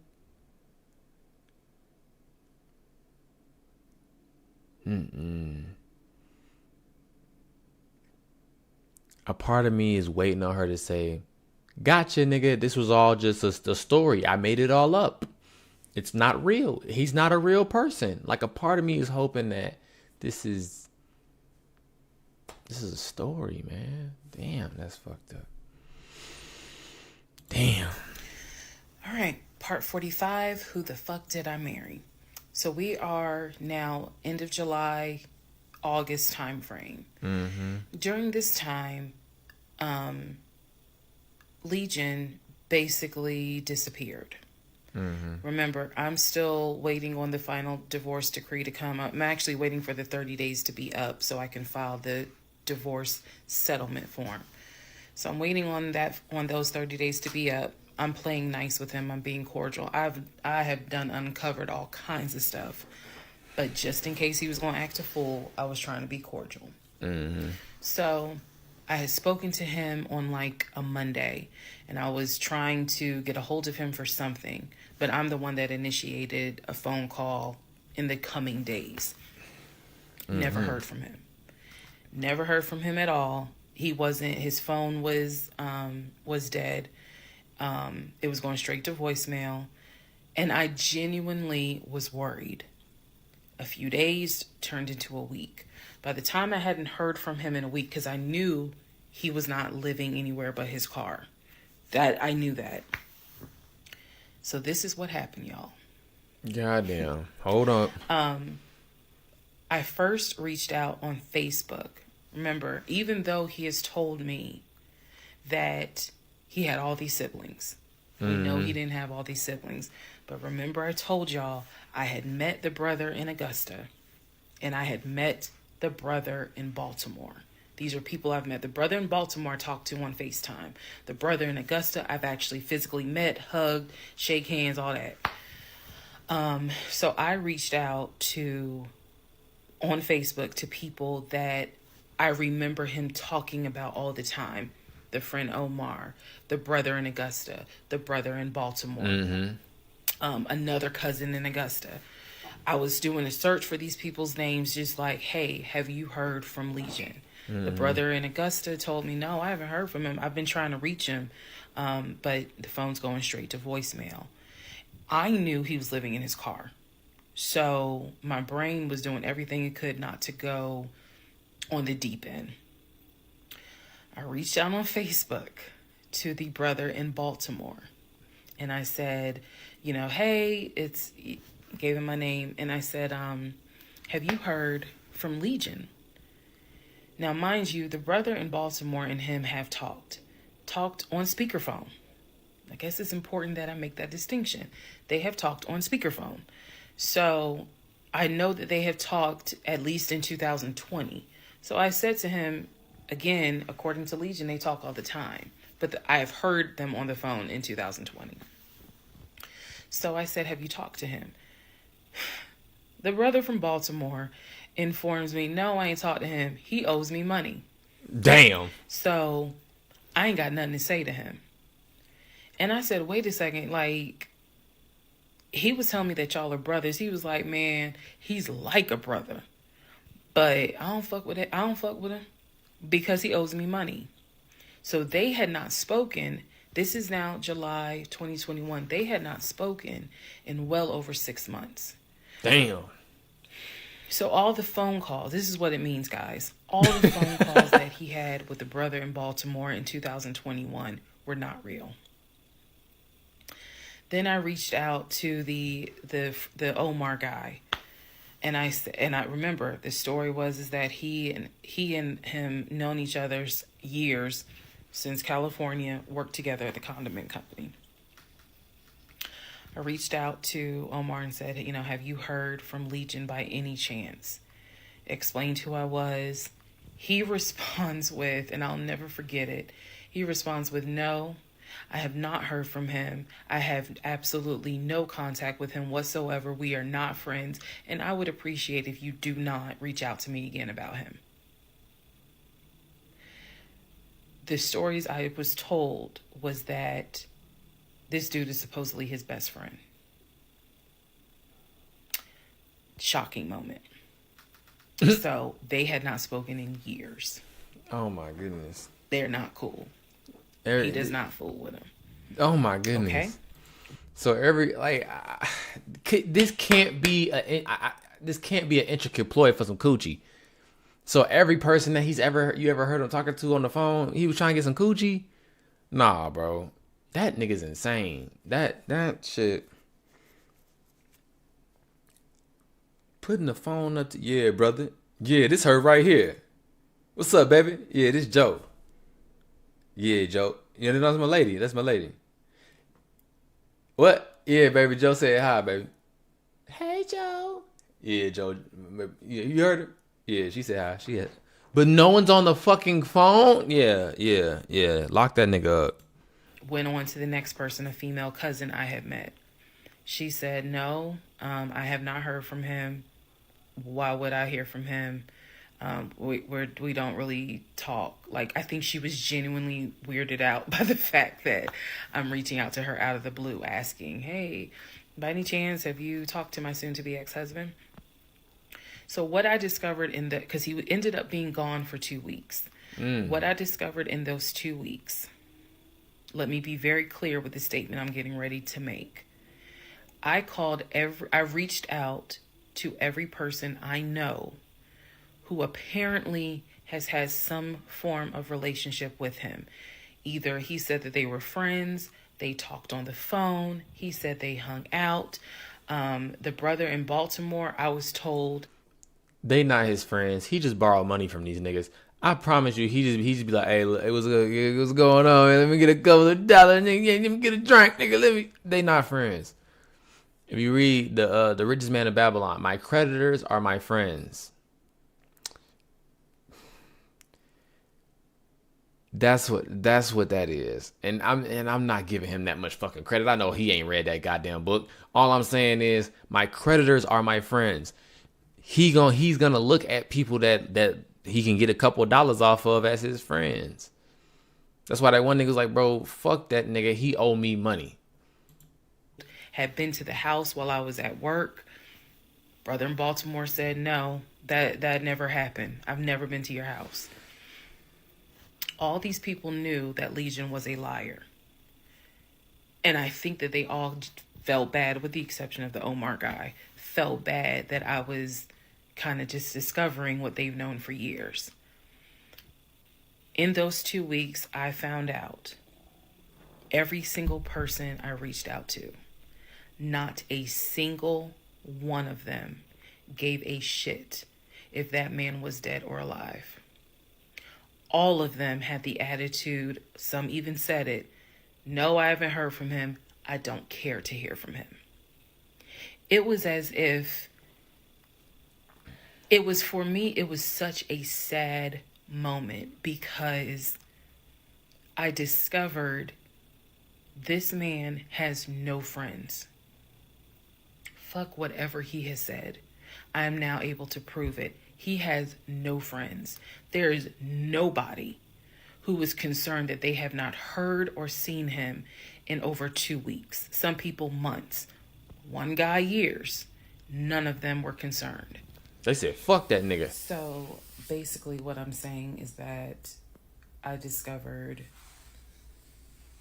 he had burned bridges with everyone. Burned bridges with family. Burned bridges with so-called friends. Burned bridges with fake brothers, fake sisters, fake aunties, uncles, everything. He had burned bridges with everyone. God damn. And for me, that was more telling than anything else. Yes, I knew he was a liar. Yes, I knew he had made stuff up. I was genuinely surprised to discover nobody gave a shit about this man. No one. Fuck him. I had never met every single family member, but the fact that he was living in his car, the fact that he wasn't bathing and was just had disappeared was shocking to me. So, where was he for those 2 weeks? Glad you asked. He had checked himself into a behavioral hospital in Augusta. Why? Not to get help. No. This is July in Georgia. It's hot as hell. It's sweaty. It's damp. It's humid. It's everything. He checked himself into a hospital so he could stop sleeping in his car for 2 weeks. When he checked himself in, they took his phone, and that's why no one was able to get a hold of him. And by no one, I mean me. He checked himself into a hospital so that he could have a bed for a couple of weeks. That's the type of human being that you married. Yeah. It's fucked up. That nigga needed a turkey sandwich and a pillow, bitch. Fuck is you talking about? My nigga said I need somewhere to sleep and something to eat. Fuck you talking about? Shit. And it's crazy is at first I was for like a millisecond, I was like, he checked himself in. God damn, maybe he finally done turned a new leaf and he's seeing that, man, I'm fucked up. Let me go get some fucking help. Nah, that nigga was living in that car. It got hot in that bitch. You can't sleep in that motherfucker. How many times are you gonna walk around the grocery store in the cold section before you go back to your car with no AC in that motherfucker? And you like, no AC, because the AC drains the gas. You gotta keep the car running with the AC on. If you put the car on with no engine, you burn the battery. He can't afford to replace the battery. So you gotta keep the car running. But by putting on the AC, you're burning the gas. So you're burning the gas from having the car running, and you're burning more gas by turning on the AC. So he can't even afford to turn on the AC in the car. So he's walking around in the grocery stores trying to get some motherfucking AC and shit. But he a bum and he stank. So they probably throwing his stinking booty ass out. So now he gotta go to the fucking hospital to get admitted so he can sleep somewhere. Oh my God, this is crazy. Part 46. Who the fuck did I marry? So after the whole missing in action debacle where he disappeared for a couple of weeks. Yeah. Legion started calling and texting me, telling me that he was ready to come home. Man, yes, fuck that correct. Yeah, fuck that dude. So apparently someone had told him that legally he did not have to leave the house when I kicked him out because it was a marital home and he had just as much right to be there as I did. So he started harassing and calling the shit out of me. He was calling 30 times in 1 hour. He was Facebook Messenger calling me. I mean, cause unemployed niggas don't got shit to do. What the fuck you talking? Of course he was blowing your fucking line up, nigga. On the McDonald's Wi-Fi, nigga. On the McDonald's Wi-Fi, nigga. Be clear, Facebook Messenger calling me. He was calling me so much. He was messaging me saying, I'm coming home. I'm going to get some money and drive up from Augusta. You have to let me in the house. It's not fair what you're doing. All this other bullshit. I mean, it was non-stop. He would start calling at 7 o'clock in the morning. He would not stop calling until 10 o'clock at night. He was calling so much, leaving messages, like I said, just straight up harassing me. So I reached out to attorney friends. I reached out to local law enforcement. Local law enforcement informed me, well, technically he's right because he is still legally your husband. Our divorce had not been finalized at this point. The paperwork had been sent in. I was just waiting on the judge to give me her signature, but it hadn't happened yet. So the local law enforcement did tell me if he comes back, our officers would have to let him in the house. You don't have to stay there. They gave me different options. I mean, I was trying everything in the book because he is saying I'm coming back to the house. I told him, do not come. You were not welcome. I'm not letting you in the house. Again, the locks had been changed, the code had been changed. So I told him, if you come to this house, step foot on this property, I'm calling the police and getting you arrested for trespassing. You should know about that. He was adamant. He was adamant. That man, he's so fucking dirty. He just wanted somewhere to lay his broke ass, bum ass, stinking booty ass head, bro. Oh my God. Somebody told me because we was married and we still married technically. Bro, I don't even give a fuck. I would have lied. I'm like, hey, look. The decree been this, and this. Cause he lying. Fuck, lie back. What the fuck? He lying. You lie too. Shit. The shit is signed, bitch. Oh shit. He tired of walking around at the motherfucking freezer section, bro. He tired of that shit. He tired of sleeping in the back seat, nigga. Or the front seat. Shit, that nigga back hurt. He said, I need me a warm pillow. Fuck. And he gonna eat up your food. That he was allowed back in the home. He didn't know the conversations I had with local law enforcement. But somebody was in his ear telling him, nah, you can go home because she's not allowed to kick you out. Okay. So I didn't know when he was scheduled to come because he was trying to get the money for the gas to get back to Clayton County. I fucking told y'all. Y'all thought I was bullshitting. I know what I know. I know certain shit, bro. I ain't, you know what I'm saying? This nigga, like I said, he couldn't put the, bro, he walking around the freezer section at the Target, nigga, because he can't turn the AC on in the car because it's going to burn the fucking gas. This nigga need a cool $40 to get back to the house. And who going to give it to him? How he going to get it? He out there begging. He out there begging, looking bummy and begging. He like this. He out there begging and shit. Now, I don't wish that on my worst enemy, bro. But this nigga particularly, I feel bad. I low-key feel bad for bro. I don't know, man. I don't know if there's a pill you can take, a shot you can hit, a counseling session he could have went to as a child, any of that shit. Because for him to grow up and to be like this, and then what's crazy is he's 40. He fucking 40. God damn, man. I tried everything I could. Basically, what my options were simple. Let him in the home, and I can stay in the home, put him in a room, just have no dealings with him. But again, I don't want to be under the same roof with him. This is what the local police told me.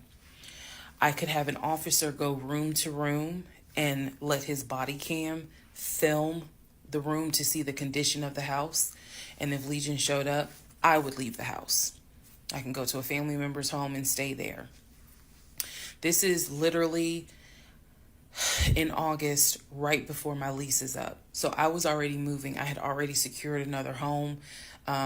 Did exactly what I said I was going to do. Moving to Cobb County. So I just needed a couple of weeks before I vacate the home. So the other option was, again, have the officer film the home with the body camera. That way it shows what the condition of the home is at the time that he moved in. So if anything gets messed up, I can sue him. What am I going to sue him for?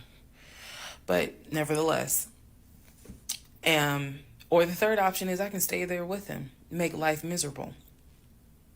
So my plan was the option of have them film the home. I was not staying in the same house with him. I didn't care.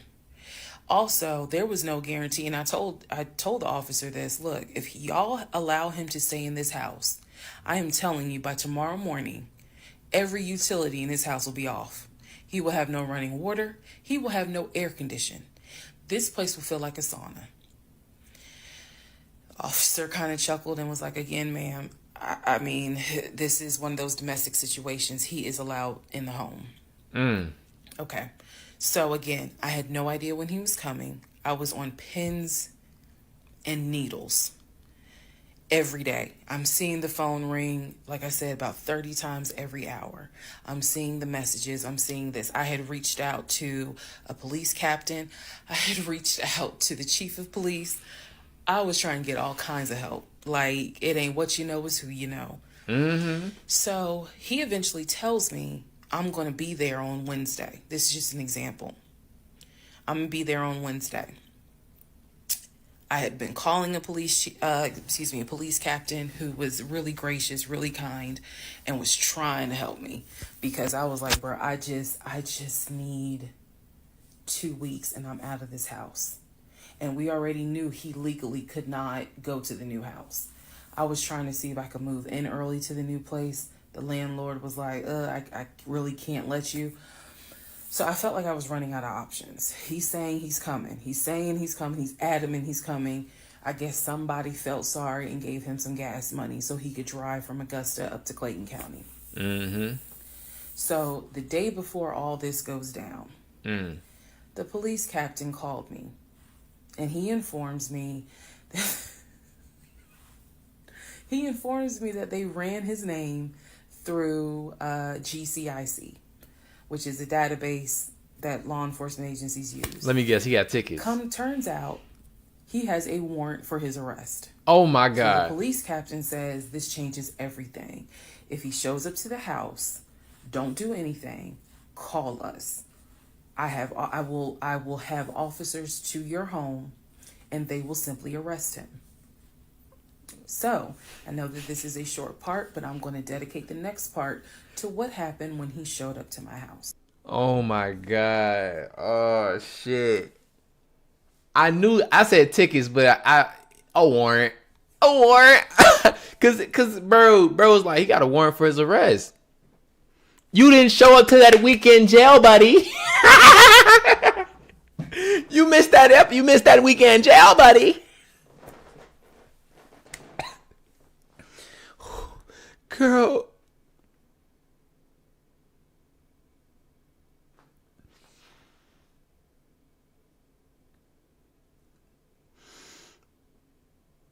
Oh shit. You married a pathological lying ass felon? And you married this nigga in like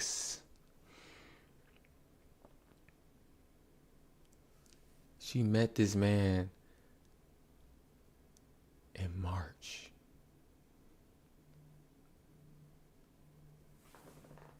She met this motherfucker in March, bro. This is y'all not understanding. She met this nigga in March 2020. They got married in January.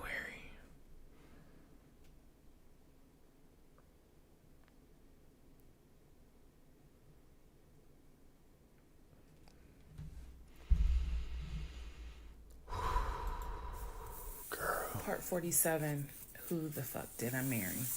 So, here's what happened.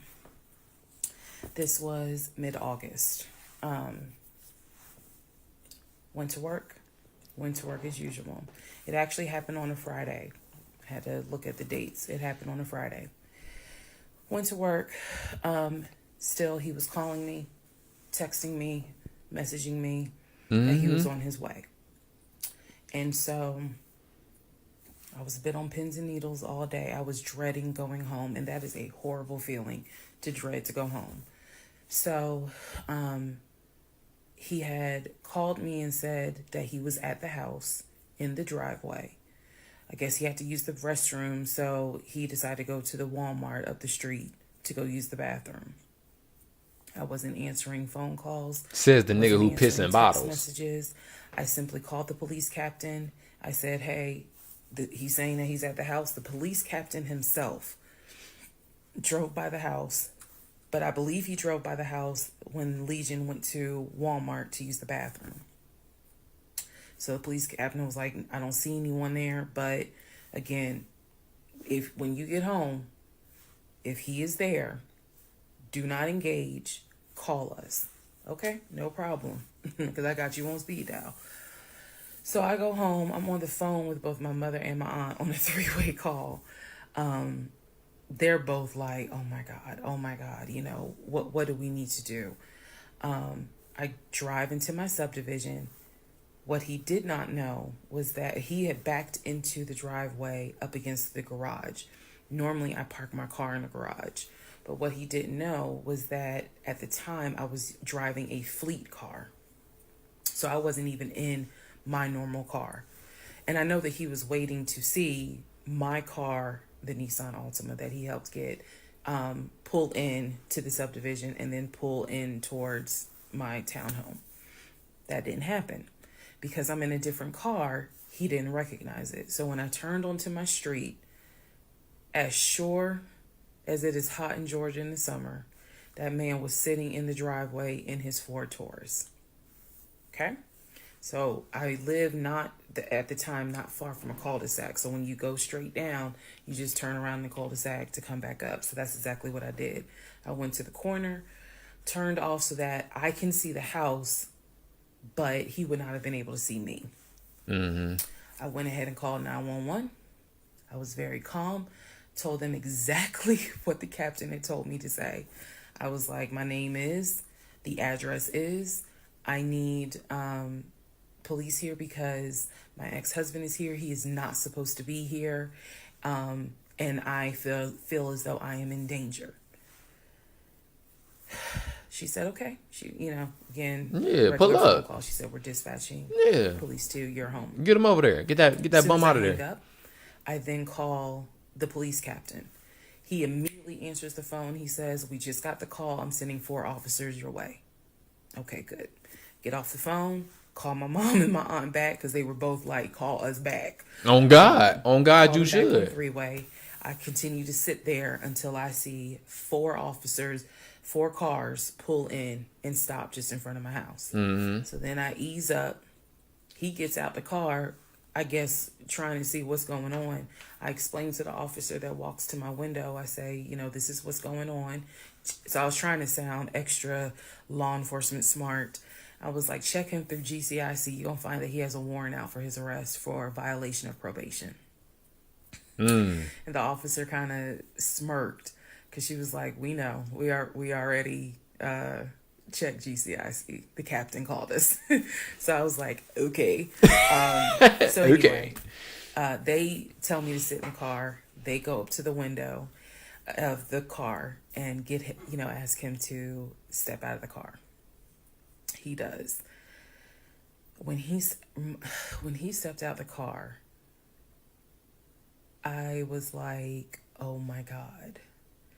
I hadn't seen him since the end of June when I met him at the UPS store. And he looked bad then. He was still in the same clothes.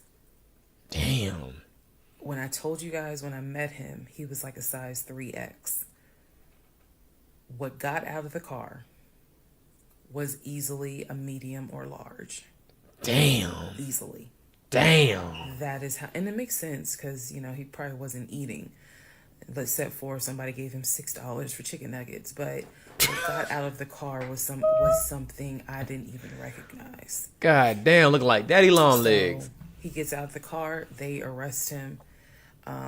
There was no incident or anything like that. He was arrested peacefully. They put him in the back seat. My neighbors are all looking like, what is going on? And so the officer comes up to me and she said, he's asking to speak to you. Do you want to speak to him? Nah, all he gonna do is lie. I said, yeah. Oh, fuck. So she walks with me. Keep in mind, she's wearing a body cam. So she walks with me to the window. They put the window down. And I remember looking at him. I was like, I told you not to come. And he said, I just wanted to get my stuff. I just wanted to get the TV. I said, what TV? The TV that you gave me in the divorce? And he was like, yeah, that TV. And I said, it's mine. You gave it to me. I have the fucking text messages proving that you gave me the TV. And I'm trying not to scream because the neighbors are all watching. And he was like, I know. I just needed my stuff. I'm sorry. I'll never Damn, bro, trying to pawn that shit. He might be a fiend the way he talking. bother you again. I'm sorry. And so I look at the officer and I was like, you have me out here with 4 fucking police cars. You have embarrassed me to no end. You have made a fool of me. And you got the audacity to now be like, I'm sorry, I'm sorry. I'm like, fuck, you're sorry. So the officer was kind of like, okay. I said, Hey, bro, I don't know where the officer at, but you gonna have to drop that body cam footage, cuz. On God, you gotta drop that bitch. Fuck your sorry. We gonna have to see that shit live. I never want to see you again. He was like, you won't. I'm sorry. I'm so sorry. So I walk off. The officer is like, going through the stuff that was in his wallet. They took it out and put it on the roof of the car. So the stuff that was in his pants, like his wallet, his keys, they put it on the roof of the car when they had him get out the car. And so she's just like, I said, did you catch all that on body cam? And she said, yeah. I said, he gave me the TV. And she said, yeah. She's like, we're going to take him in and we'll have somebody look at him, because in her words, she said he's definitely having a mental episode right now in the back seat. And I just shrugged and I was just like, Mike, I just said, I just want to be done with him. I just want to be done. I just want to be done. And so she was like, I understand. I totally get it. So his car is in my driveway. The keys and everything are, they took it with them because I guess since it was on him, they took it with them for processing at the jail. I think that's how that works. Man, somebody told that shit. So at this point, 4 officers leave. I go into the house. Everything's peaceful and calm. A few minutes later, I go outside to check the mail. What's in the mail but a letter from the court? I open it up. I go into the house because, again, it's hot. I had my wig on. My head is all sweaty and stuff. I'm just angry and just angry. That raised my blood pressure. So I go in the house. I sit on the steps inside the house and I open up the mail from the judge. And it's my final divorce decree. And I'm smiling right now. But y'all, when I got that divorce decree sitting on the stairs, I broke down into ugly Oprah tears. I broke down. It was as if that's a relief right there. A year worth of weight came off of me. Mm-hmm. I broke down, and I mean, I wailed. I broke down. I broke down so bad. Next part.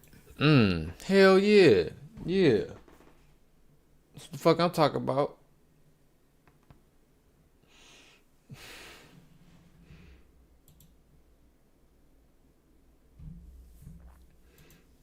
Fuck that dude, man. That not ironic. I won't say ironic. Is it ironic? No. Coincidental. Like, she's talking about bro having an episode, and that's what I'm saying, bro. Like, when people get your kids psychologically evaluated, and as an adult, if you feel like something, I know people don't want to, no, because the pills make me feel real sleepy and shit. Then you gotta get on. There are certain mental diseases where you can get on disability for, bro. It's nobody. You didn't ask to be here.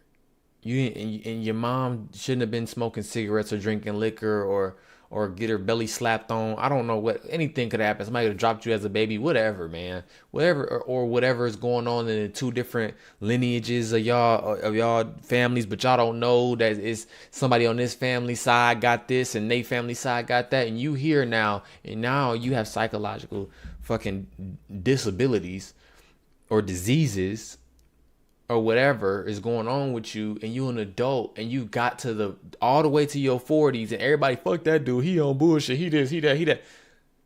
He honestly, like, what's the word I'm looking for? They failed him as a child, and now he a part of the system. Police officers look at it, bro, in the back. Yeah, he's having an episode. Yeah, something wrong with him, for sure. Not saying that regular people or whatever don't have episodes like that when they're getting arrested, but like she could see, yeah, something wrong with buddy.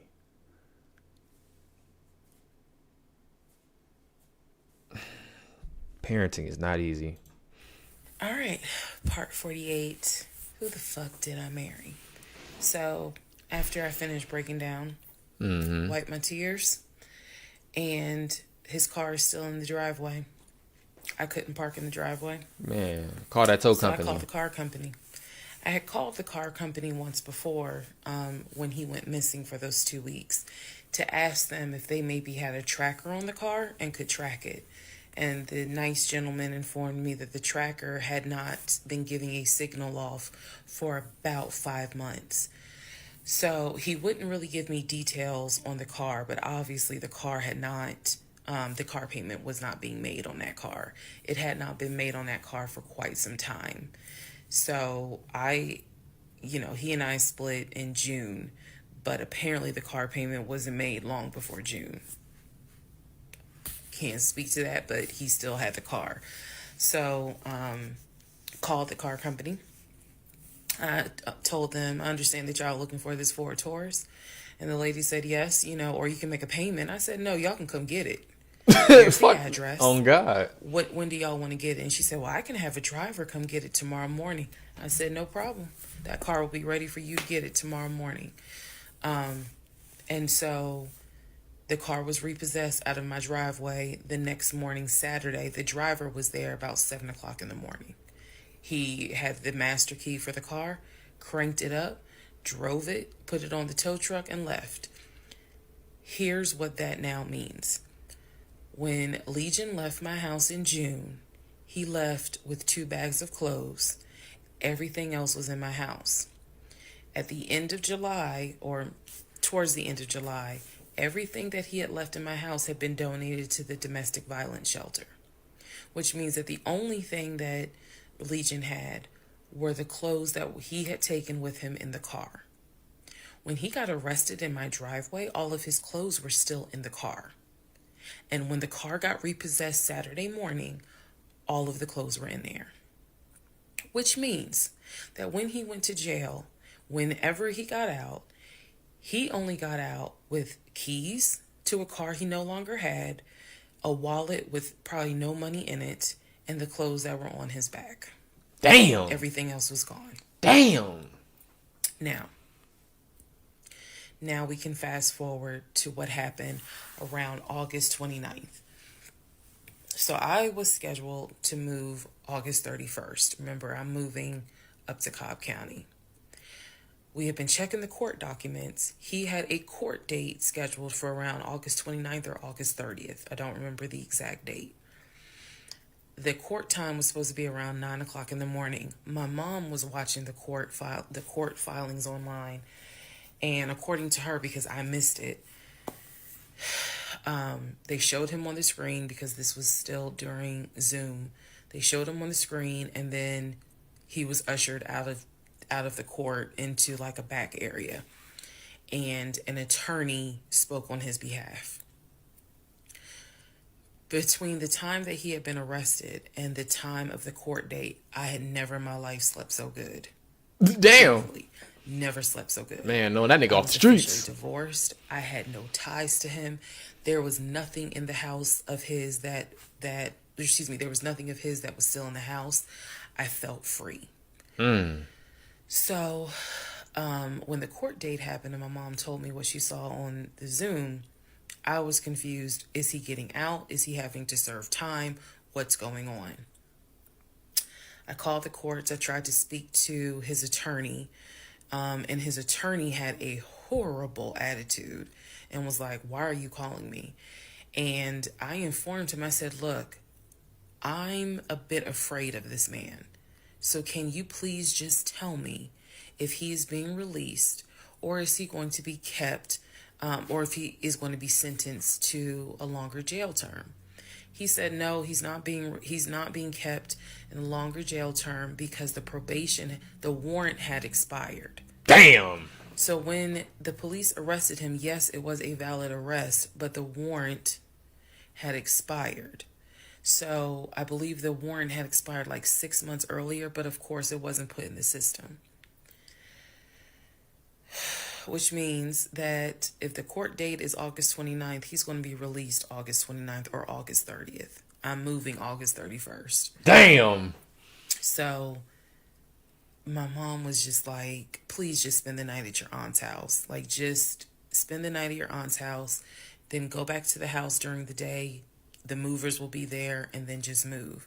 So that's exactly what I did, because there was concern that he would get out of jail angry and catch an Uber with no money and come back to the house, either for retaliation or because he's just in a fucking manic mode.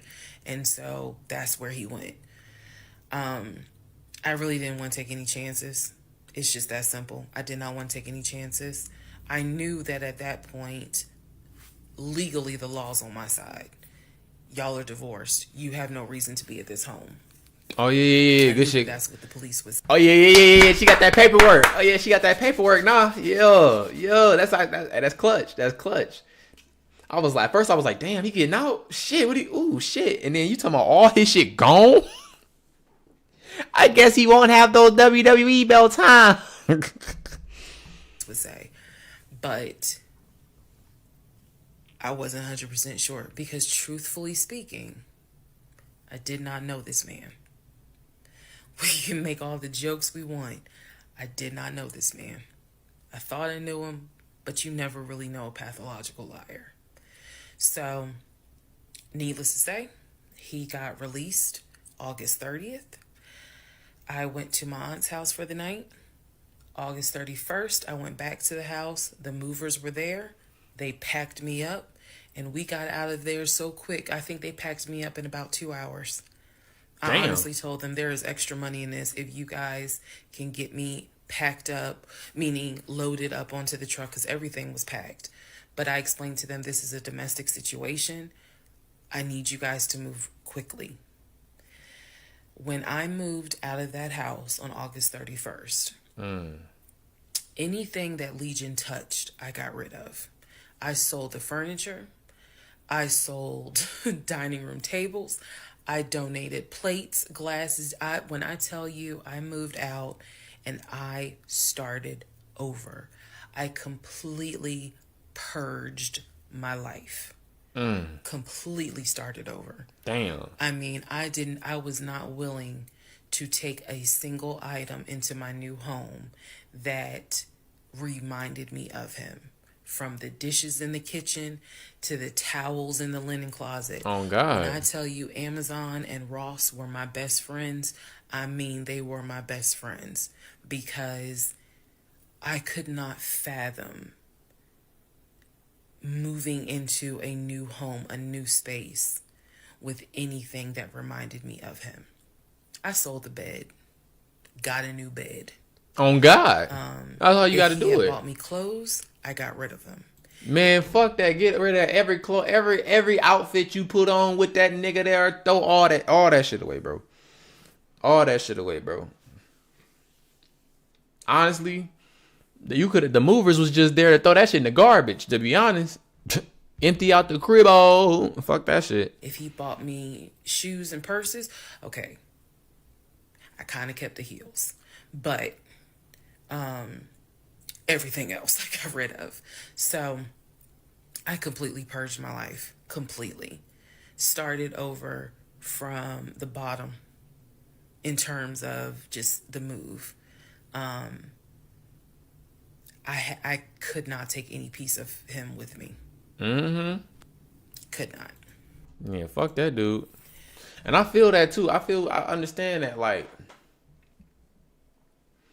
I understand that, you feel me? Cause like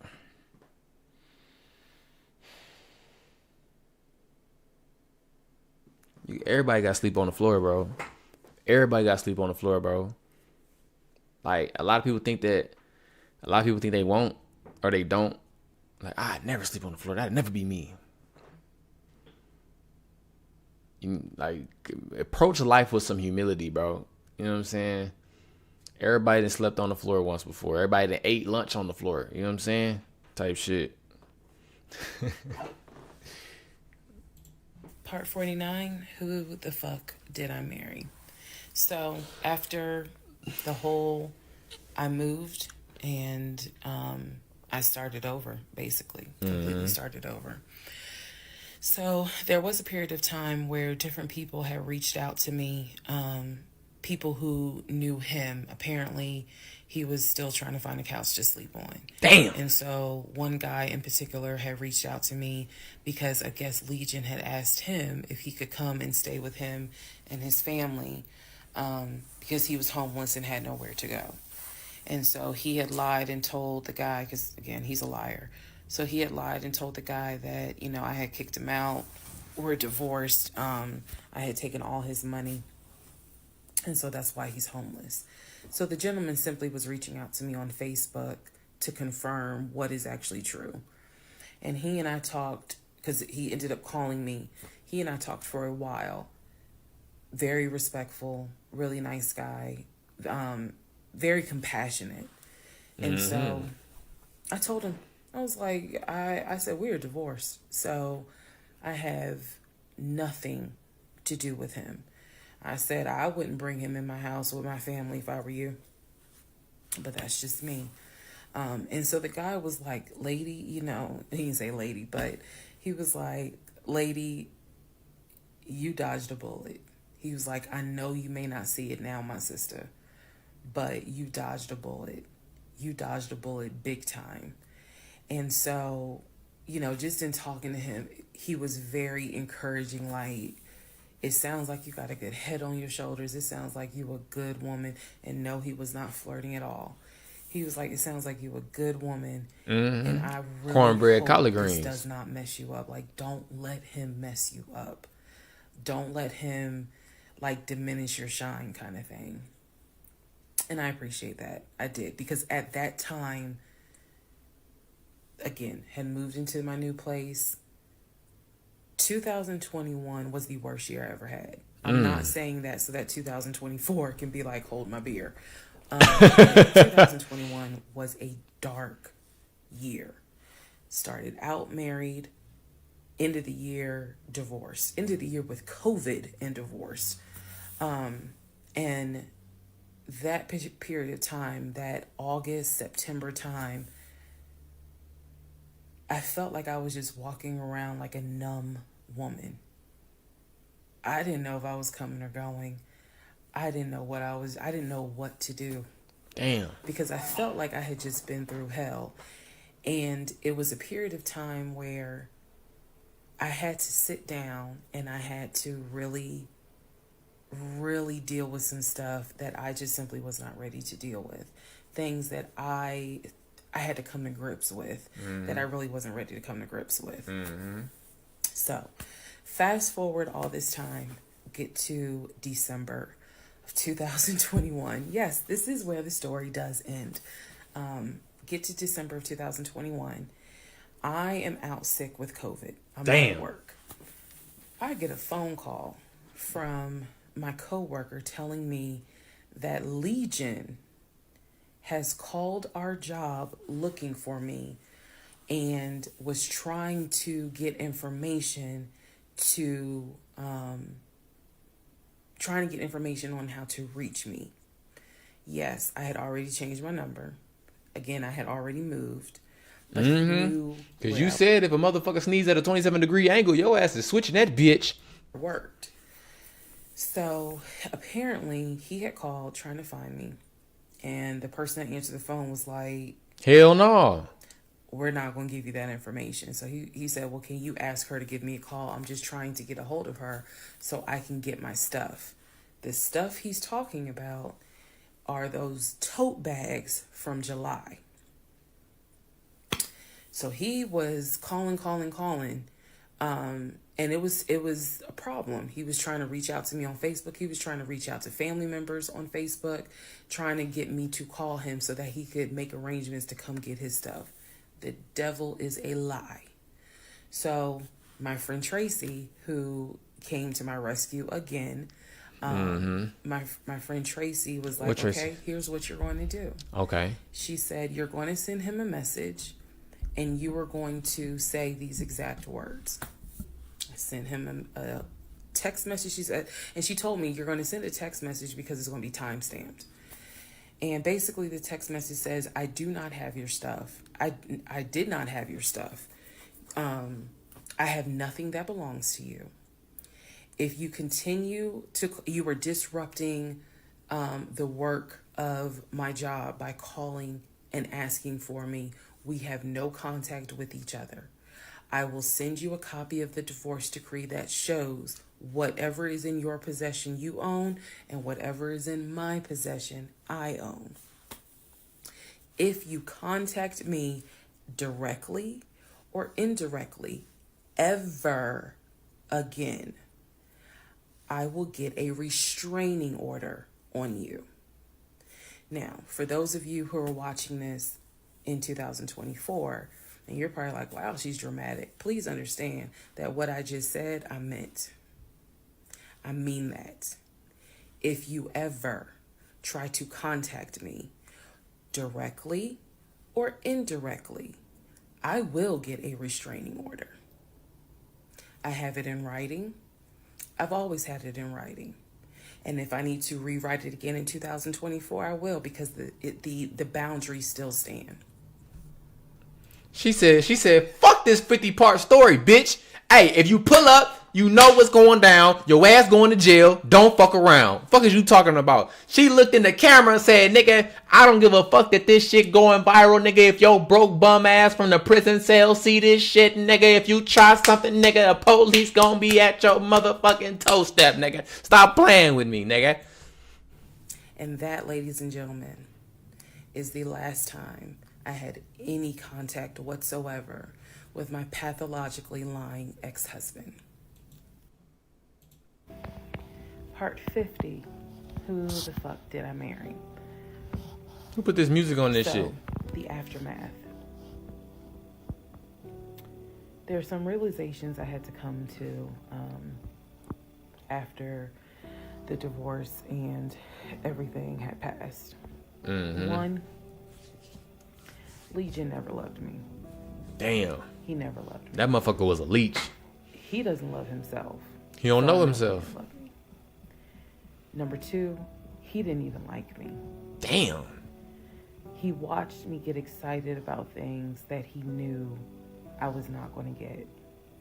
And not even just the possession stuff. Like, of course, we know I was excited about to be that a woman man whose husband is like, I'm taking my wife to London. Yeah. I was excited to be the woman whose husband was like, yeah, I bought my wife a brand new BMW X5. With the cognac seats, nigga! All the jokes that we make about the BMW. It was the time and effort that he spent in taking me to dealerships and being sure to put me in the car and test drive the car and, you know, oh, I can see you in this. I like this for you. It seems safe. It was the effort to really make me believe that he was going to get this. Just for him to fuck with me. The effort in taking me to all these homes, to see my face light up as a woman who grew up on welfare, to be able to walk into these 4 and 5 bedroom homes, knowing that he didn't have any money to buy it. Imagine if he had just been honest and said, hey, I like in my free time to go to open houses and just see how the other people live. Imagine if he had just said that versus wasting not only my time, damn, but the wasting the time of the realtors. Oh, God. He did nothing wrong. There's a level of cruelty to my ex-husband that I had never experienced before, And God knows, I pray I never experience it again. That's the word that comes to mind when I think of him. He is cruel. Mm-hmm. And it wasn't just me. He did it to the ex-wife. So do I trust? Because when she went through the motherfucking obituaries and then seen that before her there was a Latoya, and then or no before the ex-wife there's a girlfriend. God damn, this nigga is a serial leech. Because god damn, this nigga a serial leech, bro. No. Because before you, it was a girlfriend, and it was an ex-wife, and there was an ex-wife before that ex-wife, but then the family didn't even know about two of the fucking wives. No. I trust the people who were in my life before him. If we were friends or if we were in a relationship or whatever and I knew you before him, I trust you explicitly. But if you're somebody I just met, I don't trust you. I don't. There's no point in me getting on here and saying and making it seem like, oh, I'm so strong, I'm so brave.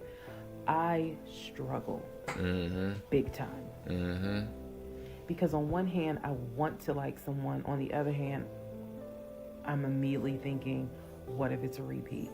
And I'm going to be honest with y'all, I can't go through that again. I can't. Every single thing in our relationship was a lie. Damn. It took me a while to realize every single day this man lied to me. Every single day he lied to me. Every conversation he had was a lie. Damn. That shit's sick. I will never know how much he lied to me. I'll never know. I've made my peace with it. I will never know how deep it really truly. Not gonna lie. This is not gonna lie. Tough. This shit right here, nigga. This might have been the worst nigga the only thing outside of this is like that nigga was like a murderer and he stole your identity or some shit. Cause that motherfucker was a felon, a pathological liar, and he was cheating. He was a felon who was cheating and a liar and a sleaze and a leech. And the nigga was broke. Oh my God. I only know what I experienced and I only know what God allowed me to see. But I'm willing to bet that there's a lot I still don't know. When people say, oh, you dodged a bullet, like you just, and I've read a lot of the comments on this, and people have sent me a lot of the comments. And so I need to make one thing very clear. I am fully aware I dodged a bullet. I am so grateful to my God that I did not have that man's child. And I said that, and I'm not trying to be rude, but I did say that. I said in retrospect, when you look back on it in 2024, you're gonna be like, in the moment you like, damn, you was crying in the bathroom. But I think even the brother or the cousin said, I hope you don't have a kid with this motherfucker. I'm so glad you don't got this nigga baby. Sorry if that offends some of you, but it's the truth. No, sometimes I'm grateful that we didn't buy a house. Yes. And that I'm not financially tied to him. Yes. In any way, shape, or form.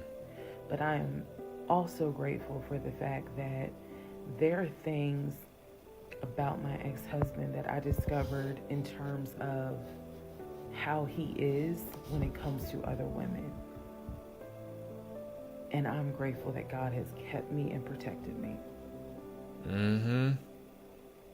That's all I'm gonna say. So when I started out making this series and I made the decision to tell my story, my motive was I just want to help one person. If there is a woman out there who's like, God, I want to be married and I met this guy and something don't seem right, but maybe it's not that bad. Fuck all that. Says, honey, just go ahead and do your research, because I can honestly tell you, being single sucks. Okay, in my opinion, sometimes it sucks, but being married to the wrong person is a type of hell no one should have to go through. You should not have to be married to someone that does not like you. You should not have to be married to someone that doesn't even love you. Preach.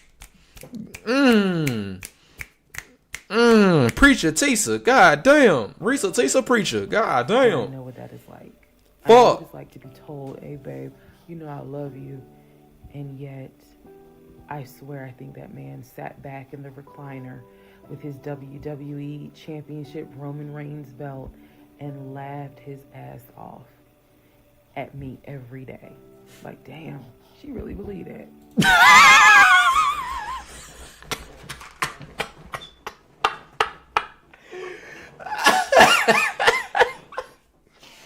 Oh shit.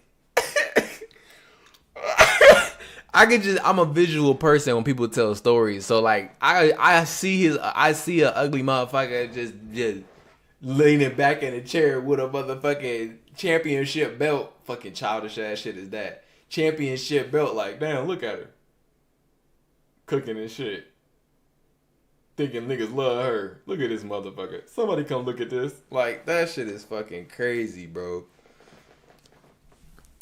And what's even insane is that this pathologically lying ass, broke ass, trifling ass, motherfucking, somehow there were other women who were getting involved with this nigga. He had 7 bitches in the fucking Facebook Messenger, bro.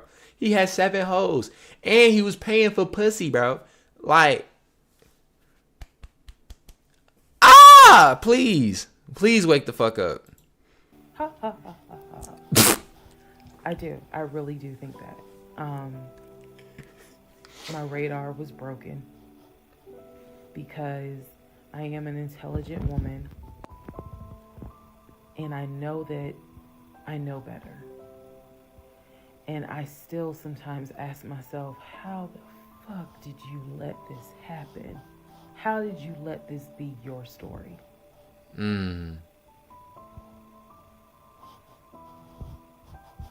All because at the time, I wanted it to be my turn. And I hoped it was my turn. And when people say, well, what do you mean by that? I just meant 27 dresses. 27 motherfucking dresses. 27 motherfucking dresses, gang. She hoped it was her turn. 27 motherfucking dresses, gang. If you don't know the movie, watch the fucking movie. For 26 times, this bitch was a motherfucking bridesmaid. And sometimes she was the motherfucking maid of honor. 26 times. The 27 dress is her dress. Damn, I think I spoiled it. Oh well, bitch. Anyways, 26 dresses. She was a motherfucking bridesmaid. 26 fucking times. So you just be hoping that one of those times, you hope that they show up for you, and you hope that it's your turn. And I understand what she talking about. She was just hoping that it was her turn. You know, like, look, you know. And I think she pushing 40, so I understand. Social media. And I don't even think she had no kids yet. So you gotta, damn, man. Damn, that love shit. In real life, we all see where damn. a woman she done been through some stuff, but she finally met someone who appreciates, loves, and respects her. And it is a beautiful thing. I had hoped that when I met him, it was my turn for that. And instead of being obedient, I wanted to be right, and I wanted to do what I wanted to do. And the cost of that decision was heavy. The toll of reliving this whole scenario was heavy. It was. I'm almost surprised at how hard it was to actually finish this playlist. Not because I couldn't remember stuff. I probably remember way more details than what I actually put out. But it's just the fact that it's like I'm reminding myself, how did you let this happen? So, therapy is real. Therapy helps. Stella Rosa Black helps too. You know what I mean? That's what you saying. That shit gets you loose. And yes, I will one day get to London. I will get my dark blue BMW X5 interior. Um, I believe I will get those things. Just got to get them a different route. So, thank you all for being on the playlist of Who the Fuck Did I Marry? You got it. I promise I will go live, and I will let you all know when I go live so that we can have a wine night full of question and answers. Talk your shit, queen. And listen, y'all. And I might have to do this in a different video, maybe not. But stop acting like she making hella bread off this shit. Oh, you gonna be able to buy that BMW now, cause all your videos going viral. All your videos got 1 million views. All your videos getting money. Oh yeah, you for sure. She's not getting paid. I repeat, she's not getting no fucking cheese off this shit. None. Zero. No, I'm just playing. Not zero. She probably got a couple dollars. But she's not getting nearly paid. The way I see so many people counting this lady pockets, talking about some damn 50 videos, 1 million views a piece. What the fuck? She got hella cheese off the RP. No, she's not. She's not. Her life did not change for being viral. Now, could this 50-part series change her life later and create opportunities for her? Because I'm pretty sure Tyler Perry Studios is going to be knocking at Lionsgate and all them niggas going to be knocking at her fucking door to try to figure out a way to turn this 50-part fucking shit into a movie. I'm not watching that shit. But I'm going to figure out, I feel like they're going to figure it out and she going to get some opportunities. She going to be on all types of shows. I bet you she going to be on that Jennifer Hudson motherfucking Daily Show and all them type of shows. Everybody going to want to interview her and talk to her and all that shit. She going to be on everything, right? But she ain't making no money on TikTok. So cut that shit out, y'all. Her qualified views are only the views that come from the For You page. This is how they get you. I started reacting to these videos. I have a few videos on my account. I'm probably going to delete them. But I had a few videos on my account. They got no money. I have other videos on my TikTok. No money. Because 97% of the viewership came from search. I searched this up. I looked it up. I went through the playlist. You probably did the same thing. When she started going viral, well, what did we do? We searched it up, or we found one video, we put it on a playlist, we watched the whole playlist. She's not getting paid for any of those views. They don't qualify. Maybe her first video, her first 5 maybe, she probably got paid for those. But once those first 5 started picking up, if you went to her profile to view this, she didn't get paid for that. If you searched this series up and watched it top to bottom, she didn't get paid for that either. If you showed up on a live stream and went to her page, she's not getting paid for none of that. She only gets paid from when the video is released and is shown on the For You page. I have never seen one of her videos on my For You page, and I literally have watched 50 of these videos. Never seen one on the For You page. The videos I put out, never seen on the For You page. And I have multiple TikTok accounts. My videos of her did not show up on my For You page. When I go to the analytics for those videos, 90+% search. So if y'all want to help her out or y'all want to give her some money or something like that, y'all got to do that shit when she live. Y'all got to donate. Y'all got to do some other shit. Reach out to her. Share her story. Share her video. Even if you share her video and somebody watches it from you sharing it, she don't get paid for that either. But at least if you share her story, maybe that she'll get opportunities that will become lucrative from this story. And she can be a part of a production team to make this come to life. Put it in a book, put it in an audio series, put it in a movie or something like that, or a television series about these types of relationships. I don't know, but that's it. That's part 50. We got through it. I think the other part 1 through 25 is on YouTube, and parts 25 through 50 is on YouTube. So if you want to go with it with me and my reactions, And I watched all 50 parts of this shit. I sat here for 8 hours and watched this shit. Appreciate y'all, man. But yeah, learn from her story, man. It's so much. There's so much, and I knew a lot of this shit was bullshit. And there's so much, man. GG's, y'all boys.